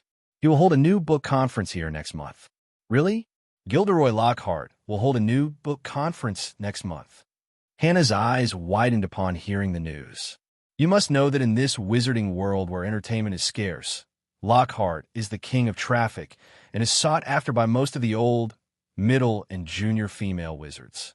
Give me a set of all Gilderoy's books. Even if Richard didn't know the truth about Gilderoy, he wouldn't follow the stars, not to mention what kind of person Gilderoy is. Richard knew very well, but he knew that next semester, Gilderoy would be Hog Professor What's New Defense Against the Dark Arts class. These books will be bought sooner or later, so I bought them. Then Richard glanced at Hannah and found that she was staring at Gilderoy's new book intently, and pulled the boss aside and asked quietly, "Do you have the kind that is not allowed to be sold here?" Fantastically waiting for the boss. After a while, the boss took out a book from an unknown corner, came to Richard's side mysteriously, and gave him a look. Several large characters suddenly appeared on it. One Night with Gilderoy Lockhart. There is even a moving picture. Richard suddenly came up with the idea that it would be good to buy a copy. He quickly suppressed it and said to the boss, "I'm not talking about this kind of thing. Is there anything about black magic?" Hearing what Richard said, the boss quickly stopped Richard, looked outside carefully, and said cautiously to Richard, "This can't be sold. Orers come to my store from time to time to check. If they find that kind of book, then I will definitely be arrested and sent to Azkaban. Forget it. I thought that Lehan bookstore would have everything." Hearing Richard say this, and knowing that Richard is not the one who is short of money, "I do have a book about spells, but you need to know the price of such a book." "There is no problem with the price," Richard said quickly. Hearing what Richard said, the boss didn't continue to talk nonsense and took out a dilapidated book from a corner and put it directly in Gilderoy's book. "Sincerely, 40 gold galleons." Gilderoy said if books cost 10 galleons, and that book costs 30 galleons. "Is it so expensive?" 20 after handing over the money to the boss, Richard just took out the book and turned 2 pages. There are some profound things on it. The symbols and some incomprehensible words, but it doesn't matter. The crown should understand. Richard wanted to continue reading, but the boss put his hand on the book and whispered in Lee's ear, "You only bought Gilderoy's book from me. I won't admit the rest." Seeing Richard nodding, the boss took his hand away from the book. Considering that it is best to read the book of black magic in a safe place, Richard did not continue to read it. Considering that this is the wizarding world, there are many alchemy products that can store things, so Richard did not hide it and receive the book directly. In memory, he thought his behavior was normal and nothing out of the ordinary. But I didn't expect the boss to show a surprised expression. This is not something that ordinary alchemists can do. Seeing the boss's expression, Richard knew that his behavior was Meng-Lang. But fortunately, the boss soon figured out Richard was obviously not short of money for such a big deal, and some strange alchemy products were normal, so he was relieved. Seeing that the boss returned to his normal expression, Richard also breathed a sigh of relief, and he should be more cautious in doing things in the future. "Now that I have bought the book I want, there is no need to stay here any longer." After greeting Hannah, the two walked out of the bookstore. After seeing Richard leaving, the boss excitedly took out the gold galleons he had just received, counted them carefully twice, then took one randomly and put on the bent index finger of his right hand, flicking his thumb under the gold coins in an instant. The gold coins spun rapidly into the air and then landed steadily in the hands of the boss. In fact, that book is not a black magic book. It was just bought as a waste book from a declining family. At that time, there were a bunch of different old books, and the others had already been disposed of by the boss. Only this one was left. I wrote some strange words, all of which are blank at the end. The boss originally planned to use it as a notepad, but he didn't expect that there would be such a fat sheep. As for the little wizard at the back, he is not afraid. He has already said that he will not recognize books other than the Gilderoy series, and to be honest, the boss never said that this book is a black magic book. He just said that this is a book about spells, and those strange words, the boss thinks they're spells, but he doesn't care if he can't understand them. What's more, an underage little wizard watched black magic. It must be for fun. He still protected the little wizard. The more excited the owner wanted to close the shop and go to the leaky cauldron for a drink. At this moment, Richard, who was excited, didn't realize that he had been cheated. He was chatting excitedly with Hannah and walking towards the Fantastic Beasts store. The Fantastic Beasts store is a store located on the south side of Diagon Alley. The small space in the store is very crowded. Here Richard has to complain about the Ministry of Magic. Diagon Alley is full of wizards, so why should we abide by the International Wizarding Secrecy Act? A problem that can be solved with a traceless expansion spell. The walls of the store are covered with dense cages, selling all kinds of exotic animals, such as poisonous orange snails, giant turtles with jeweled shells, black mice with shiny fur, owls, ravens, cats of various colors, and velvet, plush and transforming rabbits, and more. And in addition to magical animals, there are also pet supplies such as mouse strength potions. When Richard came to the store, the boss was taking care of the magical animals in the store. When he saw Hannah coming, he also greeted Hannah manually. "Hi, Hannah. Do you want to buy a magical animal as a pet?" "No, Adams. I'm here with my classmate this time. You can greet him. I'll just take a look." Hearing Hannah's words, Adams turned his gaze to Richard. "You little wizard, what do you need? I don't only have owls here." "Mr. Adams, you are busy first. Let me take a look first." Hearing that neither of them came to buy magical animals, Adams also lost interest in saying hello. After all, he still had a lot of things to do now, and the only clerk has asked for leave because of the death of his relative, which made him very busy. There will be a batch of new pets coming soon, and it will be more busy later. Maybe it's time to hire a temporary worker or something. It's really not enough for one person.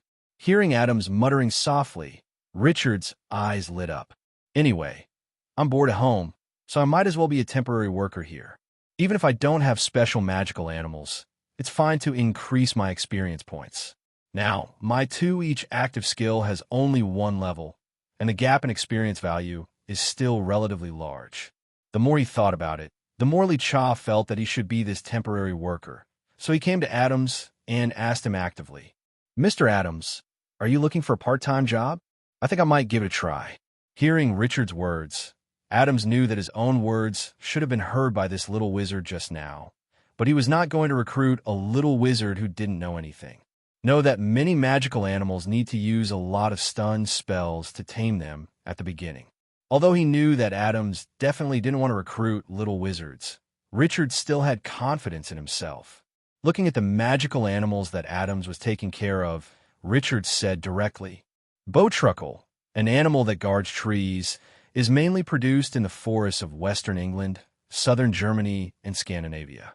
It usually feeds on insects, and the favorite is the woodcutter. As long as you give it a wood, turtles can destroy even the trees it guards."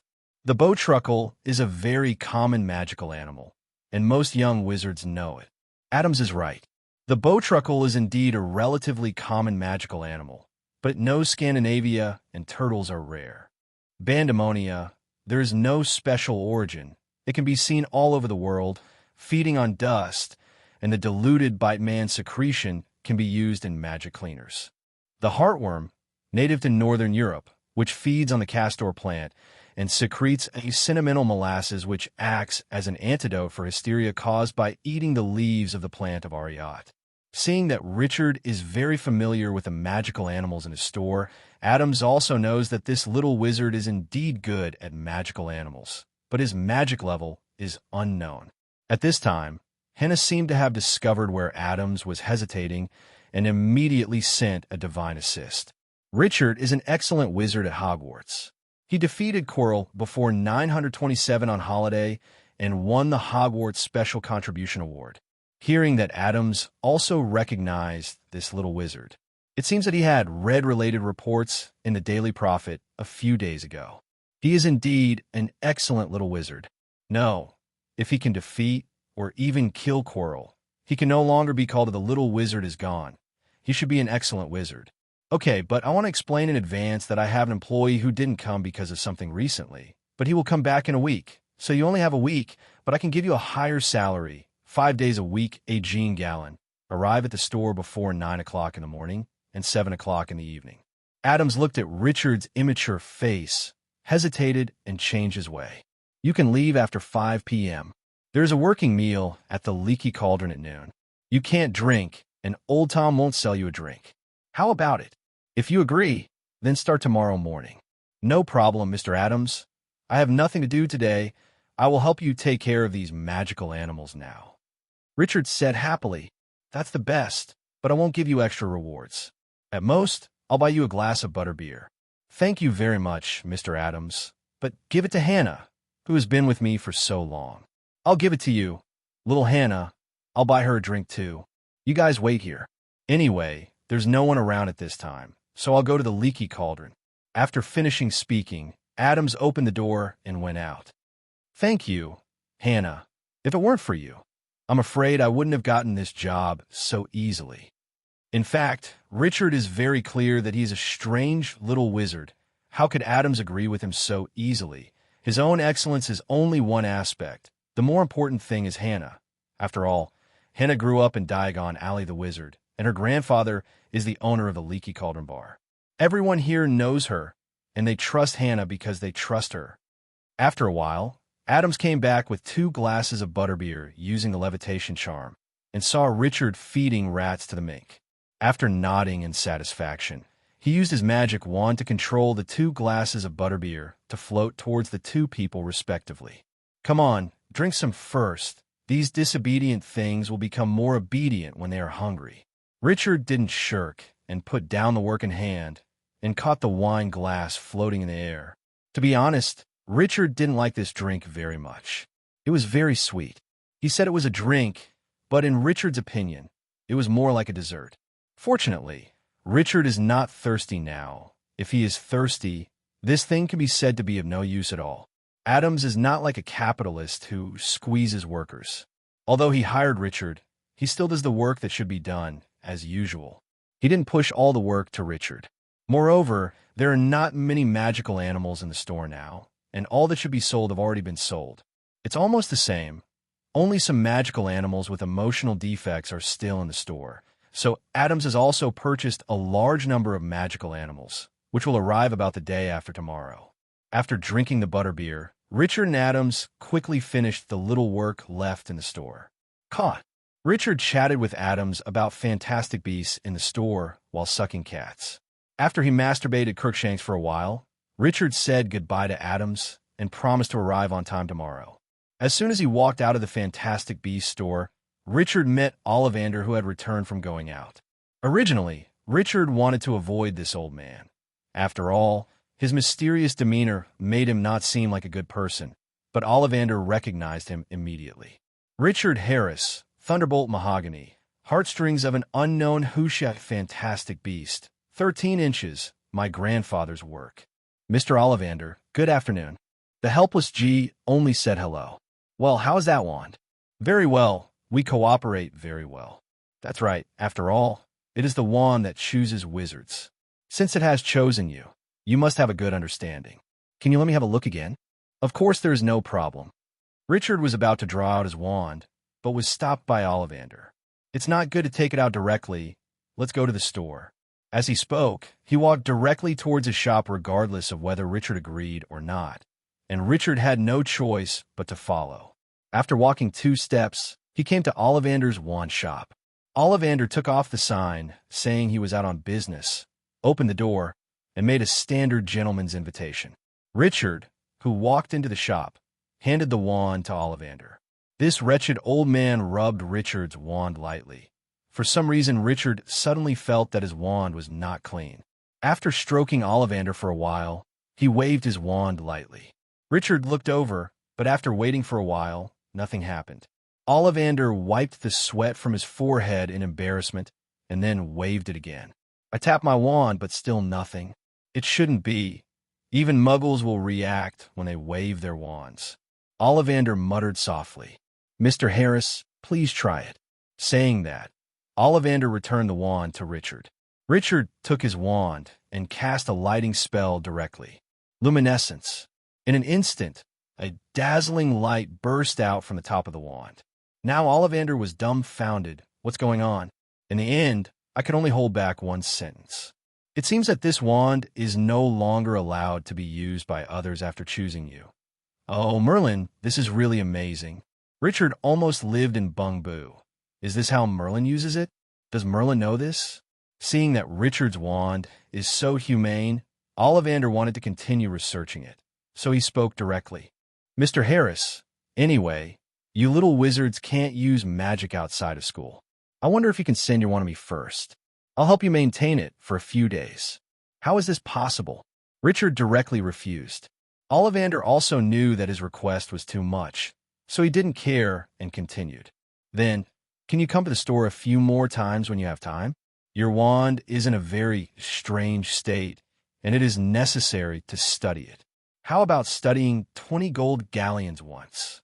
Damn, it turns out that a monopoly industry is to make money. This old guy must be very rich, but Richard still refused the request. Mr. Ollivander, I'm really sorry. I have to work at Adams these days, and I really don't have time. I'll go talk to Adams, and he'll agree. I'm sorry, Mr. Ollivander. Mr. Adams is a good man, and I don't want to delay my work with him because of this incident. Seeing that Richard was already a little unhappy, Ollivander added hastily. In this way, on the premise of not affecting your work, I can give you 50 galleons at a time. How about not more than an hour each time? And you can also learn some knowledge about magic wands from me." Seeing Ollivander swearing not to give up until he reaches his goal, Ji Ing said directly, "I can come up to 3 times, and I'm not sure when I can come. Even if you have something to do, you have to count at once, 100 galleons each time." Richard thought that such a demanding request should be rejected, but unexpectedly, Ollivander immediately agreed. "No problem, it's settled." Seeing that Richard agreed, Ollivander was very happy. In fact, Richard didn't know that the current wands can be used even by Muggles, but Muggles can't cast spells, but they can trigger the magical energy stored in the wand, which means that there are often times when Muggles take the wand by mistake, inadvertently triggered the magic energy and cause serious consequences. If Ollivander can use Richard's wand to create a new wand that Muggles can't use, or that can't be used by anyone except the owner, then he can definitely break through the title of one of the 3 major wand makers in Europe, becoming the veritable #1 wand maker in the world. The temptation for Ollivander is indescribable. The family has been engaged in wand manufacturing for many years. How much money does Ollivander have? They can't count. So, let alone 100 gold galleons. Even if it's 1,000 gold galleons, Ollivander doesn't care. After coming out of the wand shop, Richard first came to Mrs. Malkin's robe store and asked Mrs. Malkin to buy 2 protective coats. After hearing this, Mrs. Malkin's expression turned pale. "Yes, tell Richard that she doesn't sell these messy clothes here." Hearing this, Richard didn't say much. Mrs. Maugin meant that there were such clothes in the Tuathon clothing store, so he rushed to the Tuathon clothing store immediately. As soon as he opened the door, Richard saw a familiar figure. It was a pale young wizard with a thin chin, light blonde hair, and gray eyes. "Draco Malfoy?" Richard blurted out. "That's right, the little wizard of Slytherin, Draco Malfoy." At this time, Draco heard someone calling him, and immediately looked back, seeing that it was Richard, and blurted out, "Why are you here?" Narcissa was a little displeased when she heard that someone came in, but when she heard that her son still knew her, she thought that she must be from a pure-blood family. So she looked back. She originally planned to be a wizard from a pure-blood family. Call. But looking back, the person standing at the door turned out to be Richard. Thinking of her husband's performance after picking up her son from the station that day, and the evening conversation between the husband and wife, Narcissa's face was also a bit ugly, but she was obviously better than Richard. Draco has many cities. Hashtag, Mr. Harris, here you come. Then forced a smile on his face. "Mrs. Malfoy, you're here too. I didn't bother you." Richard kept a straight face without any expression. Seeing Richard's face, and thinking of what Lucius said to her, Narcissa couldn't help wondering if this Li Cha was following her and Draco, but she didn't dare to ask. "Song wants to hurry up? Stay a little farther away." "Margaret, I'm leaving first, so I don't want that dress for now. Mr. Harris is a respected guest. You should treat him well." Mr. Harris's consumption today can be charged to the account of the Malfoy family. After speaking, he nodded to Richard. "Oh, then thank you, Mrs. Malfoy." Richard still looked at Narcissa blankly. Narcissa, who was looked at very awkward by Richard, hurriedly took Malfoy out of the clothing store. Seeing Richard's demeanor, even the Malfoy family, who always had their eyes high above their heads, respected him so much, Margaret quickly put on a flattering smile. "Mr. Harris, is there anything I can help you with?" "Margaret, right? I want 2 coats with self-defense functions, which can be worn by ordinary people. I don't know if you live here." "Of course there is, but the price may be a bit high. But since Mrs. Malfoy said that it should be recorded in the account of the Malfoy family, there should be no problem." "The price is not a problem, but it's just some gold galleons. I still have some, but it must have an effect. If there's no effect, it will not be so easy for me to deal with." As for the kindness of the Malfoy family, Richard didn't, Wang Zhao, directly accept it. The Malfoy family is always the master of success. This time they accepted it. I don't know what troubles will happen later. Besides, Wilson changed so much last year. Too many galleons are wasted if not used. Hearing what Richard said, Margaret was even more sure that this man must be a man of great background. She smiled even more and didn't care about Richard's threat. After all, Although her store's price is a bit higher, the quality is also well known. Of course, there is no problem, Mr. Harris. Our store has always been known for its quality. In this way, Richard chose 2 men's and women's coats at the Tuathon clothing store and actually spent 3,000 galleons. When paying the money, Richard didn't seem to care, but his heart was bleeding silently. It was so dark. Before leaving, McGonagall told Richard that the protective ability of this kind of clothes can only last for 1 year, and after 1 year, he needs to go to the store to recharge. Deep Pit, Margaret, who sent Richard out, was too happy to manage his facial expressions. After all, they're professionals and usually don't laugh. However, Margaret did not cheat Richard. The cost of these 2 clothes was about 2,800. Margaret was happy to finally sell them. This kind of clothes is very tasteless in the wizarding world, and ordinary wizards don't have so many. Gold gallon, and even if you have it, you won't buy it. After all, the effect of 10 iron electric lights is much better than the protection of this kind of clothes. Richard paid more attention this time, and put the 2 clothes into the storage when no one was there. Then I walked through the leaky cauldron, said hello to Hannah, thanked him again, and left Diagon Alley. When he came to the alley where he got off the car, he took out his magic wand and waved it around. Still the same formula, still the same movement, accompanied by a deafening bang. The night bus came to Richard. Right in front of his eyes, Richard felt that his nose had touched the front cover of the car, and the hot air from the engine was blowing over his face. "It's you, that little wizard? Sure enough, you still want to sit again. I said that the night bus is the best means of transportation. Hurry up, old guy. Hurry up, there will be trouble soon. Coming." Richard tremblingly supported his limp legs and boarded the night bus.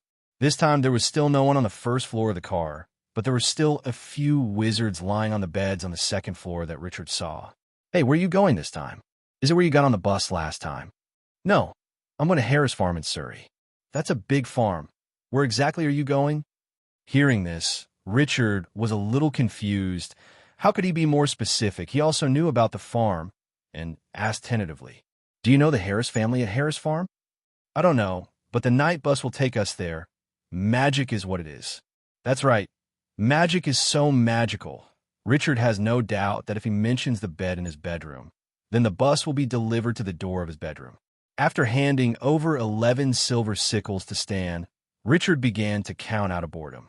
1 gold galleon is about 5 pounds, and 1 gold galleon is equal to 17 silver, 570 sickles. So 11 silver sickles is about the same 3.2 pounds. You know, my home is still a little far from the leaky cauldron. It's surprisingly cheap. Unfortunately, this is the last day. It will only be possible to ride at night.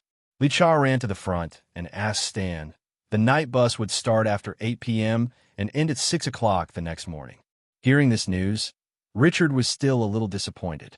His parents probably wouldn't say anything about his part-time job, but he would go home after 8 o'clock. At his current age, his parents would never agree, so he had to let Wilson pick him up. Soon the night bus arrived at the door of Richard's house. After saying goodbye to Stan, Richard got off the bus and returned to his home. At this time, Olivia had already started preparing dinner, and she was very curious to see Richard's sudden return. "Son, how did you come back? Why didn't I see any soldiers coming over?" "It's the wizard's bus, and people without magical powers will ignore it even if they see it," Richard explained. "By the way, Mom, I think it's okay to work part-time for a week in the Wizarding Commercial Street we went to before school started last time." Richard knew that his father would definitely have no problem, and it was mainly because of his mother. She should be reluctant to let herself work part-time. Hearing what Richard said, Olivia quickly turned off the fire, turned around, and looked at Richard seriously. "What's the matter, son? Did you change the money last time?" "It's okay. Let your father change some. Recently, the income of the family has increased a lot, and the money is enough." Seeing his mother's rich and powerful appearance, Richard almost laughed, but he still hurried explained. "Without my mother, I still have a lot of galleons, and I can't spend them all, Kachi." Indeed, before going to school, Wilson exchanged 1.6 W of galleons for Richard, which is almost the income of Ronald's family for 10 years. That store is a magical animal shop. There are not many jobs every day from 9 a.m. to 5 p.m., only 1 week, and you only need to feed the magical animals. If your son is not too good, it would be very difficult to apply for the job. Mom, please, just let me go, Richard said, coquettishly shaking Olivia's arm. Okay, but if you want her dad to pick you up, you can't take that wizard bus anymore. Okay, Mom, hurry up and cook. I'll go up and take a shower and change clothes. I'm hungry. Hearing that her precious son was hungry, Olivia hurried back to the kitchen to continue cooking. Richard also went back upstairs. Although using a cleansing spell can solve the problem, the cleaning spell is different from a real bath. As long as conditions permit, Richard prefers to take a real bath, but dirty clothes can be cleaned with cleansing. Curse. After washing, Richard changed into clean clothes, cleaned the clothes he took off today with a cleaning spell, and went downstairs. At this time, Wilson also came back. Seeing that Richard was already at home, Wilson asked Richard how he was doing today. Richard explained today's itinerary to Wilson, and when he heard that Richard was going to work part-time, Wilson was very supportive and did not let Richard and Olivia say that they took the initiative to take over the pickup task. As time slowly passed, the sky became dark, but the occasional sweltering heat was still unbearable because Olivia turned on the air conditioner at home when cooking, and the house was cooler, so they didn't plan to go out tonight have eaten. After seeing Olivia put tonight's dishes on the table, Richard hurriedly took out the clothes he bought at the outer clothes store today. Dad and Mom are just gifts I bought for you in Diagon Alley. Seeing that her son knew how to buy a gift for herself, Olivia almost burst into tears. Seeing the change of Mother's mood, Richard hurriedly continued to introduce. Wearing 2 coats, both have added protection and cleaning capabilities. You can wear them when you go out in the future, but you need to empower them once a year. Before Richard finished speaking, Olivia came over and hugged Richard into her arms. It wasn't until Olivia's mood eased a little that she let go of Richard, who was almost out of breath. At this time, Wilson was watching carefully with his coat. Richard, what kind of attack can this guard against? Let's try it first. After speaking, Wilson put on his coat, went to the kitchen, took a fruit knife, handed it to Olivia, and signaled to Olivia you stab it to try. Olivia gave him a blank stare and put it on the table. However, despite Olivia's obstruction, Wilson still picked up the fruit knife and first stabbed at his arm tentatively. As Olivia exclaimed, a green hood appeared around Wilson.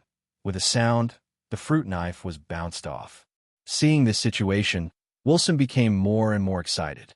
Holding the fruit knife, he raised it high and stabbed at his arm vigorously. The same green cover appeared again. This time the sound of the impact was louder, and the rebound was even stronger. Chong. The fruit knife was thrown out immediately. Seeing that Wilson planned to do a more powerful test, Richard also stopped his father.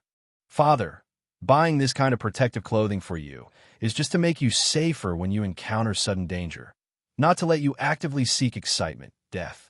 Hearing Richard's words, Wilson finally stopped his crazy behavior, hugged his son, and let go. Seeing that both of them had returned to normal, Richard quickly expressed that he was very hungry and wanted to eat. Olivia stepped forward to put away the 2 coats under Wilson's reluctant eyes, and then gave the family dinner. The dinner ended in a warm environment for the 3 of them. After watching TV with his parents for a while, Richard said that he was sleepy and then went upstairs, leaving the downstairs space to his parents.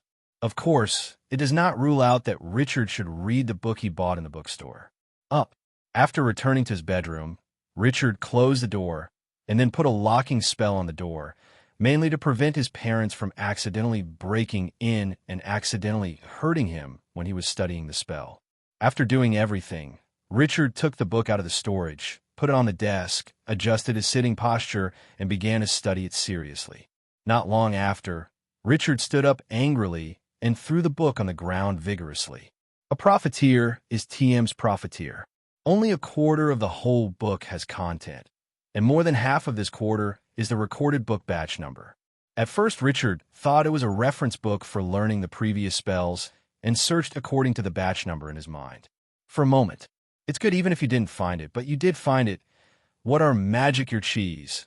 Gilderoy Lockhart teaches you to remove household pests, the magic of baking bread, and even a copy of The Life and Social Habits of a British Muggle Family. This is the book entry list of Lehan Bookstore, which means that half of it was written by the owner of the bookstore himself. No wonder the ink and handwriting are completely different.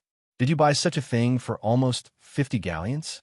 Immediately, Richard felt dizzy and felt tight in his chest. No, I have to return it. Richard said that he had never suffered such a big loss. Richard carefully recalled the conversation with the bookstore owner today, and it was not leaking. I was a little excited to get carried away when I received the goods, and I didn't even check it clearly. Thinking of this, Richard started beating his chest again, regretting the past. Really wrong. I shouldn't have gone to Diagon Alley in the first place. If I didn't go to Diagon Alley, I wouldn't have been cheated.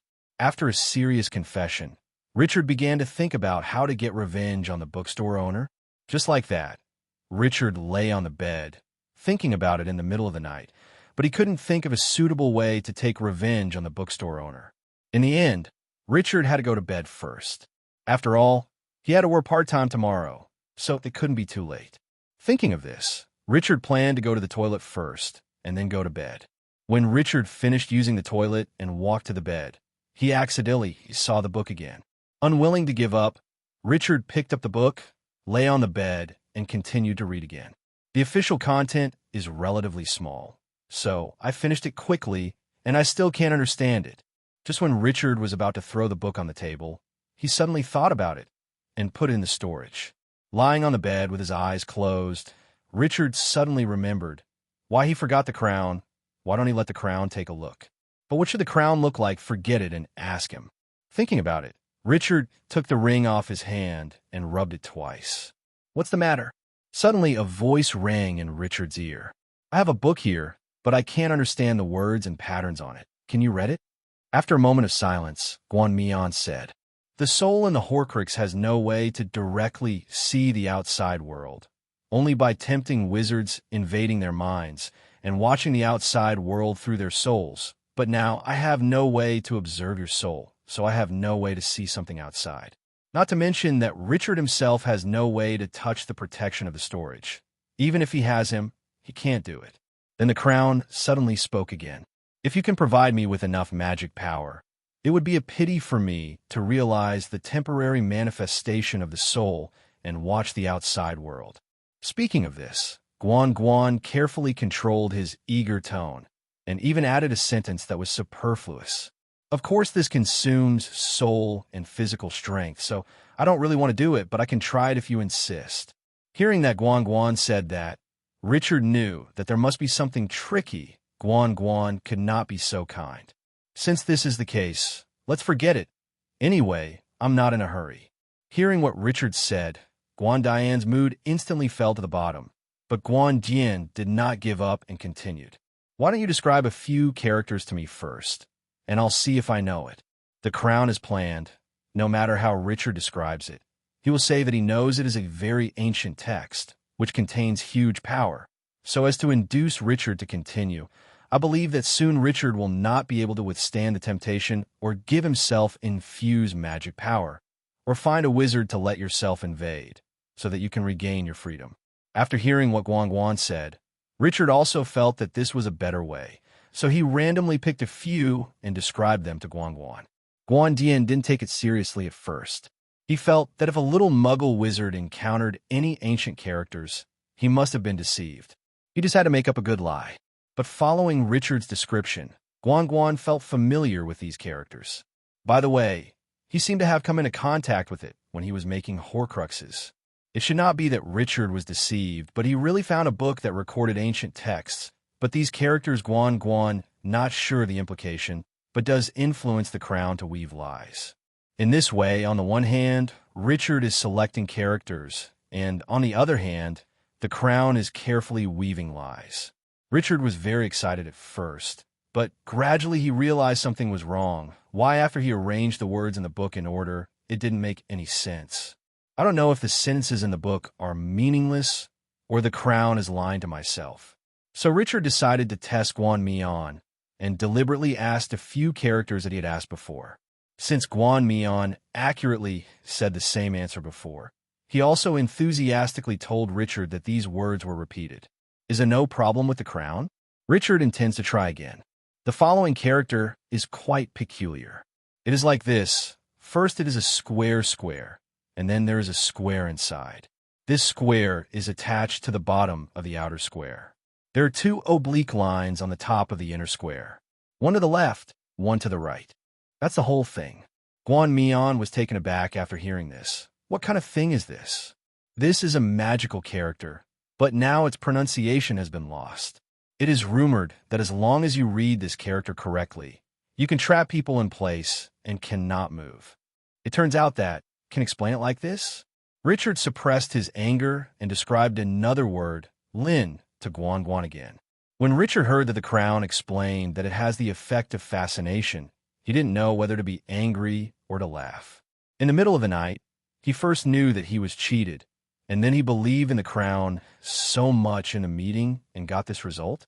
Richard took out his wand with a blank expression and waited silently for the crown to remove the explaining layer.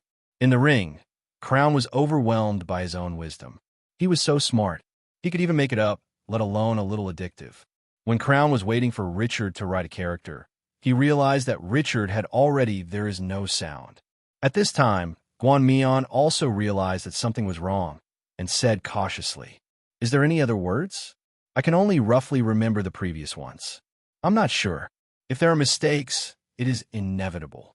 Before the Crown could finish speaking, a bolt of lightning shot from the top of Richard's wand to the ring. In an instant, Guan felt extreme pain, as if his soul had been torn apart, and couldn't help but howl. But this time Richard was so angry that he didn't stop until the crown yelled that the shape of the ring could not be maintained if it continued. "You dog! You dare to lie to me. Just do it this time, and I will never let you go next time." Listening to Richard's words, Voldemort also knew that he was revealing his secrets. It should be the last two characters, so he just said, "How can there be such a strange character?" and made a mistake. Guan, who knew where he was wrong, hurriedly said to Richard, "I haven't seen the last two words, but the first ones." Richard interrupted Guan before he could finish speaking. "How dare you say that the previous one is correct?" No. I should have seen similar characters before. Where did I see you?" Richard, who knew that Guan dared not lie to himself, asked hastily. "It was when ontology was making Horcruxes. At that time, he consulted a lot of information about Hirebo. There were several such characters in one of the documents at that time, but it had nothing to do with Horcruxes, so ontology didn't do much. After research, it can only be determined that this kind of script and runes should have a certain inheritance relationship. It should be rune script, but this language has been extinct for a long time, and there are not many people in the world who know this name alone. At the beginning, ontology didn't know that the document was meaningless and asked many people to explain the meaning of those characters, but they didn't know. There was a memory later that I didn't have, but ontology knew that the document and the Horcrux were not. I also know that those characters are runic characters. If your books are all in this language, I can only say that it is of great significance. 0 for flowers. Hearing this, Richard was both happy and disappointed, and also worried. The happy thing is that these texts seem to be ancient texts, and they're not made up. A lot of time and effort, most likely not for nothing. This is when Richard suddenly noticed something in Guan's words, and continued to ask, "Does your memory have faults? Why do you suddenly have no memory for a period of time?" After a short while, Guan answered Richard's question. "I just recalled that from the time when the main body had memory until I was born as a Horcrux, the memory has always been coherent. Only when the main body was looking for the meaning of those characters, there was a gap, but before the discovery of that document, my memory began to blur. I need some time to recall it well, and I also need evidence from the memory later." 0. Okay, then you should remember well.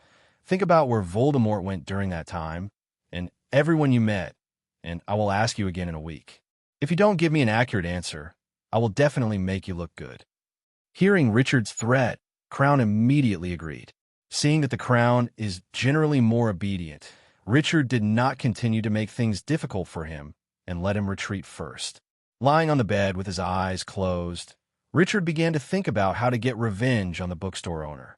That's right. He wanted to take revenge on the bookstore owner. although he knew that the book should be very precious, but the boss definitely didn't know it, so he sold it to him with the intention of cheating Li Lao. I found this book useful. It is my own ability. What has it to do with you? But you dare to cheat me, then I must have a good time playing with you. Yes, Richard is such a person. He was a social animal in his previous life, being bullied by the boss. How can a bookstore owner be tricked by coming here now? Even Voldemort had to pay a miserable price after beating Richard. What do you want a small bookstore owner to go to heaven for? Richard tossed and turned in bed, racking his brains, but couldn't come up with a better plan, and fell asleep. The next morning, seeing that it was getting late, and Richard still didn't get up, Olivia had no choice but to go up and wake Richard up in person. Richard changed his clothes with sleepy eyes, came downstairs in a daze, finished breakfast under Olivia's constant urging, then took the lunch prepared by Olivia and got on the car. There was no traffic jam on a weekday morning, which is very rare in London in the morning. So when we approached Diagon Alley, it was just past 8 o'clock or 10 o'clock. And Richard finally woke up. There was no way it was too late last night. So he didn't get up, but Richard didn't think about it. Since the holidays, he didn't get up before noon in the 2 days he was with Harry except to pick up Hermione pass, say goodbye to Wilson, and make an appointment to wait for Richard in front of the video store at 5 p.m. Muggles can't see the leaky cauldron, only the audio store next to the bar. Richard opened the door and entered the leaky cauldron, walked through the messy tables and chairs, said hello to Hannah who was delivering food and Tom behind the bar, and came to Diagon Alley. When he walked to the Fantastic Beasts store, Adams had just opened the door of the store, and seeing Richard standing at the door, he said in surprise, "Richard, why are you so early? It's not yet 8:30. You can arrive at 9 o'clock." In fact, Richard did not expect that there was no traffic jam today, and then he shamelessly said to Adams, "I'm used to getting up early to study, but I've finished reading all the books at home, and a new book list hasn't been handed out yet. So I came early because I didn't have anything to do at home." Sure enough, excellent little wizards are hardworking, and Richard is already outstanding among the little wizards, and he wakes up so early every day during the holidays. Adams couldn't help but sigh with emotion. Then when he thought that his son was still sleeping, he was unconsciously burned with anger, and asked Richard to feed these magical animals with water, and then fed the toads, and then rushed to the fireplace, holding the flue powder. He knew what to say and left. Richard looked confused. What happened? Wasn't he very happy just now? Could it be that on the days when you are in a bad mood every month, your mood changes faster? 3, 2, 3. Richard didn't care. First controlled the bucket with his wand, filled the basins of each magical animal with clean water, and then found the insects feeding on the toads, which looked very disgusting. Richard continued to use the levitation spell to operate. While Richard was working hard, the fireplace was full of fire, and Adams walked back to the store with a fat little boy. "Pugsley, this is Richard Hogwarts, outstanding student. Your learning goal. Come over to say hello." But the little fat man was obviously not the kind of obedient child. He snorted directly at Richard, and then spit at Richard. Seeing that Adams' color had turned gloomy, the little fat man ran out. Adams looked a little embarrassed, and said to Richard quickly, "I'm really sorry, Richard. Pugsley was still sleeping just now. I told him that you were so good and you get up early to study every day, so I woke him up. I didn't expect him to misunderstand you. It's okay, Mr. Adams. Pugsley, right?" Seeing Mr. Adams nodded, Richard continued, "Pugsley is relatively young and may not have such a work and rest habit, but will be fine in the future." Hearing this, Adams suddenly asked, "What about you, Richard? How did you consciously get up early to study?" "Me? I probably always got up early and studied when I had nothing to do," Richard said without shame. Hearing this, Adams was quite speechless. Maybe some people are born to be outstanding, while some people should be content with mediocrity. Talent has already determined everything. Although I'm a bit special, but Mr. Adams, I have a friend. She had poor grades when she was in primary school, but her parents and she herself did not give up trying to catch up. She studied hard every day, and when she graduated from primary school, she was already #1 in their school. After arriving at Hogwarts, because her parents were ordinary people and had no contact with wizards, her grades were not good at the beginning. I did it 10 times, and I got the second best grade in the school after my final exam. I once asked her how she did it, and she smiled and asked me, "Have you ever seen Hogwarts at 4 o'clock in the morning? Is it?" Her name is Hermione Granger, and she belongs to Gryffindor. If you don't believe me, you can ask Hannah. Every little wizard in the first year of Hogwarts knows that Gryffindor is the second in the school. It's just farting. Hermione didn't take the second place in the exam before going to Hogwarts, although she's not as good as Richard, a cheat player. But Hermione is a truly talented player. There should be no student in Hogwarts who is more talented than Hermione. Taller and brighter students too.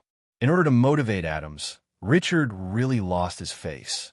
Hearing the life-inspiring story of this little wizard named Hermione, Adams was also very excited, especially at 4 o'clock in the morning. Richard, because I have been busy with the things in the store, the mother of the 2 children is in charge of education. I will call the mother over. Can you chat with her again? Then I will pay you the salary double 10 galleons, not double, 20 galleons. No need for Mr. Adams, just 5 galleons will do. Hurry up and call Pagsley's mother, and I will talk to her carefully. Although I am young, I still have a lot of experience in learning. Hearing what Richard said, Adams hurried away from the fireplace. Seeing that there was no one left, Richard suddenly smiled coldly. The brat dared to poo me. I will let you know what is evil in society right away.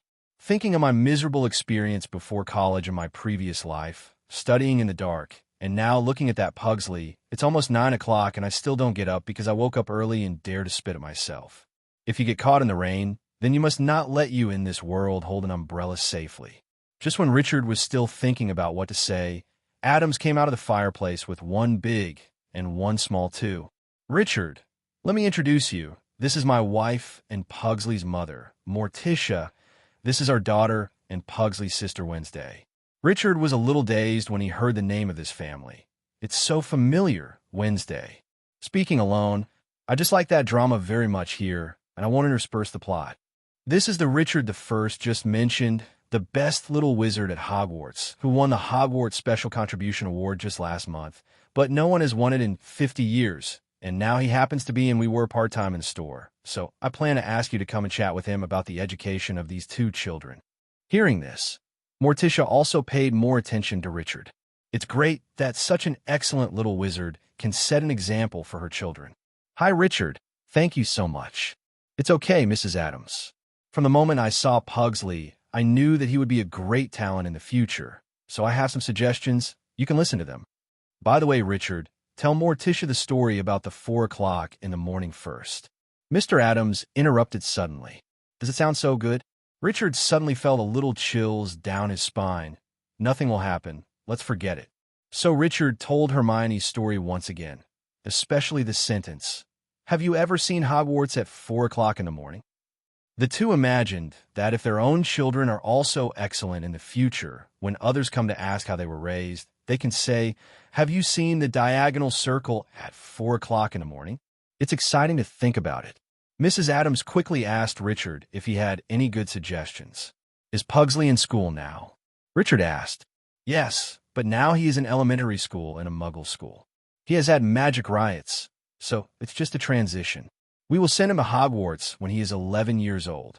Adams, the husband, lowered his voice as he spoke and looked at his daughter worriedly. Then he dragged Morticia and Richard to the outside room. "I'm sorry. Although Wednesday is 1 year older than Pugsley, there's been no magic riot, and it is likely to be a squib, so I was worried that she would be unhappy when she heard this, so I came outside. All little wizards will experience magic riots before the age of 11. If they are not yet 11, they are squibs." At that time, Richard said that it might just be late, so don't worry, but this did not bring any comfort to the couple. The 2 continued to return to the topic just now, as if they were escaping. Muggle elementary school should be of no use. As long as you learn how to write, wouldn't it be enough? Of course not. Richard immediately vetoed. Let's talk about grammar first. The biggest headache for the school professors now is that the grammar of the homework of the little wizard is not good. If the grammar is not good, it is likely to cause different meanings. If the grammar is not good, you may make a mistake when you go to the library to check the information yourself, and it is very dangerous to make a mistake with a spell.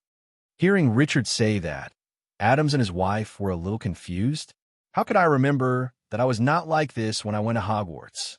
Seeing that the Adams couple were a little suspicious, Richard quickly added, "Don't think that this is unimportant. It is often because of these unimportant things that we distinguish excellent wizards from ordinary wizards." The Adams couple 5.5 felt enlightened after hearing it. It turned out that this is why they are just ordinary wizards, and then stare at Richard with bright eyes. Seeing the two of them like this, Richard knew that he was on hold, and at this moment he began to let go of the horse. Let's talk about oral English again. What an excellent little wizard relies on to express himself is oral English. In this way, Richard started from speaking, reading, and writing, and expanded to foreign languages, mathematics, history, the history of the wizarding world, geography, art design, music, sports, etc. Originally, Richard wanted to talk about the role of science and wizards, being an excellent wizard, but he said so much that his throat felt like it was going to catch fire, so he stopped. Finally, it is concluded that the Muggle primary school curriculum is very important for little wizards, especially those who want to become excellent little wizards. The Adams couple were fascinated by what they heard, and felt that what Richard said was too correct, and they immediately said that they must let Pugsley go to school well next semester. Richard immediately refuted them. The current thing must be done now, and there will be future things in the future. You should start tutoring from the holidays, relearn what you didn't learn last semester, and review what you learned, and then prepare for the next semester in advance so that you can learn well. Now the Adams couple can be said to be obedient to Richard in their children's education. After all, he is already so good, so his learning method must be feasible. And isn't that little wizard named Hermione also using the same method? However, Morticia said that she was not very good at Muggle subjects and didn't know what to do. Richard said that he was waiting for your words. Study the questions. As long as you do enough, you will know everything. After speaking, Richard immediately left Diagon Alley with Mrs. Adams, went to the nearby bookstore, and bought all the exercises of the Muggle elementary school subjects, and even bought all the mathematics textbooks and exercises in the elementary school. She kindly paid for Mrs. Adams, and of course Mrs. Adams gave Richard the galleon. When Mrs. Adams and Richard came back with the books, Mr. Adams was still a little hesitant. After all, there were too many of them. Would he ask too much for Pugsley? Mr. Adams, you can't delay Pugsley. He will definitely become a great talent in the future. Richard's words strengthened the hearts of the couple. They looked at each other and nodded firmly. Richard's sense of accomplishment was overwhelming at this time, and suddenly he heard Mrs. Adams say, "Actually, we can also make Wednesday do it together." As soon as these words were finished, the three of them felt a sudden burst of magic power from inside, and this magic power instantly loosened the things inside. "Wednesday, magic riot," the Adams couple shouted in surprise. Then he rushed into the room immediately. At this time, Wednesday floated in the air, 20 passed out unconscious. Morticia hurried forward and hugged her daughter in her arms, calling her in a gentle tone. Responding quickly, Wednesday's eyelashes trembled slowly and then opened his eyes. "Mom, can I not do those questions?" I didn't expect Richard's words to be so powerful. Richard really wanted to say a word. "You haven't started to do it yet. Just look at it and it's so effective." But in order to continue to be an individual, Richard chose to remain silent. "Daughter, take a good rest first, and start doing the questions next week." Morticia's tone was gentle but firm. Wednesday closed his eyes in despair after hearing this, and took a hard look at Richard before closing his eyes. "Don't look at me.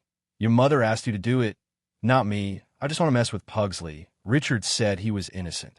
Seeing that her daughter was fine, Morticia first put all the books she bought into a suitcase, thanked Richard repeatedly, and then asked Mr. Adams to bring Pugsley back as soon as possible. These topics are really great. She originally wanted Pugsley to start tomorrow, but her daughter's magic riot seemed to give her a lot of inspiration. She must hurry up and start now. While expressing her gratitude to Richard, Morticia led Wednesday, who had already given up, to go home first. After a while, Mr. Adams came back with Pugsley in his hands. The brat even gave Richard a look. Mr. Adams saw it and apologized to Richard immediately. Richard, on the other hand, expressed that it was okay. seeing Adams leading Pagsley towards a fireplace. Richard sincerely hoped that he would still be so energetic when he saw this brat in the future. A pleasant morning passed by like this. Although Richard's voice was hoarse now, he was very happy, and he didn't even heal his throat with a healing spell. He thought it would be more fulfilling. Seeing that it was time for lunch, Richard was about to tell Adams that he was going to the Leaky Cauldron for dinner. Adams went straight to it. The store closed its doors and put up a closed sign. "Come on, Richard. Morticia should have lunch ready. Let's go to my house for dinner." "No need, Mr. Adams. I have brought lunch." Richard quickly refused. But Adams' enthusiasm was hard to refuse, and eventually Richard followed Adams to his home.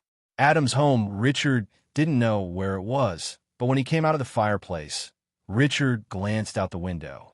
There are no other houses outside, only a meadow, which should also be a wizard's territory. Wait a minute, there is only one last dish left, and it will be ready soon. This was Morticia's voice coming from the kitchen.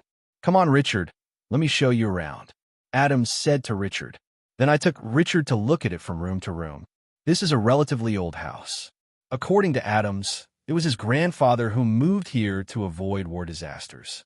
It has a history of nearly 200 years.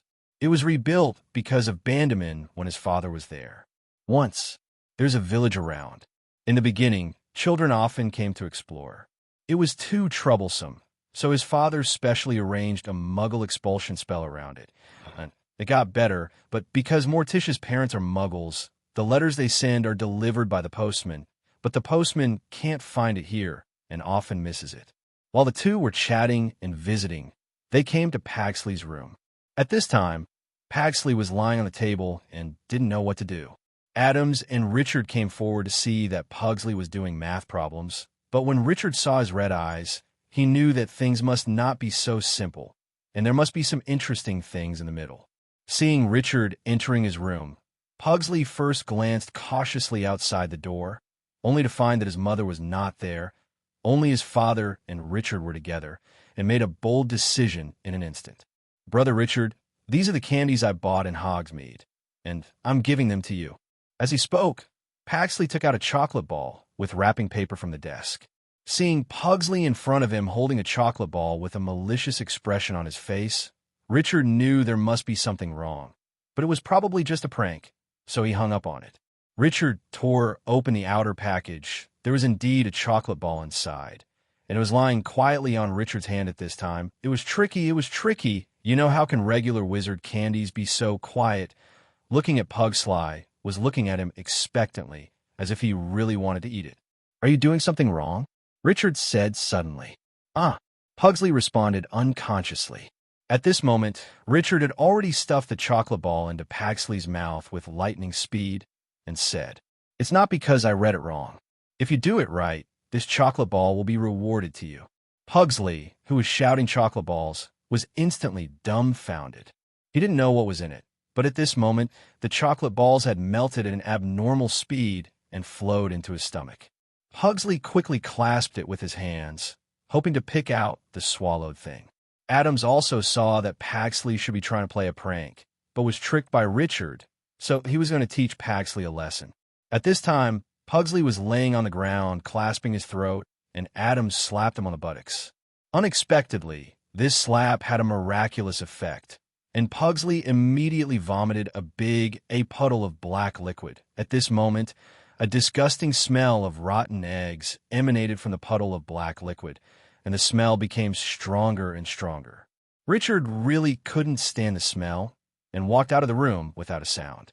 After a while, Mr. Adams couldn't stand it anymore and escaped from the room holding his nose, looking at Richard and saying embarrassingly, "I'm so sorry, Richard. Pugsley is so naughty. He must have coated the outside of the dung ball with chocolate."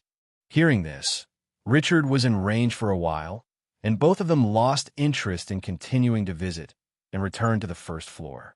At this time, Morticia's lunch was also prepared with various styles, rich types, and very rich. It seemed that a lot of thought had been spent on it. "Why does it have a strange smell?" Morticia, who had put the dishes on the table and was about to come down to eat with the two children, suddenly sniffed the air and said to Adams. Adams, who was just about to explain, saw that Pagsley had come down, and said angrily, "You should ask Pagsley first." At this time, Pugsley walked to the table with 880 in a stinky wind. Richard and Adams both took a few steps back. Just as Pagsley was about to speak, Morticia stopped her and asked Pagsley while pressing her nose, "What did you eat? Why is it so smelly?" Pugsley didn't speak yet, just cried there, and Adams explained the ins and outs to Morticia. Richard saw Morticia's face contorted, pinched his nose, and shouted loudly, "Pugsley, get out. You're coming back when it doesn't stink. Get out quickly." Seeing Pugsley walking outside the door while crying, Richard felt inexplicably sad. How could this be? He was just a child. At this moment, Wednesday also pinched his nose and came down. "Mom, what did you do? Why is it so smelly? Are you cooking manure? I don't want to eat it." Hearing this, Morticia's expression became even uglier. Richard believed that if Pugsley wasn't so smelly now, there would be a risk of suffocation if he got close. Morticia would definitely beat him to death. Adams quickly pulled his daughter over, stopped her from saying something to irritate Morticia, and then explained to her the source of the smell in a low voice. Wednesday's eyes widened when he heard the whole thing. How did this stupid brother do such a disgusting thing? This shamed the entire Adams family. I really wanted to kill him. In this way, several people started lunch in an awkward and smelly environment. Although Morticia opened all the windows and used a magic spell to disperse some of the smell, the source of the smell was still outside the house, and Pagsley was still young. I couldn't drive him far away alone, so I used a magic spell to disperse it. The air was slightly better, and then the smell became stronger again, and I dispersed it again. In the end, the few people didn't eat much. Richard hurriedly needed someone in the store, and he returned to the store under the pretext of not being able to close the door all the time, and the Adams couple didn't have the face to keep them, so they asked Richard to take Wednesday to help take care of them. They had some things to deal with. Seeing the irritability of the husband and wife that could hardly be restrained, Richard hurried away with Wednesday, not to delay his mixed education. After Richard brought Wednesday to the store through the fireplace, he stared at each other for a while. Richard is because the same little girl in front of him recalls the maverick Wednesday with gothic makeup in his previous life. And Wednesday stared at Richard because he wanted to know why the good-looking little brother in front of him would be so perverted. Thinking about those exercises, it was uncomfortable. Are all good-looking little brothers like this? Richard, who was uncomfortable being watched by Wednesday, finally couldn't hold it anymore and didn't care about the little girl. Richard first came to the store entrance and took off the rest sign, and then began to feed the magical animals one by one in turn. But the magical animals here are basically ordinary and nothing special that Jisoo coveted. But based on the principle that mosquito legs are also meat, Richard began to use the stun spell on the magical animals one by one, and then used the system to extract them. After the extraction, he used the spell to stop the spell. However, because there are too few magical animals in the store at present, Richard went through all the magical animals before Mr. Adams came back. The receipt of the goods can only be said to be satisfactory. Although I got a skill from a golden-backed toad, what the hell is breaststroke proficiency? Leaving aside the difference between toads and frogs, just talking about this skill, what is the use of being proficient in breaststroke? But Richard, who had no expectations, accepted it. In addition to skills, it is experience points. The total experience points have increased by almost 300 points. Richard opened the system panel and clicked on the skills interface to check it out. Dragon Breath 1/5 cannot be upgraded. Purification Lightning 1/5 cannot be upgraded. Black Magic Resistance 1/5 cannot be upgraded. Breaststroke Mastery 0 of 5 can be upgraded. Remaining experience value 598. Sure enough, it still can't be upgraded. It seems that it should be 1,000 experience points to upgrade to level 2. Hope to have a good harvest tomorrow. At this moment, Richard heard a conversation coming from inside. It turned out that Mr. Adams had come, and he was talking to Mr. Adams on Wednesday. In order to consolidate his personality, Richard took an intermediate book of standard spells from his storage. Started to look up. At this time in the room, Wednesday told Adams about the weirdness of the little brother outside. Really, Dad, That Richard is so weird. When he first came here, he stared at me first, then ran out to feed the little animals, and then stunned them with his wand. After the little animals fainted, he touched them with your hands, and finally wake them up. Everyone did the same. When he touched the golden-backed toad, he first smiled, and then frowned and got angry. Laughing because Richard got the skill, he frowns and gets angry because it's useless, and in the end he still mutters that it's not enough. Does he have some serious illness? Wednesday's face was pale, and his eyes were wide open. If Mr. Adams hadn't come over, Wednesday might have been terrified. Why, Wednesday, you have learned from Pugsley badly. How can you lie? Mr. Adams certainly didn't believe it. However, with Wednesday's constant assurances, Adams also became a little suspicious, saying that geniuses are weird. Could it be that Richard also has weird habits? Then the father and daughter quietly looked out through the crack of the door. At this time, Richard was sitting gracefully on a chair, reading carefully with a book and waving his wand from time to time. Adams knew that this was learning the gesture of waving a wand. Seeing that everything about Richard was so gentle, Adams couldn't help but blame himself. That's right, Richard is so perfect, he helped make Pugsley's study plan in the morning. Even a magic ride on Wednesday was because of him. How could I suspect that he has eccentricities? Thinking of this, Adams dragged Wednesday to the outside room. When Richard saw Adams coming, he quickly put down the book and said in a tone that made him feel disgusted, "Mr. Adams, you are back.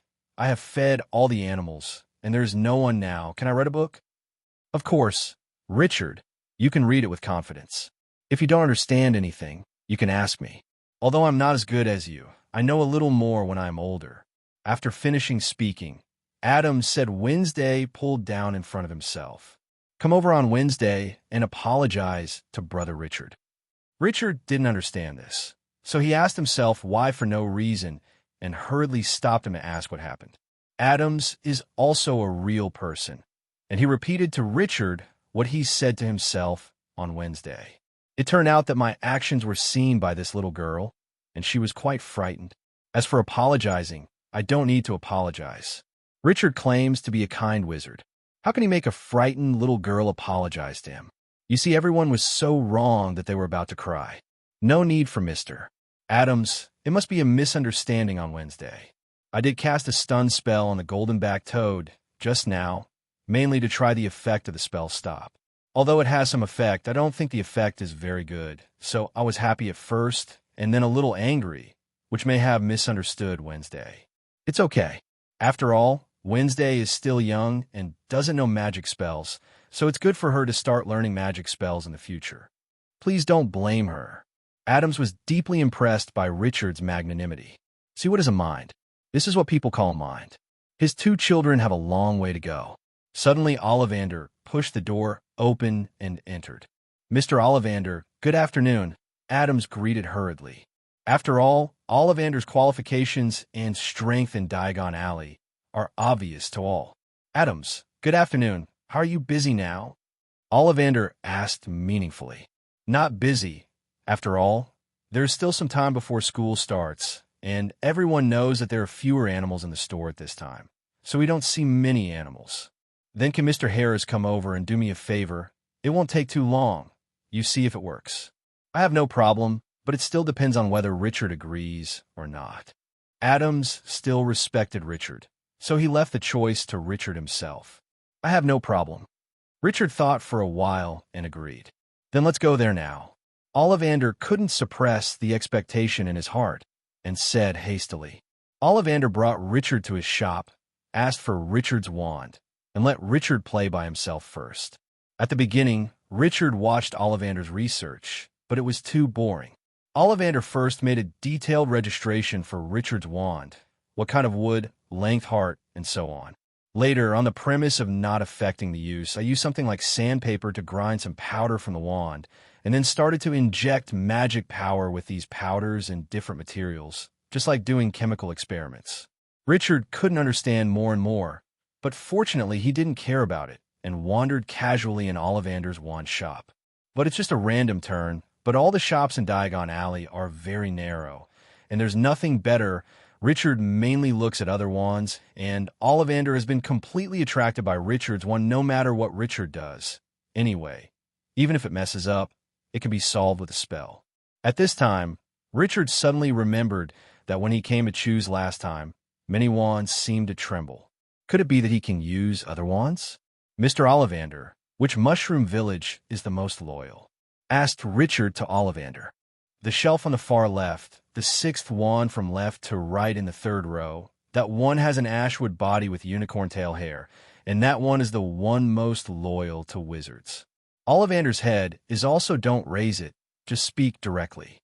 Richard went to the shelf and found the wand according to Ollivander's words. Just a whitish wand of about 11 inches, Richard took it out of the box. As soon as he held the wand in his hand, Richard knew that he could use the wand, and he could use the wand to its full potential, but the wand can still bear all his magic power now. But after a few years, his magic power will grow after some time. This magic wand should not be able to bear all of its own magic power, but it will restrict its own performance. This is a very magical feeling, and Richard doesn't know why he can perceive it, but this feeling just appeared out of nowhere. With a wave of Richard's hand, an orchid bloomed on the top of the wand, the king's, and then tried the fluorescent spell, and there was no blockage. After putting the wand back to its original place, Richard randomly took a few wands from the shelf, all of which were the same, and Richard was able to master them perfectly, but they were all deficient, which would limit Richard's performance in the end. Is it because these wands are not the best for you? Mr. Ollivander, what if you use a wand that is not your own? Guilty. Richard came to Ollivander and asked. The wand chooses a wizard. If you use a wand that you don't choose yourself, you can use it, but there is no way to exert the best effect of the spell. But those wands, Richard felt that the spells worked best when he used them. Is it possible for the wand to be reselected? And is it possible that it fits at the beginning and doesn't fit later? Richard continued to ask. It's also possible. There are also some wizards who have undergone relatively major changes, and their whole person has changed in terms of thinking and personality. Then his original wand may not be suitable for him. Then what if the wizard himself hasn't changed? It's just that the magic power has changed when the wizard grew up from a young age. That will certainly not change. The original wand is still the most suitable. This is a bit different from my own situation. Why? The answers he got from Ollivander, Richard felt as if they didn't fit his situation. But Richard didn't have the habit of getting to the bottom of it. Anyway, his original wand was very suitable for him. Then why is my wand, Ollivander, useless? What makes me different from others? Suddenly Richard remembered that if he wanted to say that he was different from others, apart from his own talent, the only thing he could do was the system. Is it because of those system skills? Thinking of this, Richard really wanted to give it a try, but there is no chance now. By the way, my spellbook is still in Adam's shop, or use this as an excuse, try it. Mr. Ollivander, I have nothing to do here, and you probably don't need my cooperation now. Can I go back to the Fantastic Beasts store and continue practicing the spell? Ollivander always thought that Richard went to a part-time job to practice magic spells. After all little wizards are not allowed to use magic spells outside of school. Little muggle-born wizards had no chance. Richard just wanted to practice magic spells in Diagon Alley, and there were so many wizards that he couldn't be sure, so Ollivander really thought that Richard was in a hurry to practice magic spells. But I also need Richard's wand research. Why don't you just leave my magic wand here and find someone else's own magic wand for me to use? Li Jin suggested for Oliphant as if. No wonder Richard asked those questions just now. It turned out that he just wanted to find a wand to practice spells, Ollivander thought.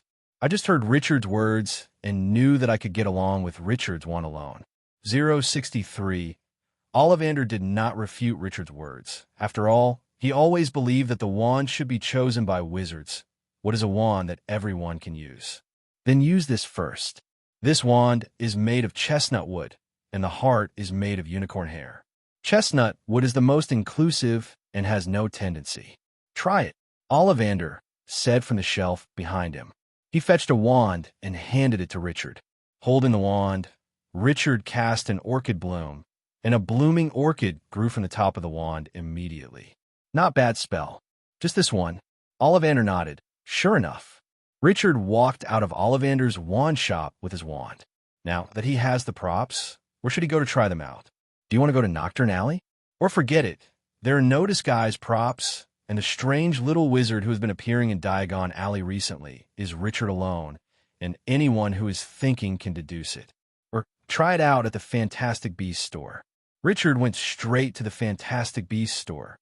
At this time, Adams was the only one in the store, and it seemed that Wednesday had gone home. Richard, why are you back? Didn't Mr. Griffin ask you to help? It's so fast. Adams was a little surprised to see Richard come back.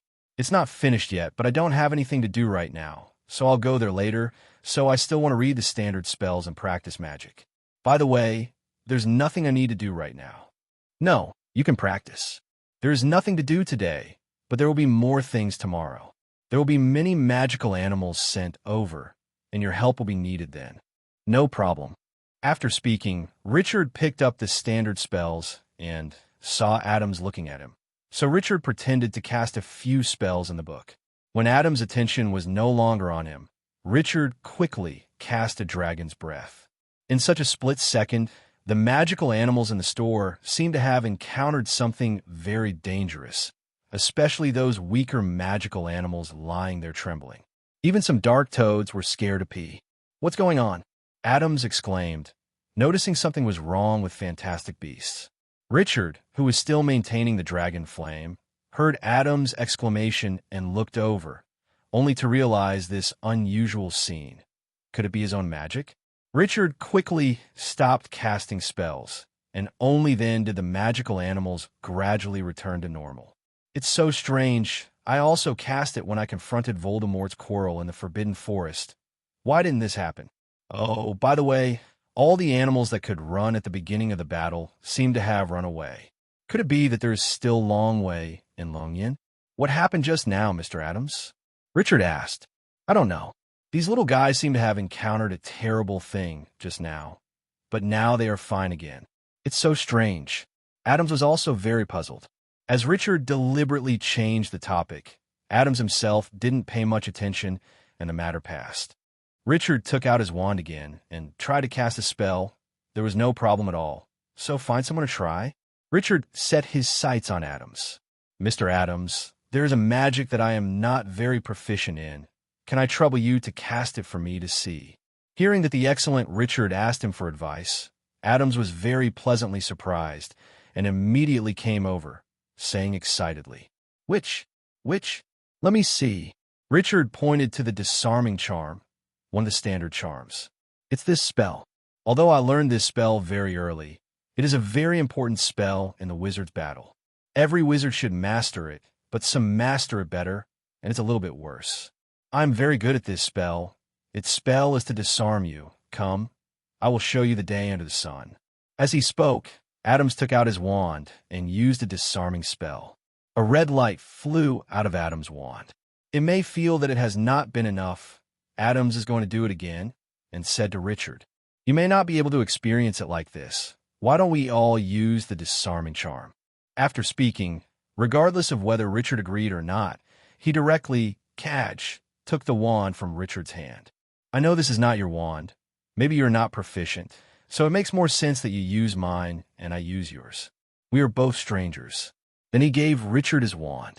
Just now Richard was still thinking about how to make Adams use the wand in his hand, but he didn't expect Adams to take it by himself.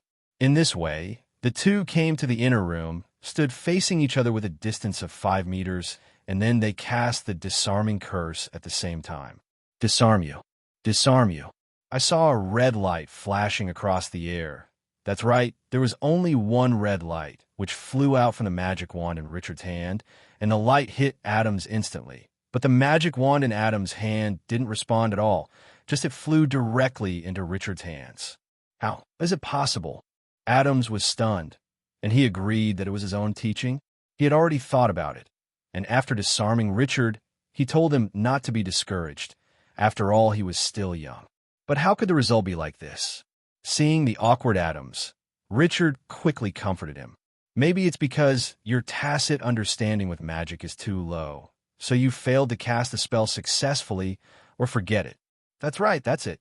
Didn't Ollivander keep saying that the wand chooses the wizard? So it seems that the wand didn't choose me. Why? As they talked, the two exchanged their wands. At first Richard thought it would be over, but Adams quit and got to try again. There was no way Richard had no choice but to agree, and Richard also wanted to see the gap between him and an adult wizard. The two stood up again. Adams obviously took a lot of seriousness, even took out a gold galleon, and said to Richard, "For the sake of fairness, I will throw this galleon into the air, and we will start casting spells when the galleon lands on the ground." Okay. Seeing that Adams was so serious, Richard quickly adjusted his posture and stared at the gold coin intently.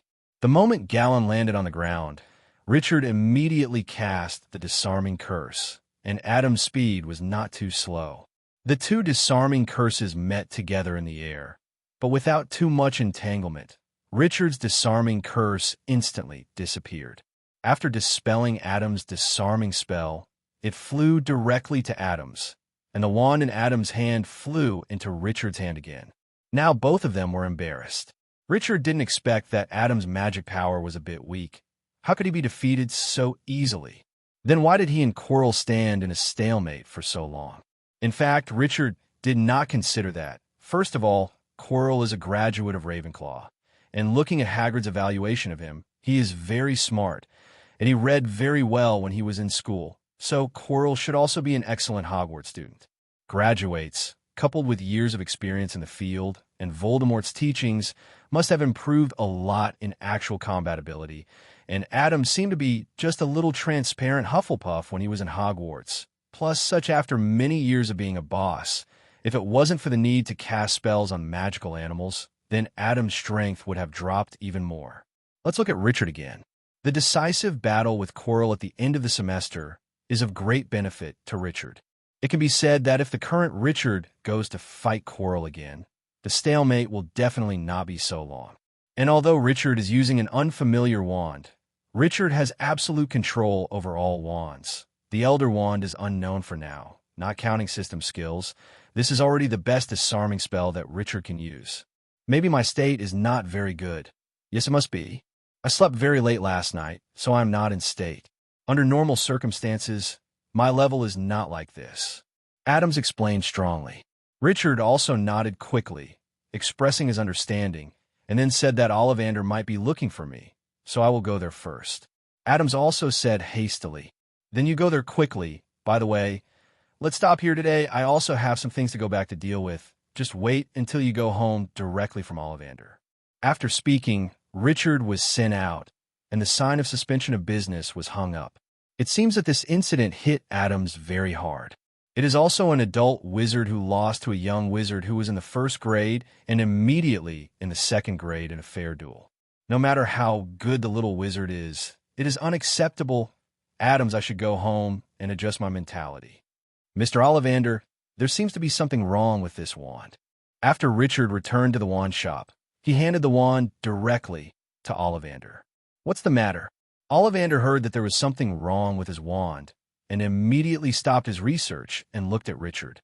It seems that I can't cast the magic wand anymore. Don't believe me, try it.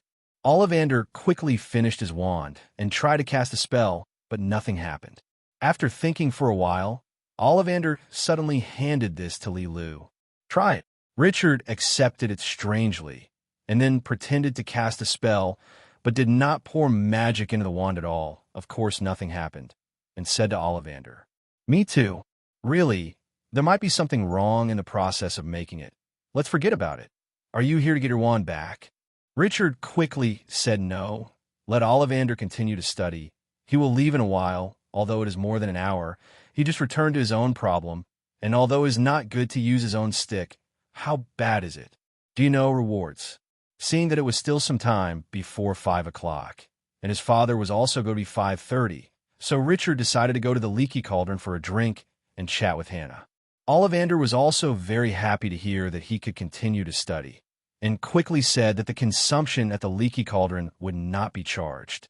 At 5 o'clock, he would go to the Leaky Cauldron to return the wand to Richard and pay the bill. He also directly took 100 galleons and put them in a small box that cast the untraceable expansion curse and handed them to Richard, saying that these are the rewards for this time. Richard was not polite either. After all, he had paid for it himself, so he took it directly and went out. After arriving at the leaky cauldron, Richard ordered a cup of tea. Although it was not very good, at least the butterbeer and honeybeer were much better. Seeing Richard sitting there alone, Hannah also took the initiative to entertain her classmates. In this way, the time came to 5 o'clock in the chat between the two. Ollivander also came to the bar on time and returned Richard's wand to him. He wanted to help Richard pay the bill, but he didn't expect that Richard had already paid for it himself. Richard stayed in the bar for a while and bid farewell to Hannah when he saw that it was almost time. When Richard came to the video store, Wilson was already waiting there. After Richard was connected, the father and son got close by talking and laughing. After returning home, Richard brought back the lunch he didn't eat at noon, and of course told Olivia the reason. After all, it was made by his mother himself. If he didn't eat it and didn't say anything, Olivia would definitely be sad. I heard that my son was entertained by the boss at noon because he helped the boss make a study plan for his son. Filled with pride, Olivia directly rewarded Richard with a sweet kiss. After dinner, Richard watched TV with his parents for a while as usual, and then went upstairs to sleep. This time he really fell asleep. After all, there will be new magical animals arriving from tomorrow. He was working from dawn to dusk, in his opinion, just to see if his strength can undergo a qualitative change. So Richard went to bed early, just to recharge his energy and prepare for the next day's battle. Richard was up early the next morning before Olivia and Wilson got up. In this way, the couple are very curious. What's the matter? Is there blood?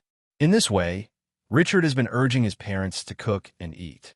After dinner, Wilson sent Richard to the leaky cauldron. Richard walked quickly through the leaky cauldron and into Diagon Alley. Richard was dumbfounded as he stood in the Fantastic Beasts store. The door didn't even open. Richard realized that he came too early. It was only 8 o'clock now. In desperation, Richard had to go back to the leaky cauldron and wait helplessly, still too young and frizzy. Just as Richard waited for seconds like years, the time finally came to 9 o'clock. Seeing that the time was up, Richard hurried to the door of the Fantastic Beasts store. But the eye-catching sign is still hanging there. What's going on? Adam still wants to do it, and the door is still not open until 9 o'clock. It was almost 9:30 when Mr. Adams finally walked out of the store. Richard, you're still so early.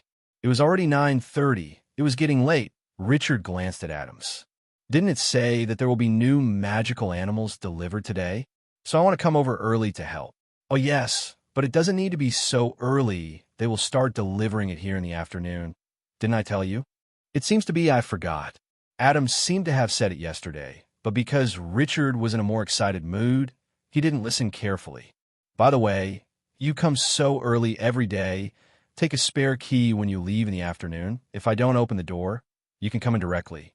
When Richard heard this was the reason, he readily agreed.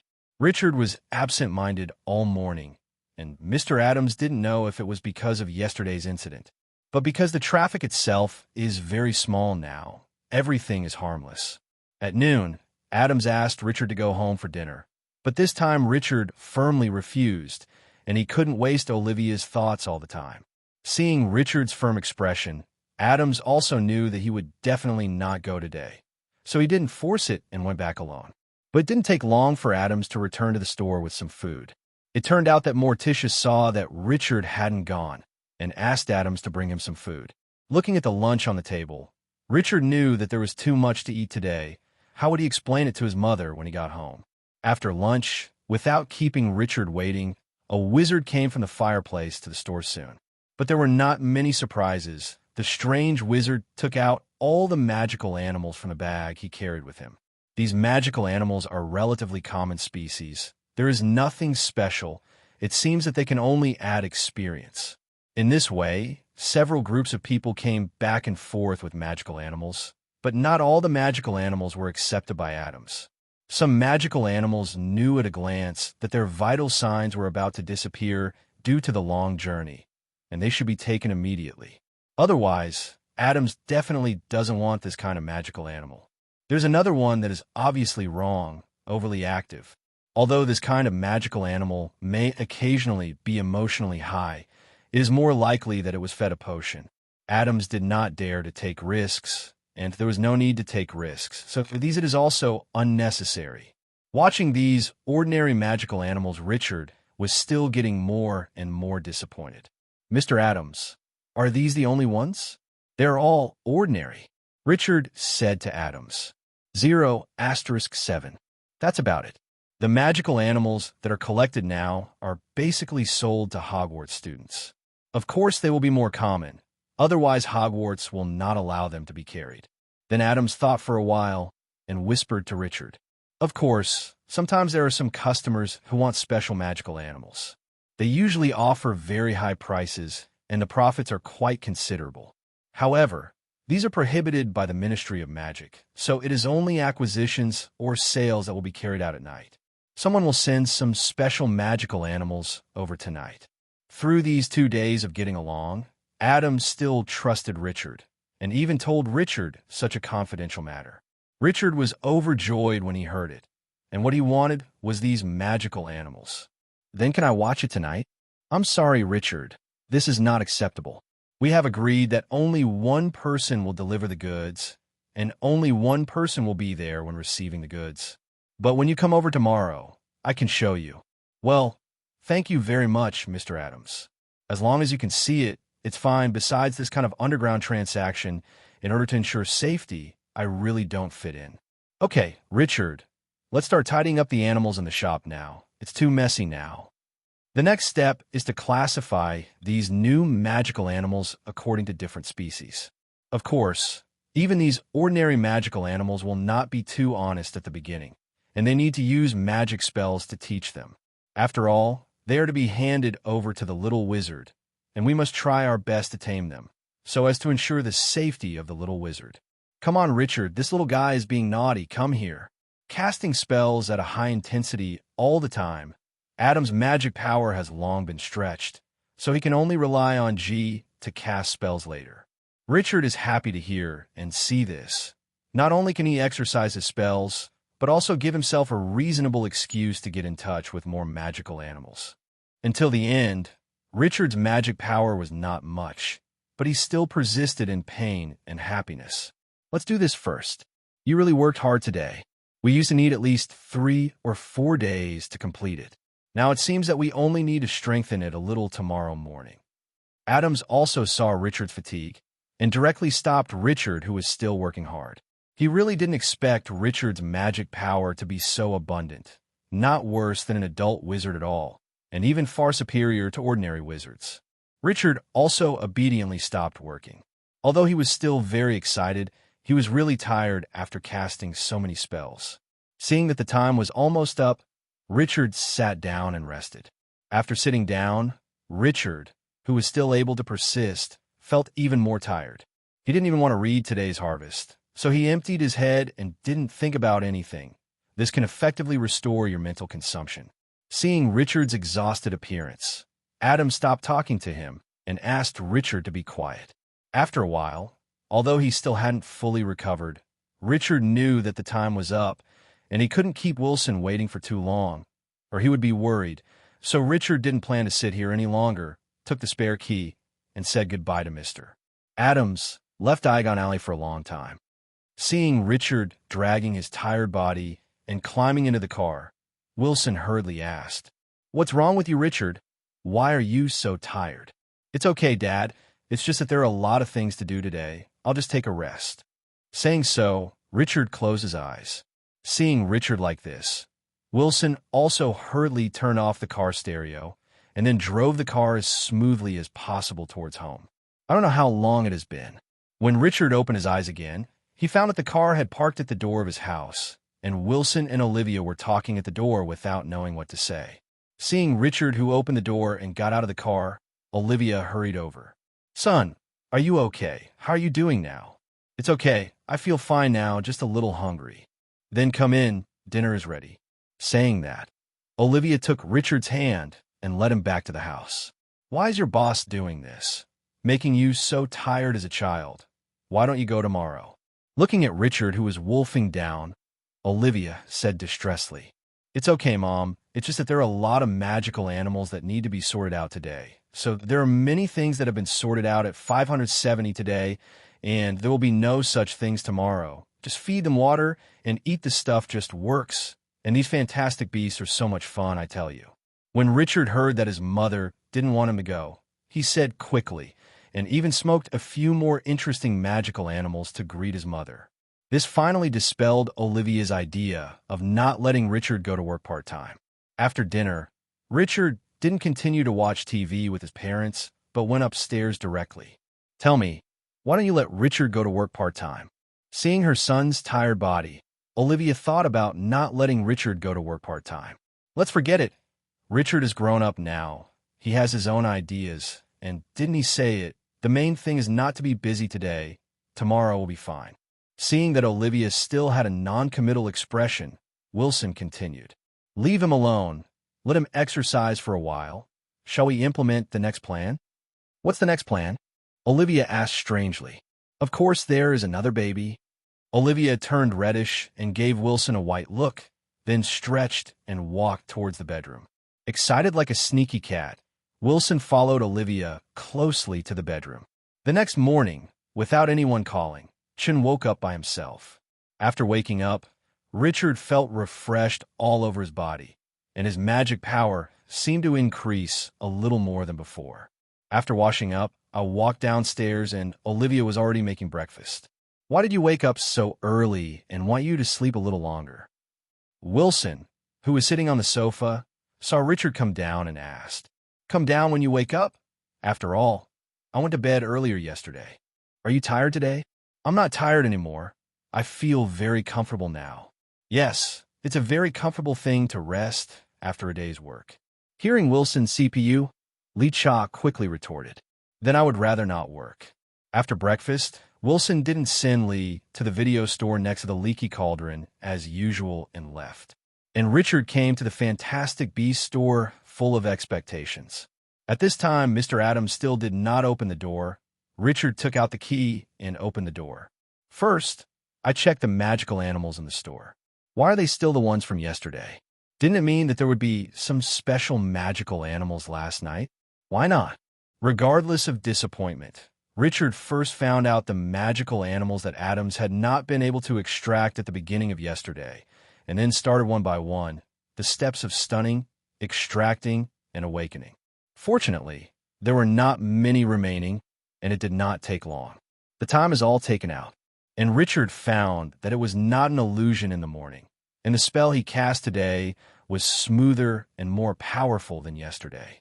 Just when the last magical animal was dealt with, Adams also came into the shop through the fireplace. Seeing that Richard was indeed already in the store, Adams showed an expression that he really did. "Good morning, Mr. Adams."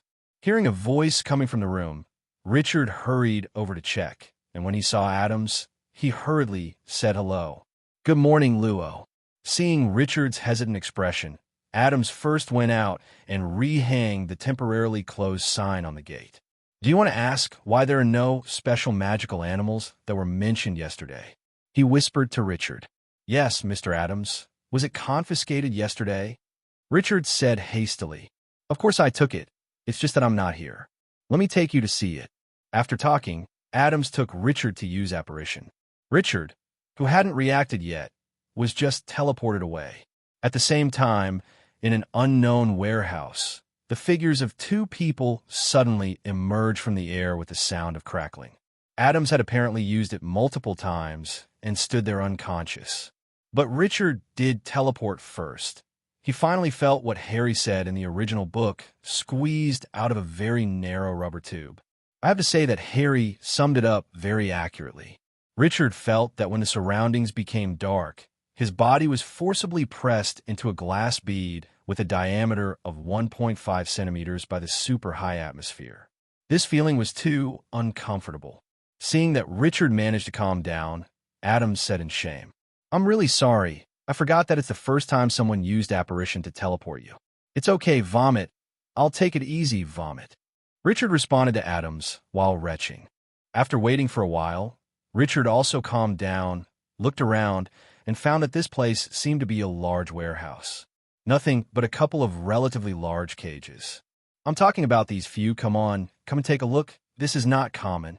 Hearing Adam's greeting, Richard hurried over and looked into the first cage. I saw a magical animal like an ape locked in a cage. Its whole body was covered with silk-like, silvery, long, fine hair, and a pair of big eyes were hidden in the hair. In the eyes that appeared from time to time, Richard, as if seeing a touch of sadness, when Richard was about to take another step forward, the magical animal disappeared. "Invisible beast!" Richard exclaimed. "That's right, it's invisible. It's not cheap. If it wasn't for a regular customer, I wouldn't accept it. 0 inch. Richard knows that the value of the invisible beast is very high.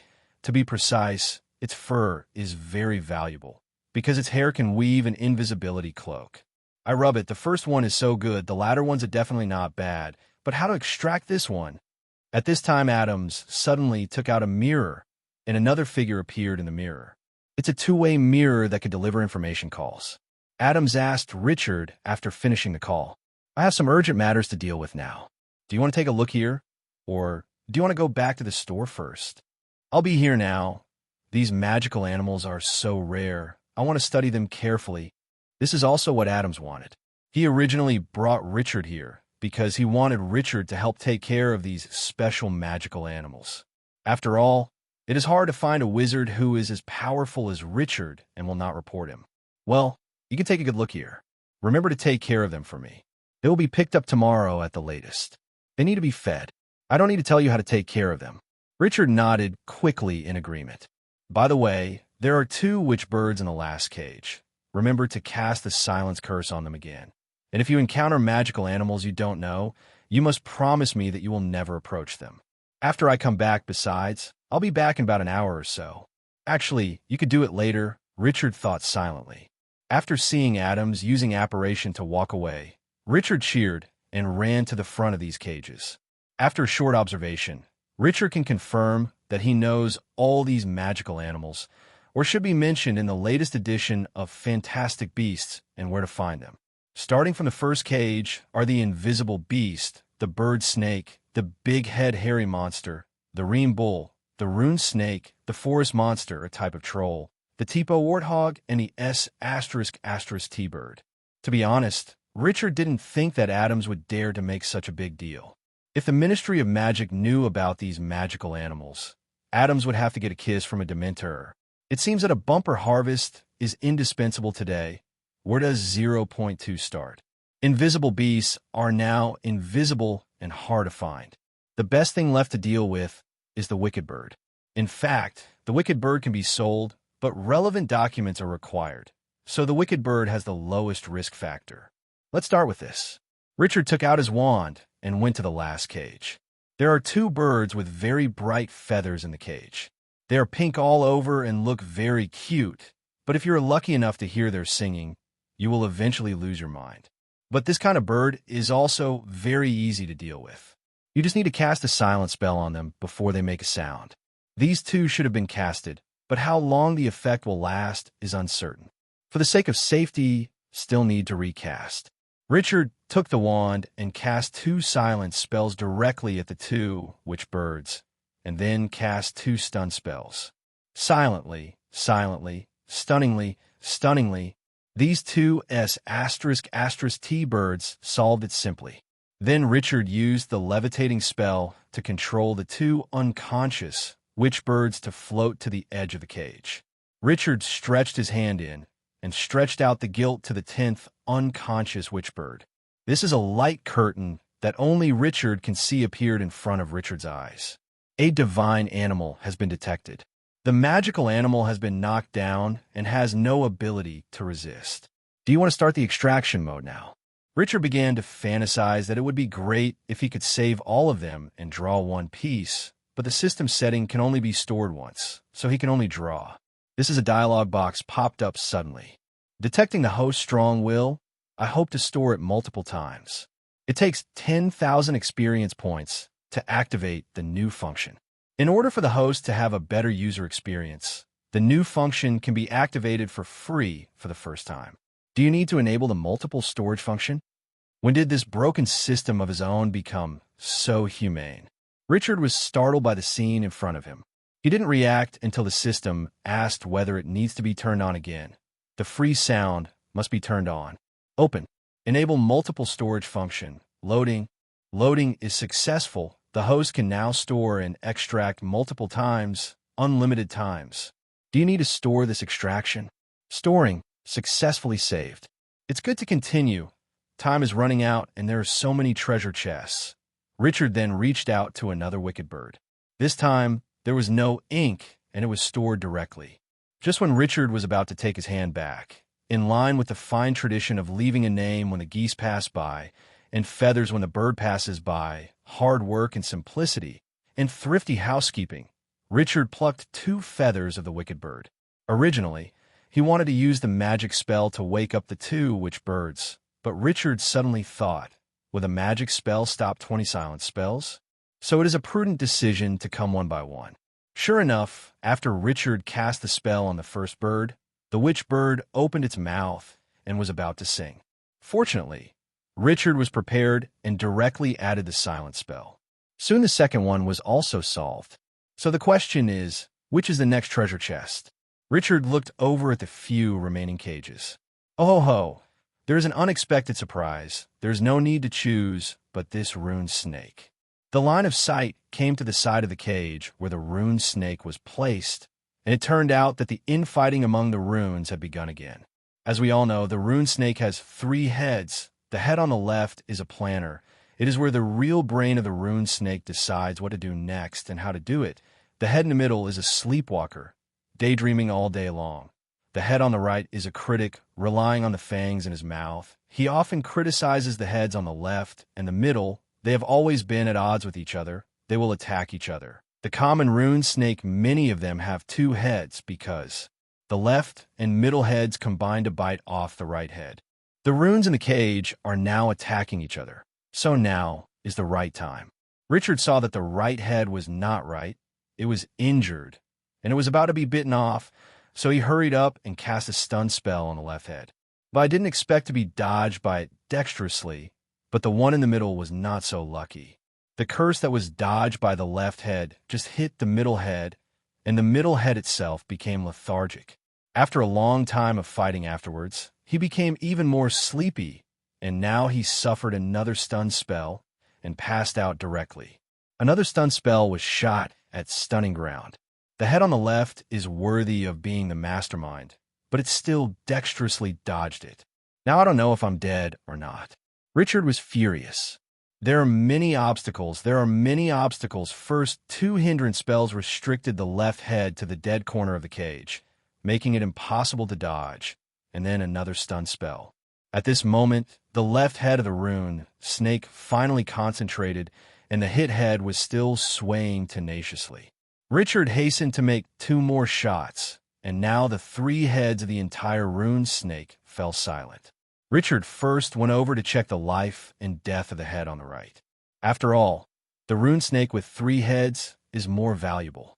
When Adams was here, he still had 3 heads. After leaving himself, there are only 2 left.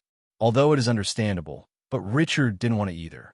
Seeing that the right head was still alive, but its breathing was relatively weak, Richard quickly cast a healing spell on it, and its breathing stabilized. Then came the extraction link.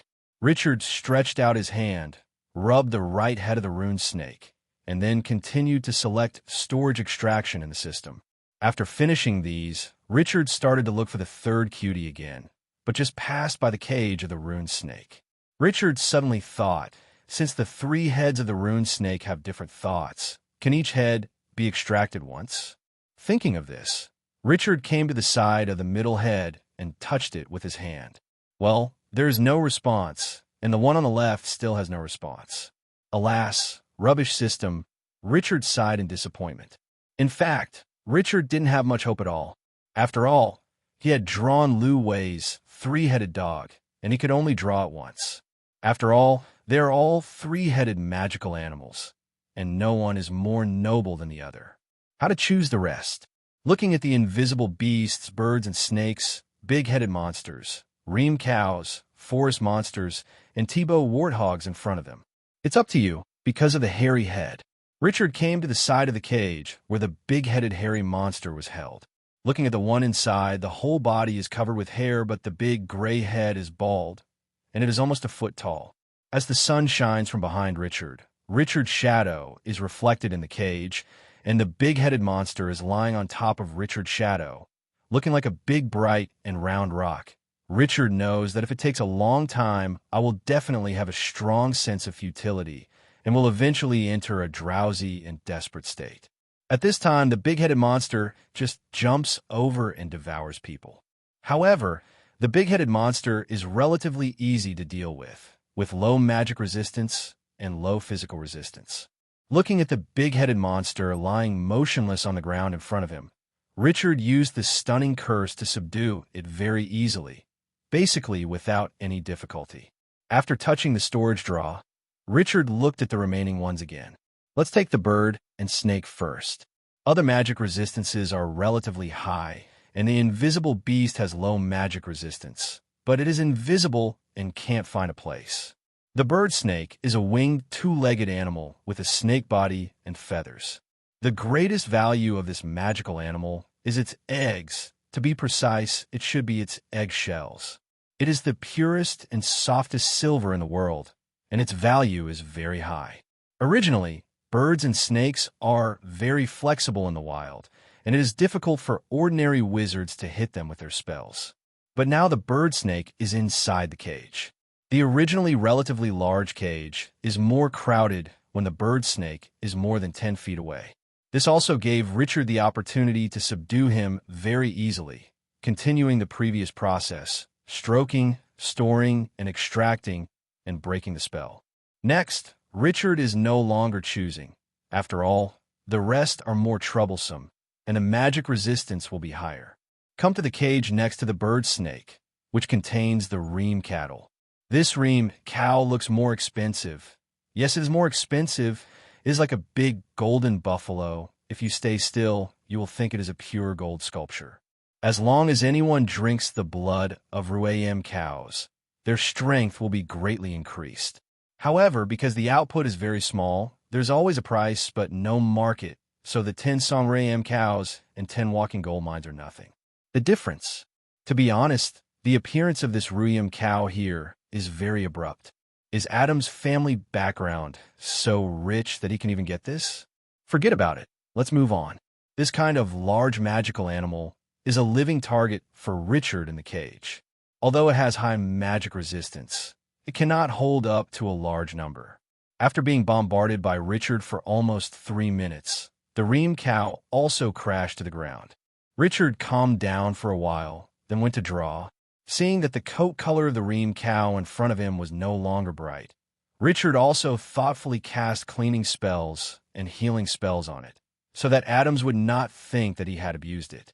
Should I draw some blood? Richard thought about it, but finally gave up. What he hopes to obtain is the improvement of the overall physical fitness. Simply increasing strength will only consume physical strength faster, and it will not be of any special benefit to him.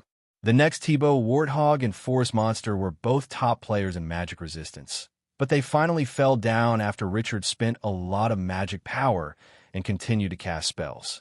T-Bow Warthog, after normal extraction. Richard touched the Forest Monster with anxiety for about a minute. Richard left cursing. Sure enough, I don't know why the giant monsters can't be extracted, and the Forest Monster, one of the 3 types of giant monsters, can't be extracted either. In fact, the giant monster Richard tried it last semester, but he couldn't extract it. At first, Richard wondered if it was because the giant monster was killed by himself first, so he couldn't draw it, but now it seems that the eye monster is not recognized as a magical animal by the system. This is discrimination, blatant racism. Seeing that time is running out, Adams will come back anytime. Richard hurried to the original position.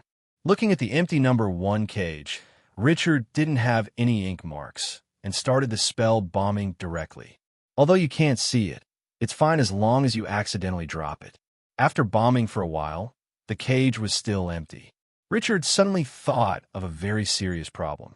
The invisible beast relies on its long silver hair to become invisible. That is to say, even if you hid just now, it would pass out but you still can't see it. Do you want to stick your hand in and try it? After thinking for a while, forget it. What if it attacks you if you miss it? Richard also encountered difficulties for a while. What should he do? After all, he can't just watch it slip away in front of him. Richard knew that continuing to use the stun spell would not have a particularly good effect, and he had to first determine the location of the invisible beast. Clear water into the spring. At this moment, a jet of water erupted from the tip of Richard's wand. Richard tried to increase the infusion of magic power, and the water flow became more rapid. Then Richard tried to control the outlet of the water flow, and the water flow seemed to be shot from a squeeze tube. Became a fan-shaped spray. Richard nodded in satisfaction and sprayed the cage. As Richard moved his wand, the figure of an ape emerged from the cage, but disappeared immediately. Sure enough, the invisible beast was not hit by those stun spells just now. Fortunately, I was cautious, counseling. The body of the invisible beast should be wet when it was hit by the water flow just now.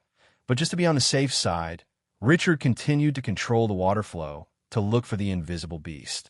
Immediately, the water caught the figure of the invisible beast again, and Richard quickly changed the spell. B************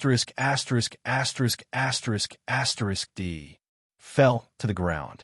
At this moment, Richard heard the sound of a heavy object falling to the ground. Hastily continued to use clear water like a spring, controlled the flow of water, and rushed to that position. Sure enough, it hit, and at this moment, the figure of the invisible beast slowly emerged. Richard hurried over to touch the invisible beast and stored the extraction. Then he used it to heal the damage just received by the invisible beast, and then used the mantra to relieve the invisible beast's coma. At this moment, there was a sudden loud cracking sound. Then Mr. Adams showed up here. The timing is just right. Richard is quite proud. Huh? Why are you still here? Why is the cage wet? Are you looking for an invisible beast? Adams thought he was lucky when he saw a lot of watermarks in the cage that hadn't had time to clean up. It must be that you can't see the invisible increase and then use water to find the invisible increase. I'm looking for the invisible beast, but I've finished watching the other magical animals, and the wicked bird has cast the silencing curse again. Do you know each other? Yes, it is recorded in Mr. Newt Scamander's Fantastic Beasts and Where to Find Them, but it is indeed the first time I have seen it. By the way, Mr. Adams, is that Ream cow also one of the deals? Richard asked curiously. You saw the Aram cow. That is not a trade item. I can't afford to buy that, which is more expensive than all the magical animals in my entire store combined. Adamston continued after sunset. That one was deposited with me, and I will pick it up tonight. You have to know that their smugglers are often wanted, and such a big magical animal is not convenient to carry around. So put it here with me first. Is that troll a forest monster? Richard continued to ask. That's right, that's the forest monster, which is also called a giant monster together with land monsters and water monsters. I didn't expect you to recognize it. Adams seemed a little surprised. After all, compared to land monsters, forest monsters are quite rare, but they are better than water monsters, which are even rarer. Here, I want to explain that the Loch Ness monster is a horse-shaped monster, not a giant monster. Water monster. Those people are really strange. I don't know what they want the forest monster for. Adams was also very curious. The forest monster is useless and has no commercial value. What? By the way, Mr. Adams, that rune snake started fighting again, so I stunned it first with a stunning charm. Hearing what Richard said, Adams hurried over to check it out. You must know that a rune snake with 3 heads is more valuable. If one head is missing, he will lose the order. Seeing the intact rune snake, Adams also breathed a sigh of relief. Fortunately, you are here, Richard. I thought I forgot to tell you to pay attention to this, but I didn't expect you to know. Thank you so much. It's okay, it's my duty here. However, Mr. Adams, generally those who want this kind of rune snake are black wizards. You should pay attention when you trade. Richard reminded, after all, Mr. Adams gave him a lot of help these days indeed. Be a good one. Thank you for reminding, Richard. Don't worry, I will pay attention.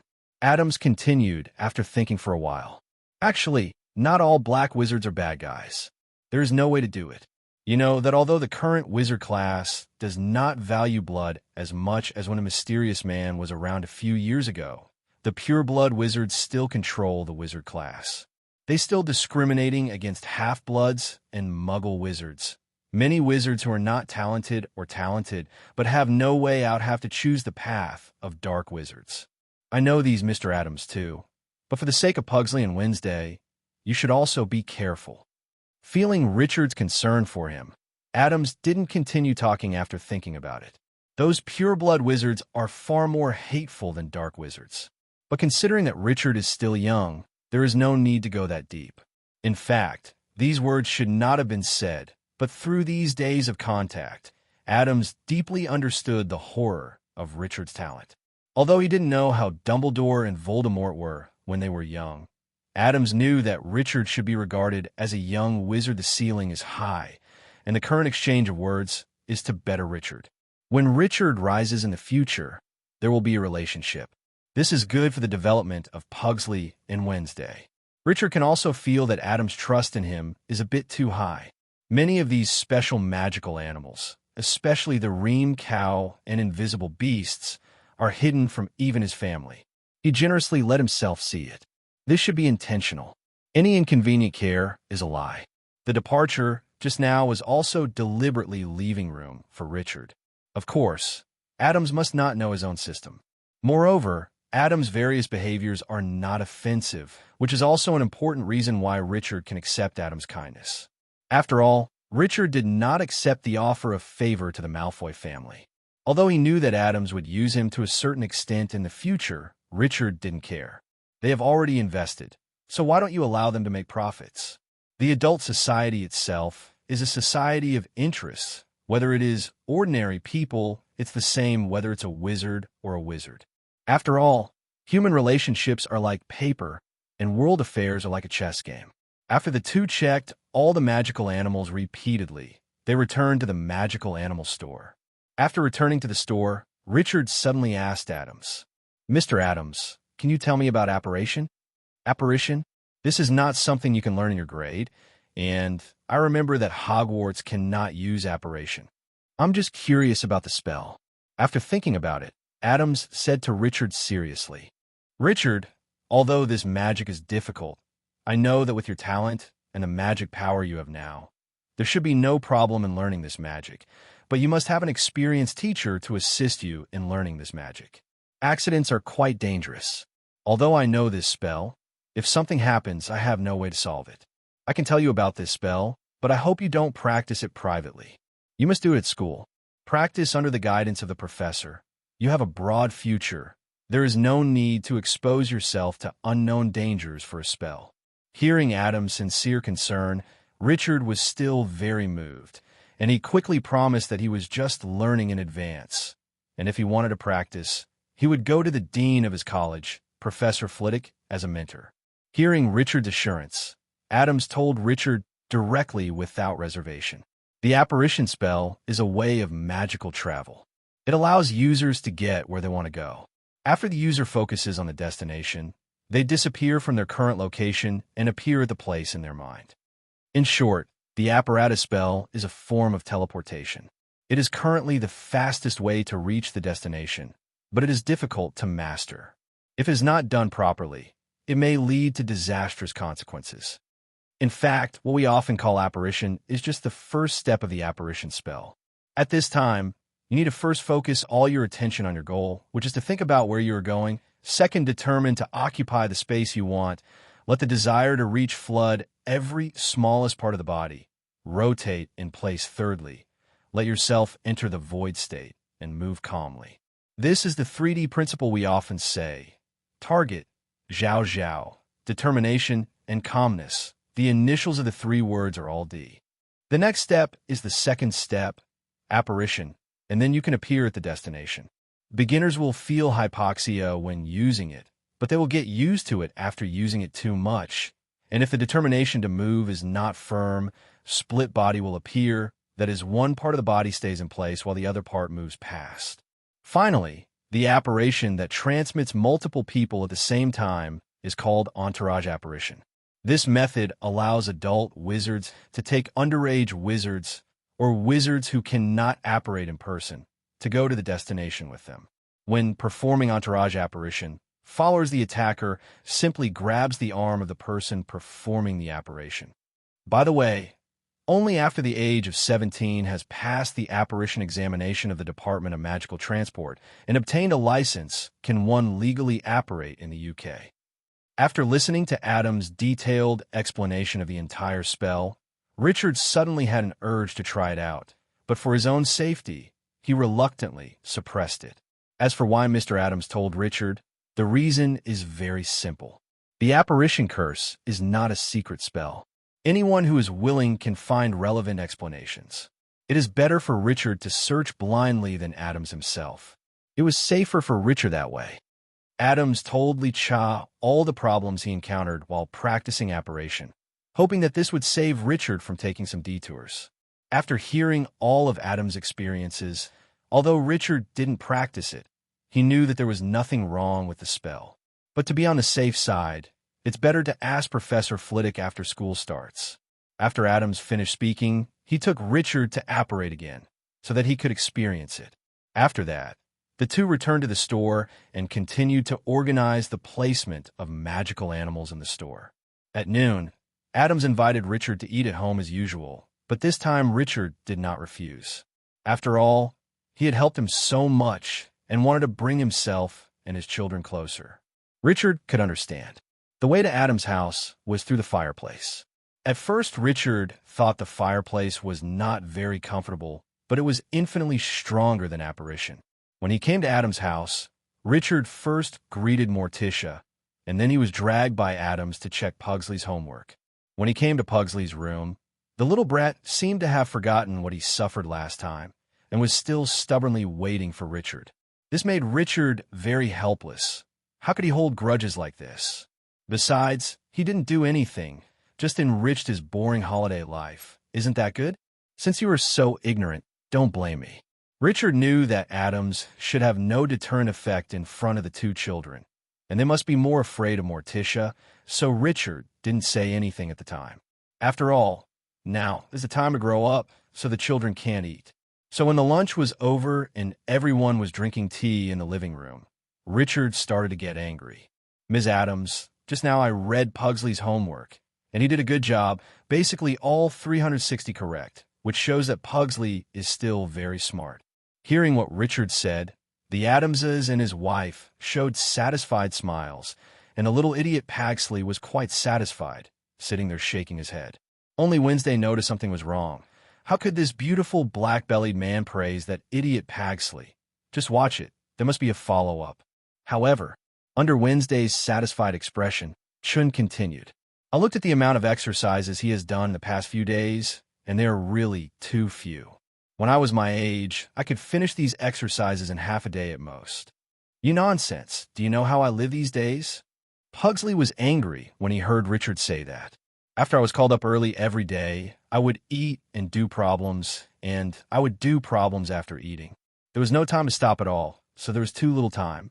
No, Pugsley, when Mr. Adams and I went to your room just now, you were obviously sitting there in a daze, didn't you? That's because I just finished a question, and it's time to eat, and I don't have time to do the next question before I relax. Mr. Adams, ma'am, actually, you should try to increase the intensity on Pugsley. Richard ignored Pugsley's glare and said directly to the Adams couple, we all know that human is a kind of elastic creature. Only the lower you're pressed, the higher you can rebound. If you want to stand out, if you want to be better than other little wizards, you need a certain amount of pressure. Only with pressure can you be motivated and able to urge you to act quickly. The so-called time waits for no one. Only under the urging of pressure and with this sense of urgency can Pugsley always strive for the top and run ahead of more people. Pugsley's only then will the academics continue to improve, gradually set foot on the glorious peak of success, and finally stand out. On the contrary, the kind of people who live without pressure often have no motivation, do not know the value of time, do not have a sense of competition, and only you will gradually lose your way and become a lamb lost in the way. It is undoubtedly even more difficult to get ahead. You can see that Hermione is not much older than Pugsley. Why is she able? Richard poured a large section of poisonous chicken soup directly on the Adams couple. and even took out the legendary Hermione at 4 o'clock in the morning as an example. The Adamses seem to be drinking nectar, see what is excellent and what is perfect. This is it. Why Richard is so excellent and perfect. He must have done what he said, and that Hermione, she must not be as good as Guthrie is smart, but can get the second place in Hogwarts, which shows how hard he worked. The two nodded to each other. It seemed that they were going to put some pressure on Pugsley. After watching Richard's entire performance on Wednesday, I couldn't help but feel a chill in my body. This man is so scary. Then he glanced at Pugsley, who was still staring at Richard with pitiful eyes. He really didn't know whether to praise Pugsley's bravery or to cast aside his stupidity. Opponent. Richard felt that it was almost done, so he proposed to go back to the store first and leave space for the family to negotiate. But before leaving, Richard patted Pugsley on the shoulder and whispered in his ear, next time he should give a good shout to his brother, otherwise he would have to double his homework. Then they took Wednesday back to the store. Yes, the Adams couple felt that it might not be easy to negotiate with Pugsley, and they might need to implement some measures. Wednesday didn't look good, so they asked Richard to take care of it first. Originally, Wednesday strongly refused, but Richard glanced at her, and she obediently followed Richard. After returning to the store, Wednesday hurried away, and Richard found a small stool and sat on it without moving. "You seem to be afraid of me, don't you?" Richard asked a little strangely. Wednesday didn't want to respond at first, but he nodded as if he thought of something.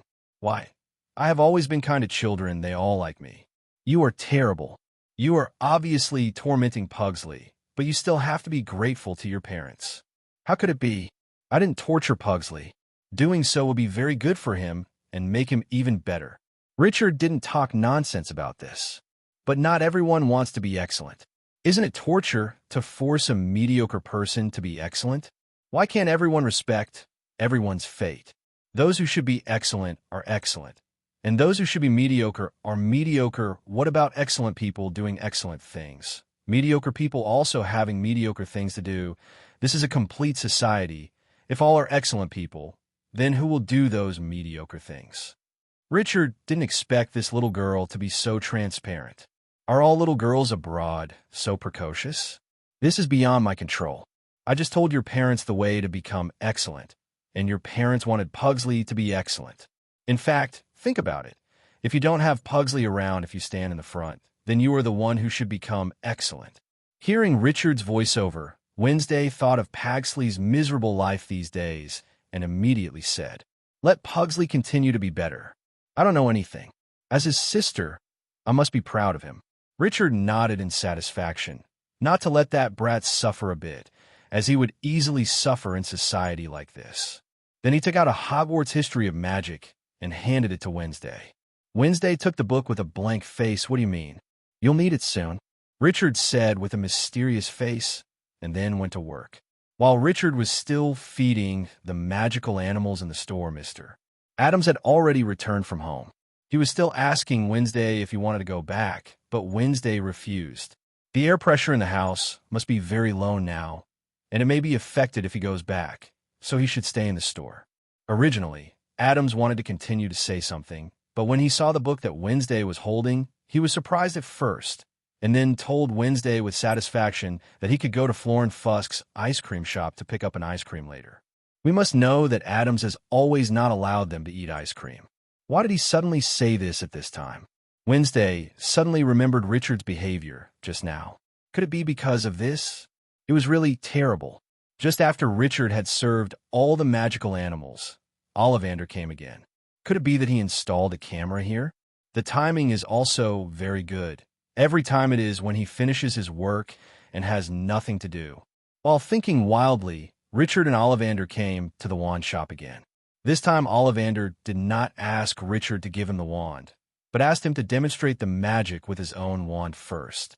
After Richard cast all the regular spells, he took Richard's wand. Then they began to give Richard different wands to cast spells, until Richard tried all the wands in the wand shop with the same material and different cores, the same core with different materials, and even different lengths of wands. Until the end, even if each wand only casts one spell, Richard couldn't stand it. No, or Ollivander did not know where to find a bottle of potion, and Li Ning could continue to cast the spell after drinking it. Even so, after Richard tested all the wands, although he drank another bottle of potion, he still felt his head was swollen.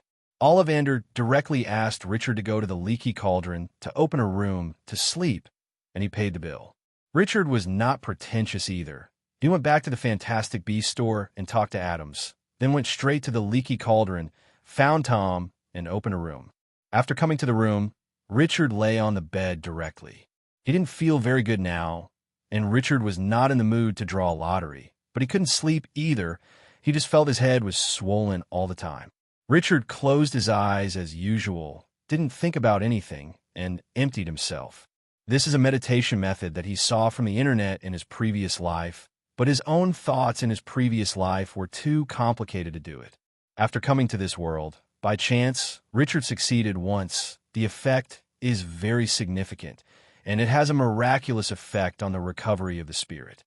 While Richard was lying in the room, meditating, Ollivander dismembered all of Richard's used wands. What the hell is going wrong? Ollivander found that all the wands had no problems from the body to the core, and they all flowed normally, and he tried them all before dismantling them, and he could use them. Now only Richard's own wand remained. But a wand-making family that has been passed down for more than 2,000 years, his family glory does not allow him to dismantle the wand that has been sold without permission, even if he is sure to restore it to its original appearance. As for Richard agreeing to dismantle this wand, he can't even think about it. He didn't think about it. He knew the importance of wands to wizards, and if he brought it up, it's very likely that Richard wouldn't put on him for research. Can you discuss with Richard about making a new one for him, and then repurchase this one yourself? Ollivander was still thinking, and suddenly saw the broken wand that Richard gave him last time. Ollivander took out the wand, stroked the wand with his hand, talking to himself. Ashwood, unicorn hair. Is this magic wand really my mistake at that time? Ollivander is not a god. He knows that sometimes he may make mistakes, but his strong intuition tells him that this magic wand does not make mistakes. So Ollivander took out the magic carving knife and carefully cut down the midline of the wand and cut it open. The originally solid and complete wand was split into two. He gently pulled out the unicorn hair from the core of the stick with tweezers, then put the unicorn hair of the rod core on the workbench and carefully inspected it. No, Ollivander's hand trembled slightly. There is a mistake in the magic pattern. Now, the magic pattern on the unicorn hair is not set by myself at all, and it should not even be made by human beings. Could it be that this unicorn hair is special? It mutated naturally after being infected by magic? But why has there never been such a record for more than 2,000 years? Ollivander continued to study with a questioning attitude. It wasn't until the end that the problem was discovered when checking the magic infection of the unicorn for a magic pattern. How? Why is the last spell above the one I used? You must know that the magic pattern can retain the used magic spell. The flashback spell that the Aurors of the Ministry of Magic have been using is a research spell developed by using this principle, which can make the wand flash back to the magic spell cast last time. Curse. Although this wand can no longer be used, the core of the wand still retains the spell cast last time. But why Ollivander's spell? He clearly remembered that he asked Richard to try it, and he said it didn't work after he tried it. This can only explain one problem. That is, he said it was useless without casting the spell, so the problem came. Is it because he knew that the wand would not work when he came back, so he said it directly without casting a spell? Or did he succeed in casting the spell, so he pretended to cast it? So the question is again, how did he do it? Or what did Richard do? It seemed that he was getting closer and closer to the answer, and Ollivander's eyes glistened through his glasses. It seems that you can give it a try. Thinking of this, Ollivander took another piece of holly wood, quickly cut it from the middle, and carefully put the unicorn hair whose magic pattern has changed, and then used the means of family inheritance. The cut holly wood was combined into one, and then the body of the staff was polished and smooth, and the silver handle was installed. Then Ollivander tried again, and Kong Ran still couldn't cast the spell. After all the work was done, Ollivander waited for the time to come. Soon it was 5 o'clock as he and Richard got better, took Richard's wand and the reassembled wand, and came to the leaky cauldron. Tom, which room is Richard in?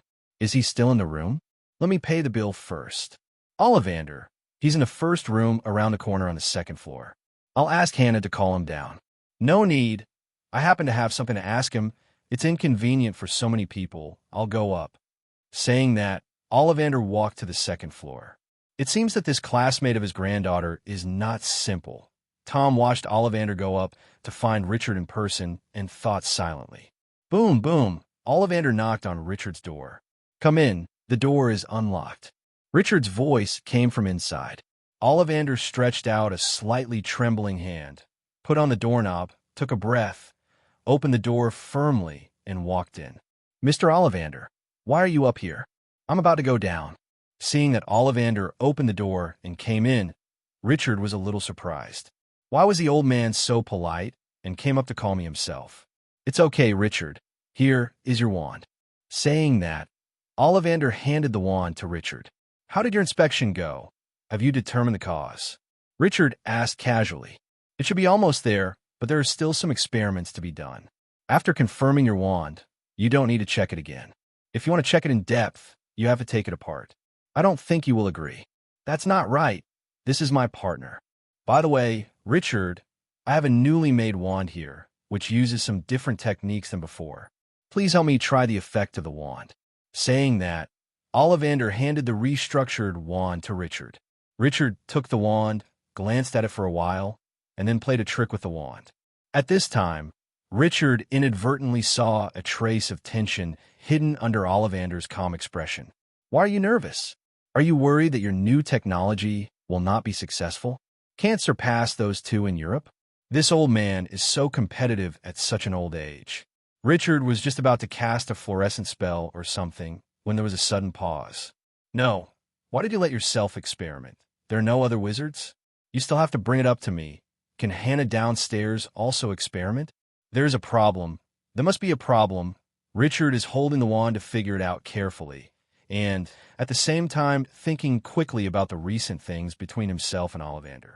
At the very beginning, he discovered that my wand can only be used by me, so he started to study my wand, and then I tested it myself, and found out that it was because of the system skills, as long as the wand that has cast system skills can only be used by myself. Finally, today, he asked me to use a different one to cast spells, and he began to doubt my spells. Yes, he must have suspected that there was a problem with my magic power. By the way, there's also the wand I experimented with, that is the wand. In the end, he asked me to cast a spell. I tricked him and flashed back to the previous spell. How could I forget this spell? Ollivander Master Wand Maker. He may well have noticed that I didn't cast a spell. Asked for flower. So why is he asking me to experiment with wands now? Unless this is the same wand I experimented with. He changed the packaging. That's it. The demos are all 1,000-year-old foxes. You and I are here to play chat. Richard stopped looking at the wand, twirled the wand in a random circle, and then threw it to Ollivander and said, Mr. Ollivander, one of the 3 famous European wand makers. The wand you made must be very good. Don't try it. No, Richard, let's give it a try.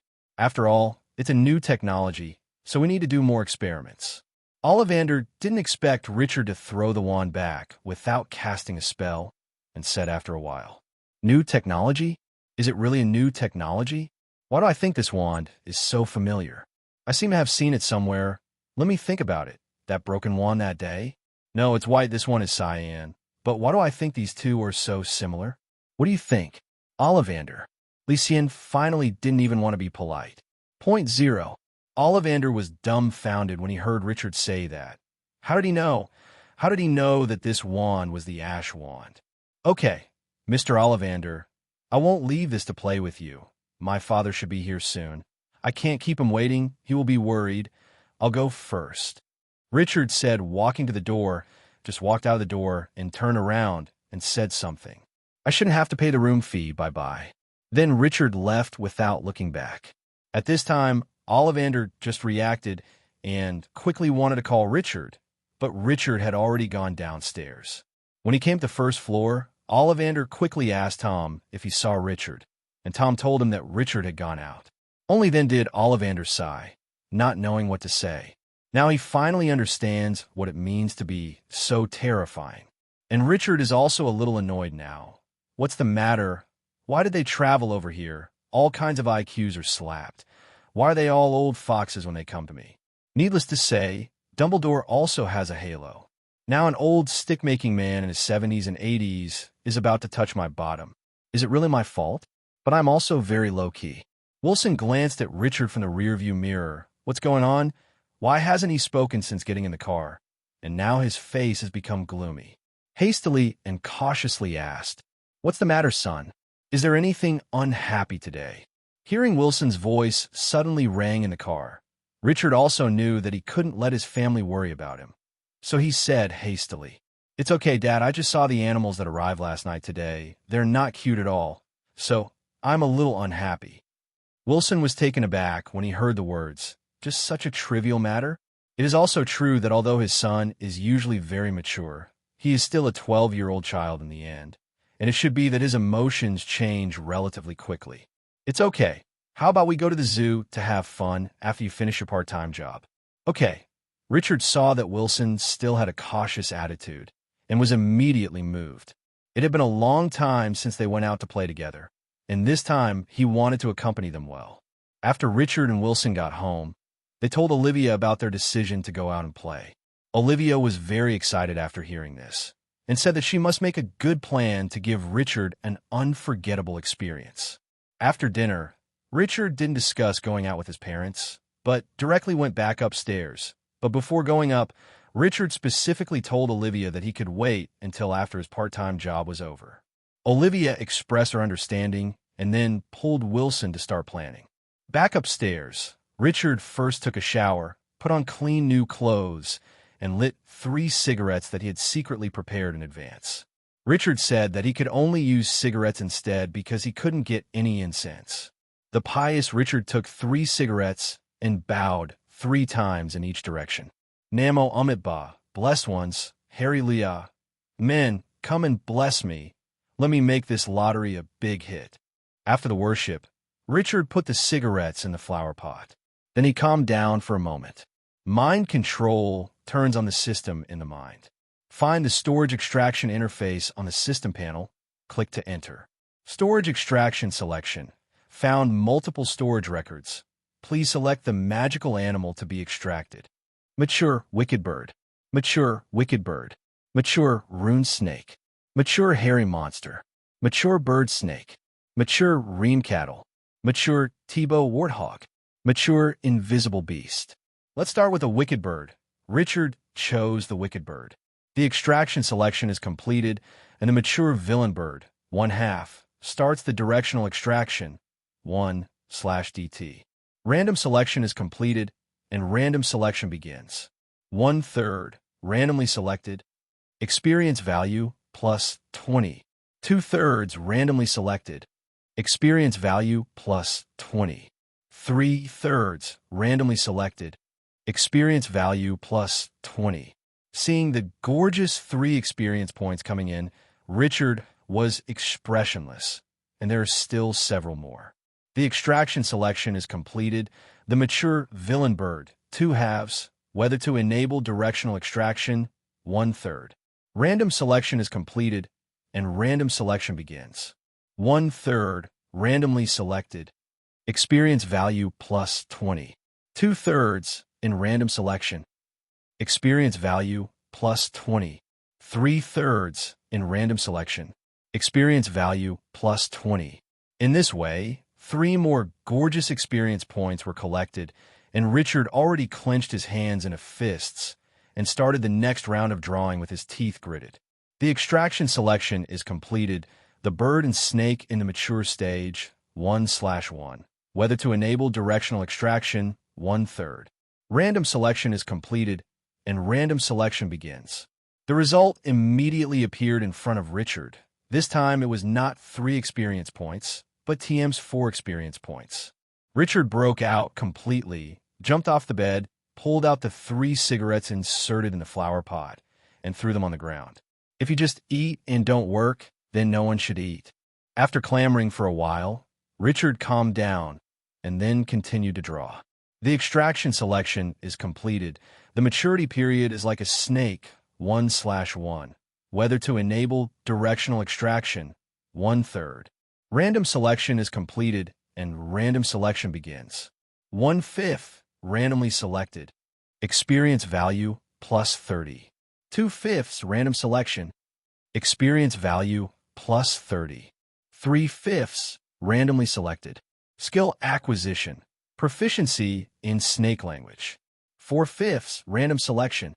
Experience value plus 30. 5/5 random selection. Experience value plus 30. Proficient in snake language. Although it is a skill, it seems useless.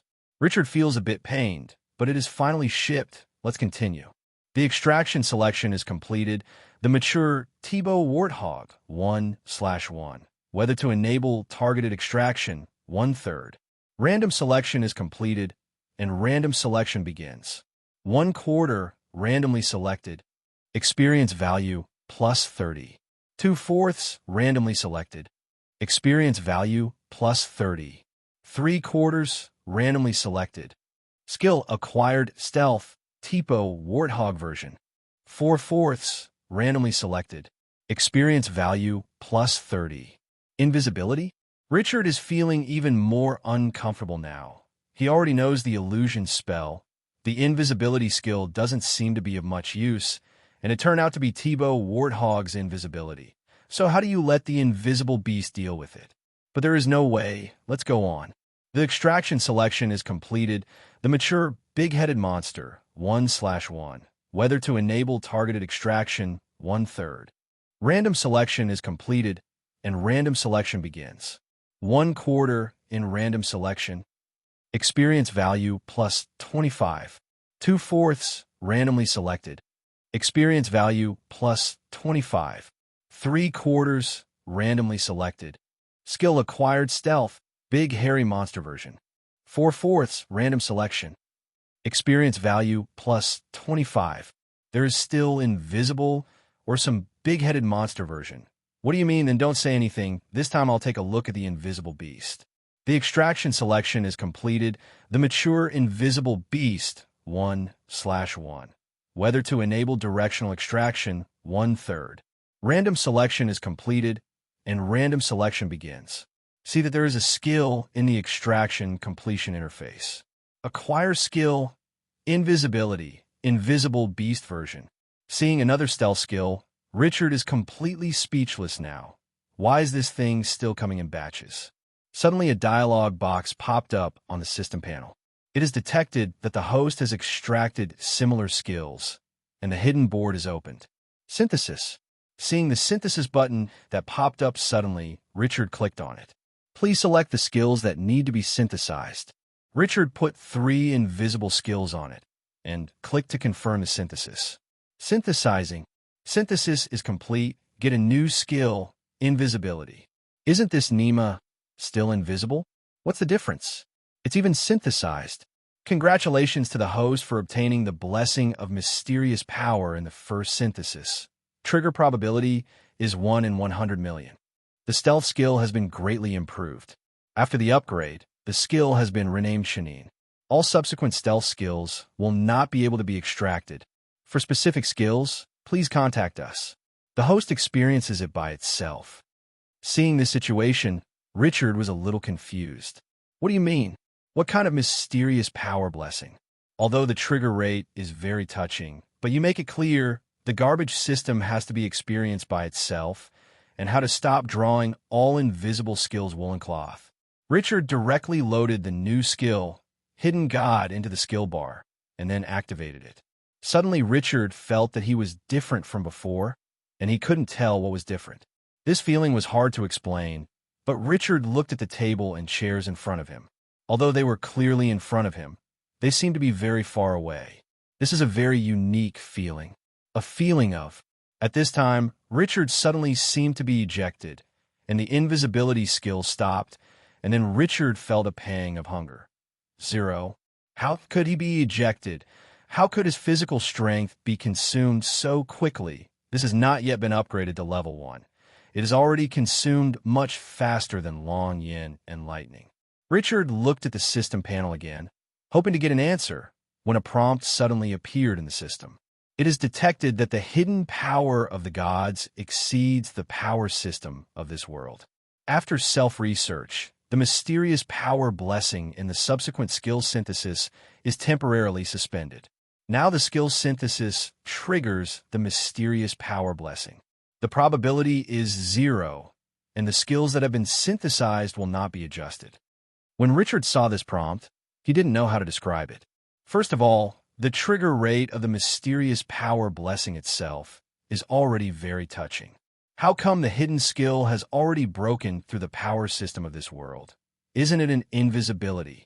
At this time, Richard suddenly remembered the feeling just now. The thing in front of him, very close and far away. Could it be that Richard thought of a certain group of eye disease patients in the animation? Among them, there was a pink eye disease named Beto. His the skill called Kemui. One can tell from the name that these two skills are related. Is it because I was not in the same space with these things just now, so it feels very close and far away? The more Richard thought about it, the more excited he became. It must be like this. Only in this way can he break through the power system of Harry Potter's world. Originally, I just wanted to dig out gold, but I didn't expect to find a gold mine. Richard's mood at this time didn't know how to express it. He didn't have much sense of security in this world. Although Richard's talent and system have made Richard far surpass young wizards of the same age, and even stronger than ordinary wizards, Richard always has a feeling that danger is coming. And just today, Ollivander, he even seemed to be aware of his abilities. So Richard's sense of crisis was even stronger. But with the appearance of this hidden skill, his safety will be instantly increased countless times. As long as you're learning the apparition spell, open a ghost, and then apparate, I rub it. You can't say that you are invincible now, but there is nothing that can trap yourself. Richard jumped up and down the house excitedly. No way. Keep a low profile. Keep a low profile. If someone comes up and apparates, you will still be in danger. Richard, who barely suppressed his excitement 1.0, saw the cigarettes on the ground. Could it be that his luck exploded because of his pious prayer just now? Richard quickly put away the cigarettes on the ground, lit 3 new ones, inserted them into the flower pot, and muttered to himself, "My dear gods, forgive me for being young and ignorant. I don't know that it may be because of the relatively long distance. I have also received your blessings. I am quite satisfied. I will definitely offer incense to you every day in the future. Please continue to bless me, explosion. Namo Amitabha Buddha. Blessed beings infinite, heavenly, venerable, Hallelujah. Amen." Dog-faced Richard paid homage to various gods again, and felt that he was now the son of Luck, the real European emperor. Turn on the system again, just about to continue drawing, thought about it, turn it off again, and repeated several times. Well, it has been reset now, and the 1 just now doesn't count. The contented Richard restarted the extraction. Extraction selection completed. Mature ream cattle, 1/1. Whether to enable targeted extraction, 1/3. Random selection is completed, and random selection begins. 200 experience points were successfully acquired. The extraction selection is completed, whether the mature birds and snakes, 1/1. Enable directional extraction, 1/3. Random selection is completed, and random selection begins. Still nothing 150 experience points in hand. So far, all the extractions have ended perfectly. Seeing nothing the last 2 times, Richard was not disappointed either. After all, that skill has already satisfied Richard. So this time, Richard didn't do the thing of flipping the table after eating. Richard opened the system panel and clicked on the skills interface to check the current skills. Dragon's Breath can be upgraded by 1/5. Purification Lightning 1/5 can be upgraded. Black Magic Resistance 1/5 can be upgraded. Mimicry Deformation 0/5 can be upgraded. Breaststroke Mastery 0/5 can be upgraded. Snake Language Proficiency 0/5 can be upgraded. Shanine 0/5 can be upgraded.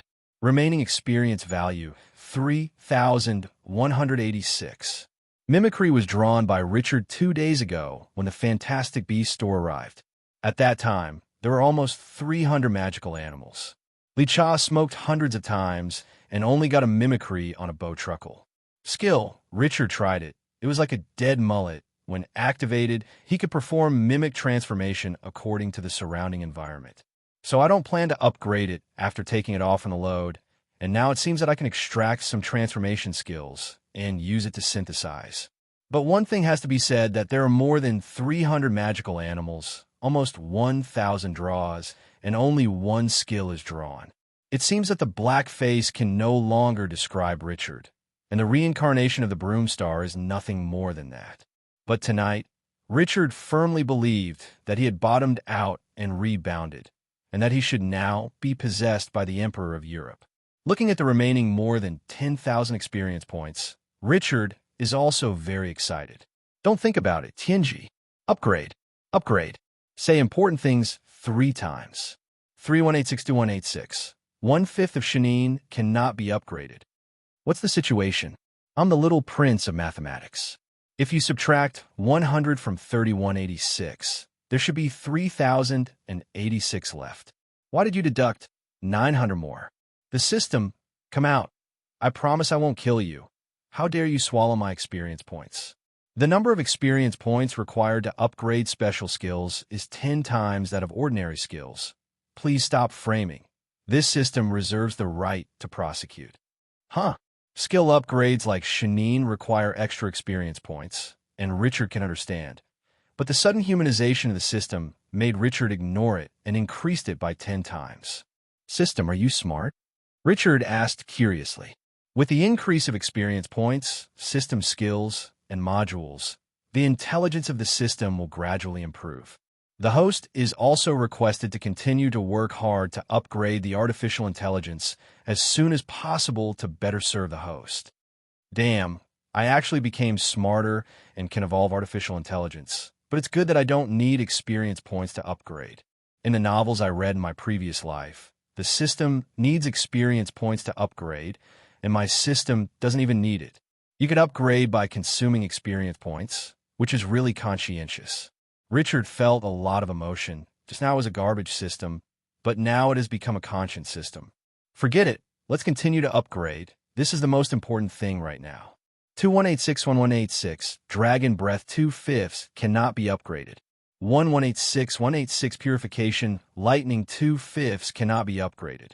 Thinking of the Basilisk next school year, Richard decided to add a level of proficiency in Parseltongue. Anyway, it's only 100 experience points, and it's useless to keep it. 18686, Snake Language Proficiency 1/5 cannot be upgraded. In this way, Richard's planning for these days has also been completed, and the final result is Dragon's Breath 2 of 5 cannot be upgraded. Purification Lightning 2 of 5 cannot be upgraded. Black Magic Resistance 1/5 cannot be upgraded. Mimicry Deformation 0/5 cannot be upgraded. Breaststroke Proficiency 0/5 cannot be upgraded. Snake Language Proficiency 1/5 cannot be upgraded. Shanine 1/5 cannot be upgraded. Remaining experience points 86. Originally, Richard wanted to upgrade the resistance to black magic by 1 level, but he didn't expect that the first level of Hidden Spirit would require 1,000 experience points. There is no way but to upgrade the proficiency in Snake Language. But to be honest, what is the use of this proficiency in Snake Language? Richard I don't know at all. If it wasn't because of the Basilisk, I wouldn't want to go up this level. As for the Black Magic Resistance, I can only wait until later. Suddenly someone knocked on the door. Son, are you asleep? If not, open the door. It turned out to be Olivia. Richard was about to open the door, but before his feet touched the ground, he smelled the smell of smoke in the room. The smell of smoke was blown out of the room. After smelling it carefully, there was no smell left, so I went to open the door.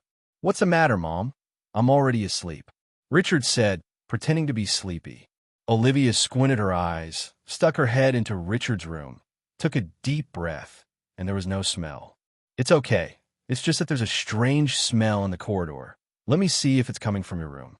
How was it possible? I love cleanliness very much, and I also took a shower. If you don't believe me, come in and smell it. Richard pretended to be wronged. No, of course Mom believes you. But where does this smell come from? It should be Dad. There are only 3 of us in the family. If it's not me or you, isn't it just Dad? Olivia thought that just now she asked Wilson to plan a travel plan, and within a few minutes Wilson said that he had something to go upstairs to the study, so it should be him. Thinking of this, Olivia walked towards the study aggressively, and Richard closed the door guiltily. At this time, Wilson had just finished dealing with work and then took out a cigar from the humidor, cut off the round head, and just about to light the fire, Olivia pushed the door and came in. In fact, Olivia did not allow Wilson to smoke. At that time, she thought that Richard was too young to smoke secondhand smoke, so it was agreed that Wilson could only smoke in the study room, which was specially sealed and equipped with ventilation equipment. As long as the door is closed, the outside will definitely not be able to smell it, but the smell was so strong in the corridor just now, it must be that Wilson did not close the door. At this time, Richard was lying on the bed and looking at his panel. The level 2 dragon flame and purifying lightning didn't know what the effects were, and there was no room of response here, so he had to wait until after school started to experiment. But level 1 Shanine, you could try the time. After all, this is a life-saving skill that must be mastered. Thinking of this, Richard first took out the previously prepared food from the storage box and prepared it. When Richard was in the school infirmary, relying on his good relationship with MS Pomfrey, he asked for some potions that can restore physical strength. The taste is hard to describe in words, so Richard tried to prepare meat as much as possible, not to mention that the food at Hogwarts is still very delicious. Then Richard took another alarm clock and put on the table, ready to record the time of this experiment. Everything was ready. Richard activated the hidden ability, still felt the same. It must be in a different space. And then Richard walked in front of the mirror. There was nothing on the mirror. It was indeed invisible. Then Richard took out his wand and cast the levitation charm on the chair. Wingardim Leviosa. At the moment when the spell was activated, Richard felt that he was squeezed out of the hidden space. Sure enough, as long as you cast a spell, you will appear, but you can perform magic swings in the hidden space, which is acceptable. Then Richard activated Shanine again, and then kept staring at the alarm clock. Watching the second hand move around half a circle, Richard's hunger has filled his whole body at this time. But he persisted, and the second hand moved a few more steps. Richard was squeezed out of the hidden space, and hurriedly grabbed the good food, gobble it up. Wait until hunger is almost gone. Richard will stop, but he dare not eat too much. The current state is just right. Although Richard's hunger disappeared, but his physical strength has long been exhausted, Richard dragged his tired body and fell on the bed in a daze. Although his body was exhausted, he was still in good spirits, and G began to think again. There was more than 20 seconds in the front and more than 30 seconds in the back, so a complete time should be 1 minute. And then Richard looked at the skill bar of the system. I tried to start it, but there was no response at all. It seems that there's a CD, but how long is it? This garbage system does not say anything, yuck. Richard glanced at the time, intending to calculate it himself. However, it is useless to calculate the time. Richard knows that his physical strength is a problem at present. According to his recovery speed, it will take at least 6 hours to recover completely, especially at the end of the day. Probably starve to death.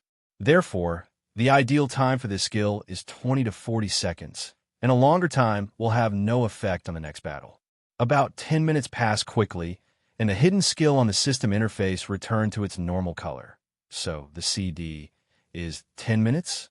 Well, it is acceptable anyway. Even if you don't accept it, you can't use it. Mission completed. Richard was lying on the bed at this time. His eyelids seemed to weigh 1,000 caddies, preventing him from opening them. While half asleep, Richard seemed to hear Olivia scolding Wilson and shrank his neck. Let it go, let it go, let's go to bed first. While Richard was gradually falling asleep, Ollivander got in touch with Dumbledore in the afternoon. But because Dumbledore is far away in South America, he could only make an appointment through the Department of International Magical Cooperation tonight, through the fireplace, and far away. Professor Dumbledore of the Castello Busher School of Witchcraft and Wizardry on the phone. That's how things are, Professor Dumbledore. See if you can communicate with Richard, and let him communicate with me. Mr. Ollivander, we all know that secrets make wizards stronger. Please forgive me for not forcing my student to tell you the secrets he doesn't want to say. No, Professor Dumbledore, I don't mean coercion. I just think Richard shouldn't believe me now. I just need 10 chances for in-depth communication. Well, I'll tell Richard, but I don't guarantee that he will. You know, that kid has his own ideas, and it's hard for others to convince him, even if I'm Dumbledore. It's okay, as long as there is this opportunity. After speaking, the two stopped talking. The next morning, Richard woke up early from hunger, looked at the time, and it was almost 6 o'clock. Knowing that his parents hadn't woken up yet, Richard washed up gently and went downstairs. He poured himself a glass of milk, then took out a small piece of unfinished pizza from the refrigerator and put it in the microwave to heat it up. After a while, Richard didn't plan to eat too much. After all, he would have breakfast later. After relieving his hunger a little, Richard stopped eating, went out without quarreling with his parents, and started running in the morning on his ranch. That's right. Now Richard has no way to directly improve his physical strength, so he can only exercise slowly first, and maybe he can increase a little bit. After running for more than half an hour, Richard returned home, sweating profusely. Sure enough, he hadn't exercised and his health was relatively poor. When Richard opened the door, Olivia was walking downstairs, seeing Richard dripping with sweat, and hurriedly asked, "Son, what's wrong with you?" "I got up early today and wanted to exercise, so I just went to the ranch for a run." "Exercise is a good thing, but you need to stick to it." "Don't worry, Mom. I'll definitely keep going." Olivia was very happy to hear her son say that, and said to Lee, "Call your dad when you run tomorrow. He feels a little poor recently and needs to exercise." At this time, Wilson happened to be walking down the stairs, and when he heard the mother and son talking about it, he asked quickly, "Richard, why did you wake up so early and sweat profusely to go to exercise?" "What are you talking about?" "Of course I'm talking about you. I told my son, let him call you to go with him when he exercises tomorrow." "Me? I don't need to exercise. My body is very good." Wilson made a bodybuilding move, but his big belly was more conspicuous. Olivia glanced at Wilson with disdain and was about to say something when Wilson hurriedly begged for mercy. "I see. I will definitely exercise with Richard tomorrow." Richard didn't care about the two of them anymore. He went directly to the bathroom and took a quick shower, feeling much refreshed after the shower. After changing into the clothes for going out, he came to the restaurant on the first floor. At this time, Olivia was still struggling in the kitchen, and Wilson was still sitting in the living room reading the newspaper. Suddenly, an owl appeared out of the window and kept hitting the glass with its beak. Richard quickly opened the window and let the owl fly in. He took out a letter from its paw.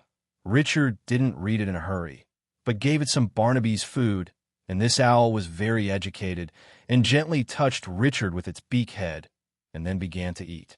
Richard saw the owl started to eat, so he took the letter to his eyes. Seeing the marking on the envelope, it turned out to be from Dumbledore. How could this old man write a letter to himself? Richard opened the envelope curiously and took out the letter paper inside, which didn't contain much. "Dear Richard, hope this letter doesn't disturb your holiday life. I heard about your part-time job at the Fantastic Beasts store from an old friend. I have to say it's a great idea and allows you to learn a lot more. However, I think it is better to have more family reunions in holiday life. Of course, this is just an old man's suggestion, not the headmaster of Hogwarts.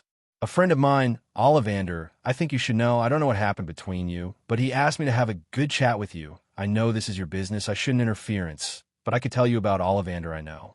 Ollivander is a good man, although sometimes you may not approve of his way of doing things, but this does not prevent him from being a good man. Well, that's all I want to say. It's up to you to decide whether to communicate with Ollivander and don't care about my opinion. P.S. Harry's birthday is July 30th. I hope he has a happy birthday, but because of the spell, it's better to sleep at the Dursleys at night. Dumbledore." After reading the letter, Richard thought about it. The old man Ollivander is really interesting. Knowing that he would definitely be on guard against him, he actually went to Dumbledore to intercede. In fact, Richard didn't really care that Ollivander knew his magic. After all, in the school, Dumbledore, and other colleges, everyone knows that Richard has some strange magic. Anyway, if you have too many debts, you don't have to worry about it. If you have too many lice, it doesn't itch. It doesn't matter if one more person knows, but if you ask me seriously, maybe I will tell you a long time ago, you have to play tricks means it will definitely kill you. But since Dumbledore has written letters to intercede, let's do Dumbledore a face. After confirming, Richard took out a pen and paper from upstairs and wrote a letter to Dumbledore. The specific content was, "For your sake, I will chat with Ollivander, and on Harry's birthday, I will invite him and Hagrid to my house, and let Hagrid take him back at night." Wilson in the living room watched the whole process completely and asked curiously, "Is it a letter from his school?" "No, the principal told me something." "Don't you guys use the phone? Do you feel that writing letters will be very slow?" At the beginning, Wilson thought it was interesting and magical to send letters with the animals inside the owl. But after more and more correspondences with Richard, Wilson felt that the disadvantages of this communication mode were getting more and more serious. The main reason was that the timeliness was too low, and it was not as convenient as the phone at all. Wizards also have similar props, but they haven't spread at all. Writing letters is still the most important means for wizards to communicate. In fact, Richard thinks that the current wizarding world is a bit deformed, and some aspects can be said to be far beyond the current world of ordinary people, such as fireplace flue powder, portals, apparition spells. These technologies have not been developed even in the world of the previous life, but the most mainstream communication method at present is still sending letters. But I didn't expect Wilson to say the key point. I think the main issue is the way of life and the population. The main reason is that the number of wizards is too small, resulting in too little competition among wizards, and wizards are used to this slow way of life. So as long as they're now, if you can use it, you won't think about changing it. I'm just talking nonsense. After all, I'm not a wizard. I just learned something from you occasionally, huh? Wilson saw Richard looking at him in shock and hurriedly laughed. Soon Olivia prepared breakfast, and after the family happily finished breakfast, Wilson took Richard to the video store next to the Leaky Cauldron. This time, Richard didn't go straight to the Fantastic Beasts store, but went straight to Ollivander's wand shop. Seeing that the wand shop was already open at this time, Richard really wanted Adams to have a look. This time, it was an attitude of making money. An elderly person opened the door so early to pick up customers. Richard pushed open the door of the wand shop and walked in. "Welcome, you need." "Richard? Why are you here?" Ollivander was surprised to see that it was Richard who came in, didn't he? "Didn't you ask Dumbledore to tell me? Do you want to have a chat with me?" Sure enough, Professor Dumbledore is reliable. He didn't expect to inform Richard so soon. "Yes, indeed, I contacted Professor Dumbledore. First of all, I want to apologize to you. I'm sorry I should not test you." Don't talk about the past. Richard's upbringing made him unable to accept an apology from an old man who had no ill intentions towards him. Richard also knew that Ollivander was only interested in wands, not very to explore his secrets. Hearing what Richard said, Ollivander also breathed a sigh of relief. He was afraid that Richard would hold on to it, even if he was young and vigorous. Now that Richard's attitude eased, it proved that this matter can be discussed. "Bring me the wand from yesterday," Richard said directly. Ollivander was taken aback and immediately realized which wand Richard was talking about. He hurriedly found the wand and handed it to Richard. Richard took the wand without ink stains and cast a spell directly. Orchids are blooming. A bouquet of flowers bloomed on top of the wand. I knew it. You must be able to use it, and my guess is not wrong." Ollivander shouted excitedly when he saw that Richard really used this wand to cast a spell. "Yes, I can indeed use it. I want to ask, this wand should not be able to use the flashback spell. How'd you do it?" "It's true that you can't use flashback spells, but the principle of wizards using wands is to pour magic power into the core through the body of the wand, and then the core strengthens the spell. Yesterday, I disassembled the wand and found the last one. I cast the spell, but I remember letting you try it after I cast it that day." After listening to Ollivander's explanation, good thing, Richard immediately understood that he was still too careless. But I can't blame Richard. It can only be said that Richard didn't know enough about wands. "Now can you tell me how you did it?" Ollivander looked at Richard expectantly. "To be honest, I don't know very well. When I was at Hogwarts, I didn't know why a spell that I didn't know was suddenly triggered, and then it was like this." "Forget it. I will show you. Come on, give me another wand, please." Upon hearing this, Ollivander quickly took a wand that had just been made and handed it to Richard. After Lee rubbed his wand, he used Dragon's Breath directly, and a raging fire appeared in the store instantly. But Richard suddenly found that the range of Level 2's Dragon's Breath seemed to be smaller than that of Level 1, and the color of the flame was also darker. But now is not the time for experiments. Richard stopped casting the spell and handed the wand to Ollivander. After Ollivander took the wand, he tried it, but it was no longer usable, and he just planned to continue.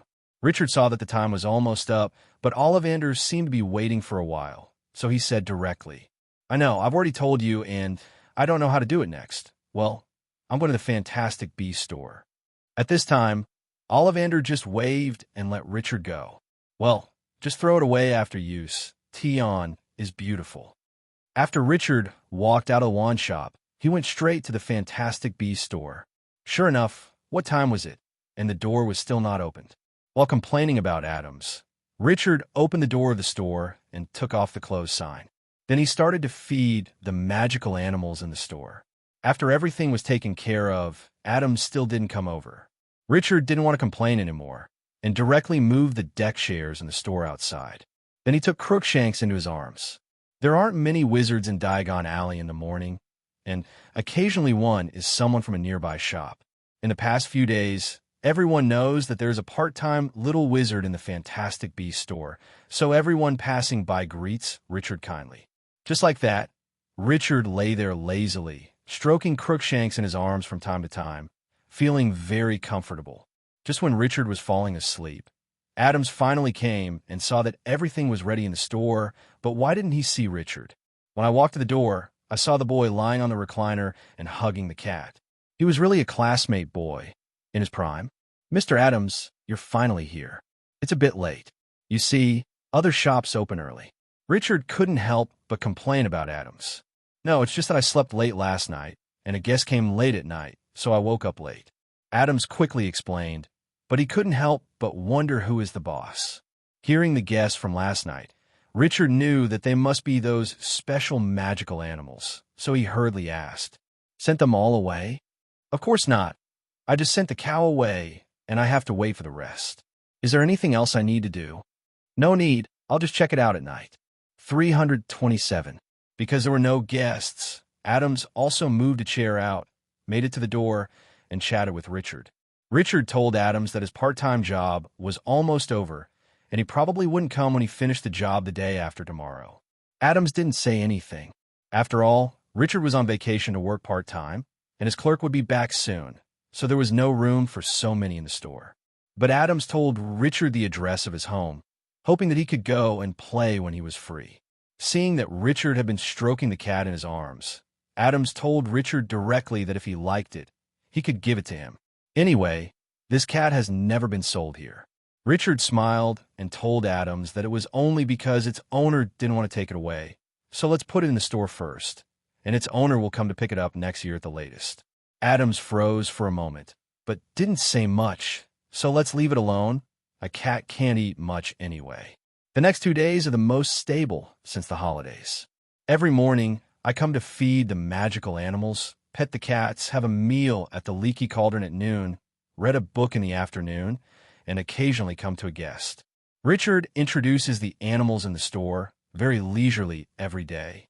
On the last day, Richard couldn't resist Adam's warm invitation, so Richard went to his house for lunch again.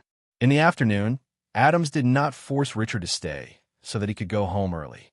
He originally wanted to give Richard 10 galleons, but Richard only took 5 and agreed 5 would be 5, and Richard would not want one more.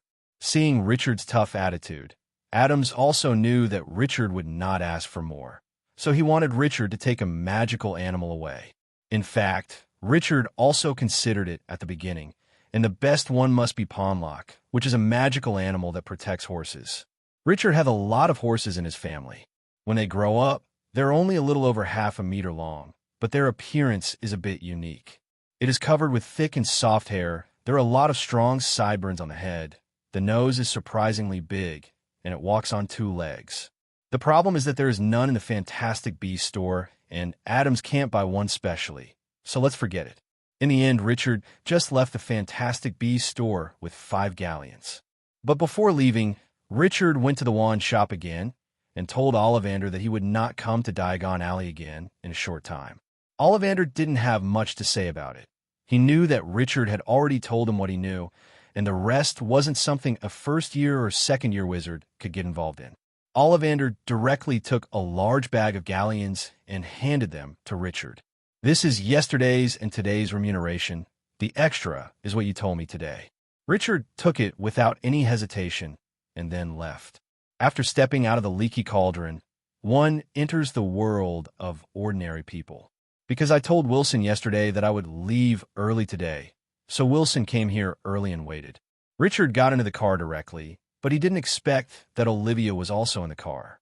"Mom, why are you here?" "Of course it's to celebrate you. To celebrate the perfect end of your part-time job. Let's eat outside tonight." After speaking, Wilson brought Olivia and Richard back to Harrods again. Looking at the excited Olivia, Richard couldn't help wondering if this was a celebration for himself. How could this be Olivia's own carnival? But looking at the excited Olivia, Richard dared not persuade his mother, and Wilson was even more afraid to persuade his wife. There is no way to resist, so I can only bear it silently. In this way, first go shopping, then eat, and then continue shopping. It wasn't until the shopping mall closed that Olivia drove the numb father and son home unwillingly. The next day, when Richard finished exercising, the Harris couple took Richard first to the zoo and then to the amusement park according to the plan they had made before. Originally, Richard thought that he was a human being in 2 lifetimes, and he was already immune to these naive things. Kapha, but he was slapped in the face. If it wasn't for the Harris couple's excuse to eat, I don't know how long Li Ning will play. In the following days, Richard basically called Wilson to exercise together every morning. And then it was a decadent day until the day before Harry's birthday. Richard first asked Barnaby, Richard's raven, to send a letter to Hagrid, which meant that tomorrow was Harry's birthday, and he planned to let Harry come to his house to celebrate his birthday, hoping that Hagrid could also attend and send Harry back at night. Soon Barnaby flew back with a letter from Hagrid. Hagrid said that he was very happy to receive Richard's invitation, and he would pick up Harry on the afternoon of July 30th and bring cakes to Richard's house together. After receiving the reply, Richard told Olivia that he was going to celebrate his classmate's birthday at home and hoped that Olivia could provide some dishes. Olivia was very happy to see that her son finally stopped being decadent and started a new social life. After learning that it was that poor little boy, she readily agreed. The next morning, Richard returned to Diagon Alley to prepare a birthday present for Harry. At first, Richard planned to buy a broomstick care kit, but considered that Hermione would give it to him, so he gave up. In the end, Richard bought a set of wand care equipment, mainly because Richard thought of the scene in the original Goblet of Fire, when Harry wiped the wand with his robe in embarrassment and wiped off the sparks. After buying the birthday presents, Richard didn't stay in Diagon Alley any longer and returned home directly, waiting for Hagrid and Harry to arrive. Didn't make Richard wait too long. Richard, who was watching TV in the living room, suddenly heard the roar of an engine. Richard knew that Hagrid was coming, so he ran outside the house and looked up to the sky. The Harris couple who saw their son's actions also came out. They were curious about how the guest would appear. This is in the sky of Harris Farm. A blue motorcycle with a bucket is whistling and flying towards the house. Bo Shimmer's motorcycle stopped smoothly on the grass in front of the house. At this time, a huge monster with a large leather jacket, messy hair, and the moment he took off the goggles, with a dirty face got off the motorcycle, and Harry in the car was carrying a birthday gift from Hagrid cake, jumped out of the motorcycle excitedly, ran to Richard, first said hello to the Harris couple, and then hugged Richard. "This is really cool. Have you seen Richard? This motorcycle can fly." At this time, Olivia said hello to Hagrid and then went back to prepare the food needed for the evening. And seeing Hagrid's figure, Olivia felt that the preparation might not be enough, so it's okay not to say at first eat. If you can't even make the guests full, it would be too embarrassing for Richard, who is struggling alone in the wizarding world. Don't worry, Richard doesn't think so. Wilson, on the other hand, has a great interest in flying motorcycles. After all, The sky is the dream of human beings, while motorcycles are a man's romance. These two things are mixed together, and no man can accept them. Wilson pulled Hagrid and kept asking about flying motorcycles, but how could Hagrid understand these things? This motorcycle was given to him by Sirius, and he only knows how to use it. If you ask Hagrid the principal, it's not too difficult. Fat Tiger is not Hagrid. And Wilson also saw Hagrid's unspeakable secrets, thinking that there was something about magic that he couldn't tell him. So he didn't continue to ask, but kept asking if he could let himself go up and try. Seeing that Wilson kept making sidelines, while Hagrid was so stupid that he couldn't understand anything, both Richard and Harry wanted to laugh. In the end, it was Richard who broke the awkward chat between the two. Hagrid, can you fly around with my dad? Of course, if there is no problem, come up. Hailu quickly agreed. Wilson, who had been waiting for a long time, hurriedly put on his helmet, and then quickly got on the motorcycle. Hagrid didn't hesitate to ride the motorcycle directly and took Wilson to the sky. Harry and Richard stood on the grass in front of the house, watching Wilson go round and round in the sky. Every time he came down, Wilson always begged to fly around. In this way, I don't know how many laps I have flown now. The two little wizards really didn't want to wait any longer, so Richard took and Harry went for a ride. Richard didn't ride a horse this time. He has been riding a lot recently, and he faintly felt a strange feeling on the inside of his two thighs.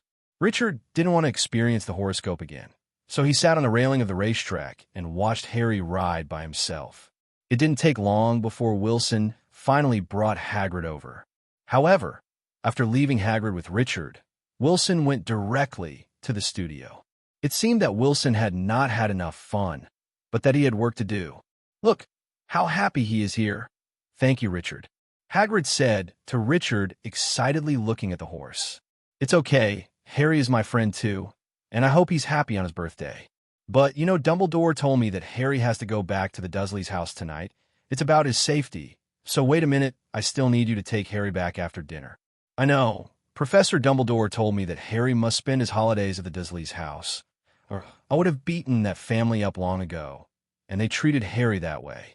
While talking, Richard saw Hagrid. She felt like crying, so she hurriedly changed the topic. By the way, Hagrid, do you know where the Foley family is? I know. It seems to be in the Welfare Village in Hampshire. How long does it take us from here? It should be very fast. In fact, Hampshire is just west of Surrey, and it should take about half an hour to get there by motorcycle. It was so close. This was beyond Richard's expectations. Then Hagrid, do you know about Kieran? He immediately touched Hagrid's itchy spot when he said this, and stopped looking at Harry, talking obsessively. Kieran is a magical animal of the Yenhuang Kingdom in the East. It is said that it is half dragon and half horse.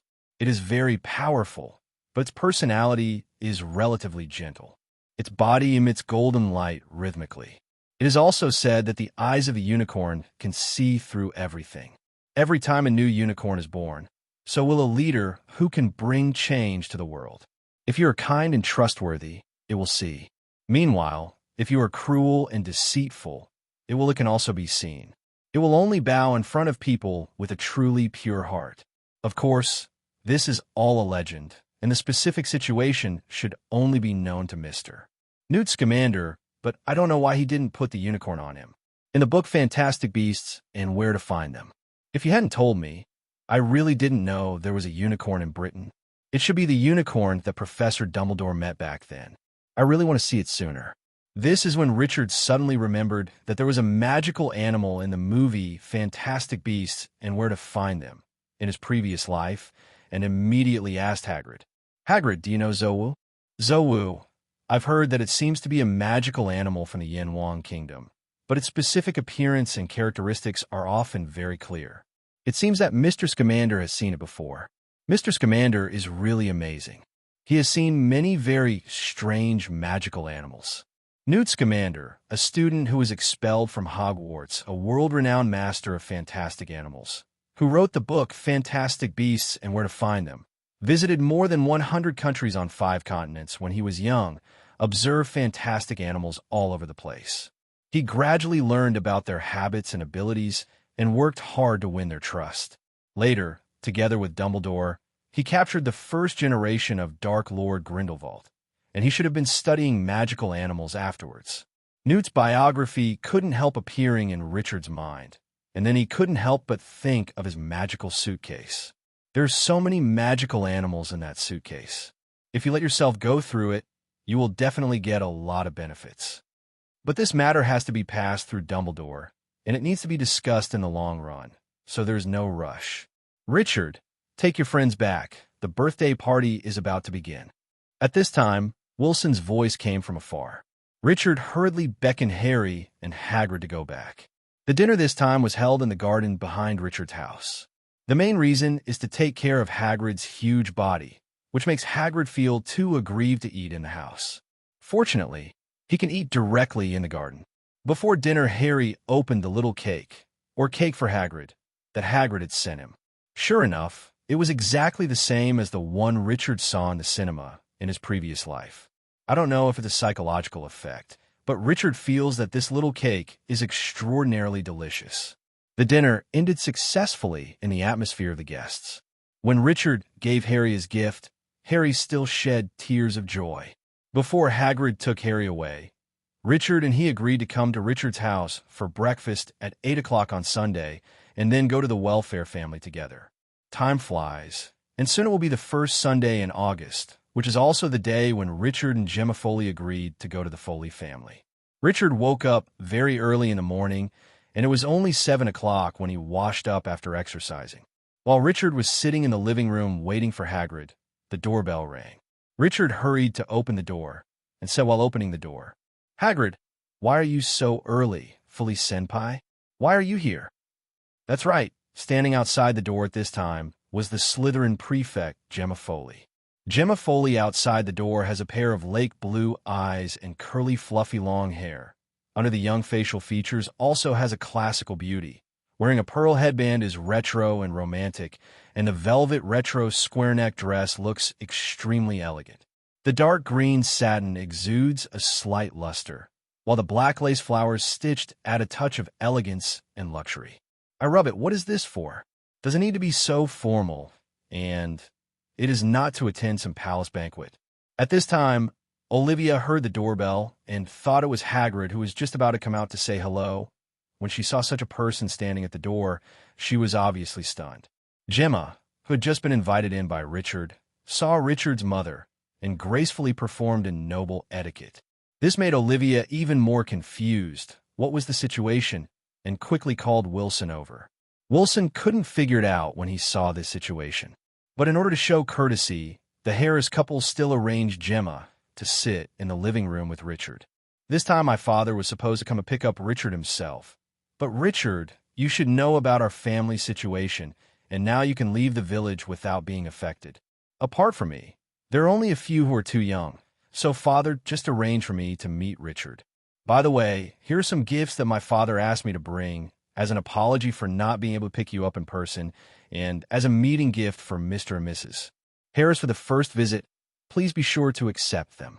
After speaking, Gemma took out some beautifully wrapped gifts from the satchel she was carrying and handed them over. Zero looking for flowers. Olivia and Wilson looked at Richard in unison. There's nothing like an apology, and I don't have any gifts from my father, so please take these gifts back or I won't be able to hold them securely. It doesn't matter. Our family has a request from you. Please accept it. Otherwise, I have no way to explain it to my father. In the end, Richard, who couldn't shirk it, could only accept it. Wilson called Richard to the kitchen on the grounds that he had poured tea and asked Olivia to accompany Gemma. Who is this? Could it be the princess of some country? Maybe this is a senior at the school, and this time she invited me and Hagrid to her home. Wilson knew that Richard and Hagrid were going to a classmate's house today, but he didn't expect that he would come to pick him up in such a formal attire. What's the reason? Don't worry, I have the numbers, and it's not like Hagrid will go with me. Richard saw his father's uneasiness and quickly comforted him. Thinking of Hagrid's huge body, even Wilson felt a sense of security spreading over him. Since the son said so, let him handle it himself. Wilson, too, relaxed. Richard came to the living room with a tea tray and poured tea for everyone. Senior Foley, I will ride a motorcycle with Hagrid later. Don't you know? Hagrid? Is that the ranger from Hogwarts? Gemma suddenly thought of something and asked quickly, Yes, that's him. Then I'll wait outside the welfare village. Gemma continued to explain, as if she was afraid that Richard would misunderstand that she discriminated against his friends. I originally wanted to take you to apparate there, but he is too big, and it is said that his magic resistance is very high. So I'm afraid that I can't take you. It's okay. Hagrid knows the location of Welfare Village. It's not far from here, and we'll be there soon. That's good. Then I won't bother you now. I'll go back and wait. Gemma stood up after speaking. Senior, Hagrid and I will be there around 8:30. Okay, I see. Goodbye, Richard, and goodbye, Mr. and Mrs. Harris. Speaking of which, Gemma once again made an aristocratic salute to the Harris family, and then walked out of the door before operating away. As soon as Gemma left, the Harris couple breathed a sigh of relief. Seeing Olivia's puzzled expression, Richard quickly explained.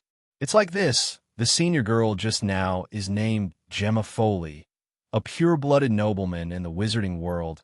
Their family has a strange curse at some point. As long as they leave their welfare village after the age of 18, the magic power will be released. It will keep weakening, and after the magic power is gone, life will be weakened. A prophet said that I was the key to unlocking their curse. That's why they invited me, so politely. Only after hearing Richard's complete explanation did Olivia understand, and then she started joking. What do you think of Gemma? She looks like a princess. Yeah, it's really exquisite, but I don't have any special feelings. Yes, after all, you already have Hermione. It's fine if you don't like her, or you'll have to be a door-to-door son-in-law. After speaking, both Olivia and Wilson laughed. Richard ignored the silly jokes of these two middle-aged people, but he had to say that Gemma welfare, just now, was really eye-catching. Hello, everyone! As we wrap up this video, I want to share a quick note. I have a Patreon account. If you'd like to support me and enjoy on-demand audiobooks, you can become a Patreon member. Alternatively, you can check out my Google Drive link, which has 500-plus novel audiobooks available through my Ko-fi or Patreon shop. I appreciate your support.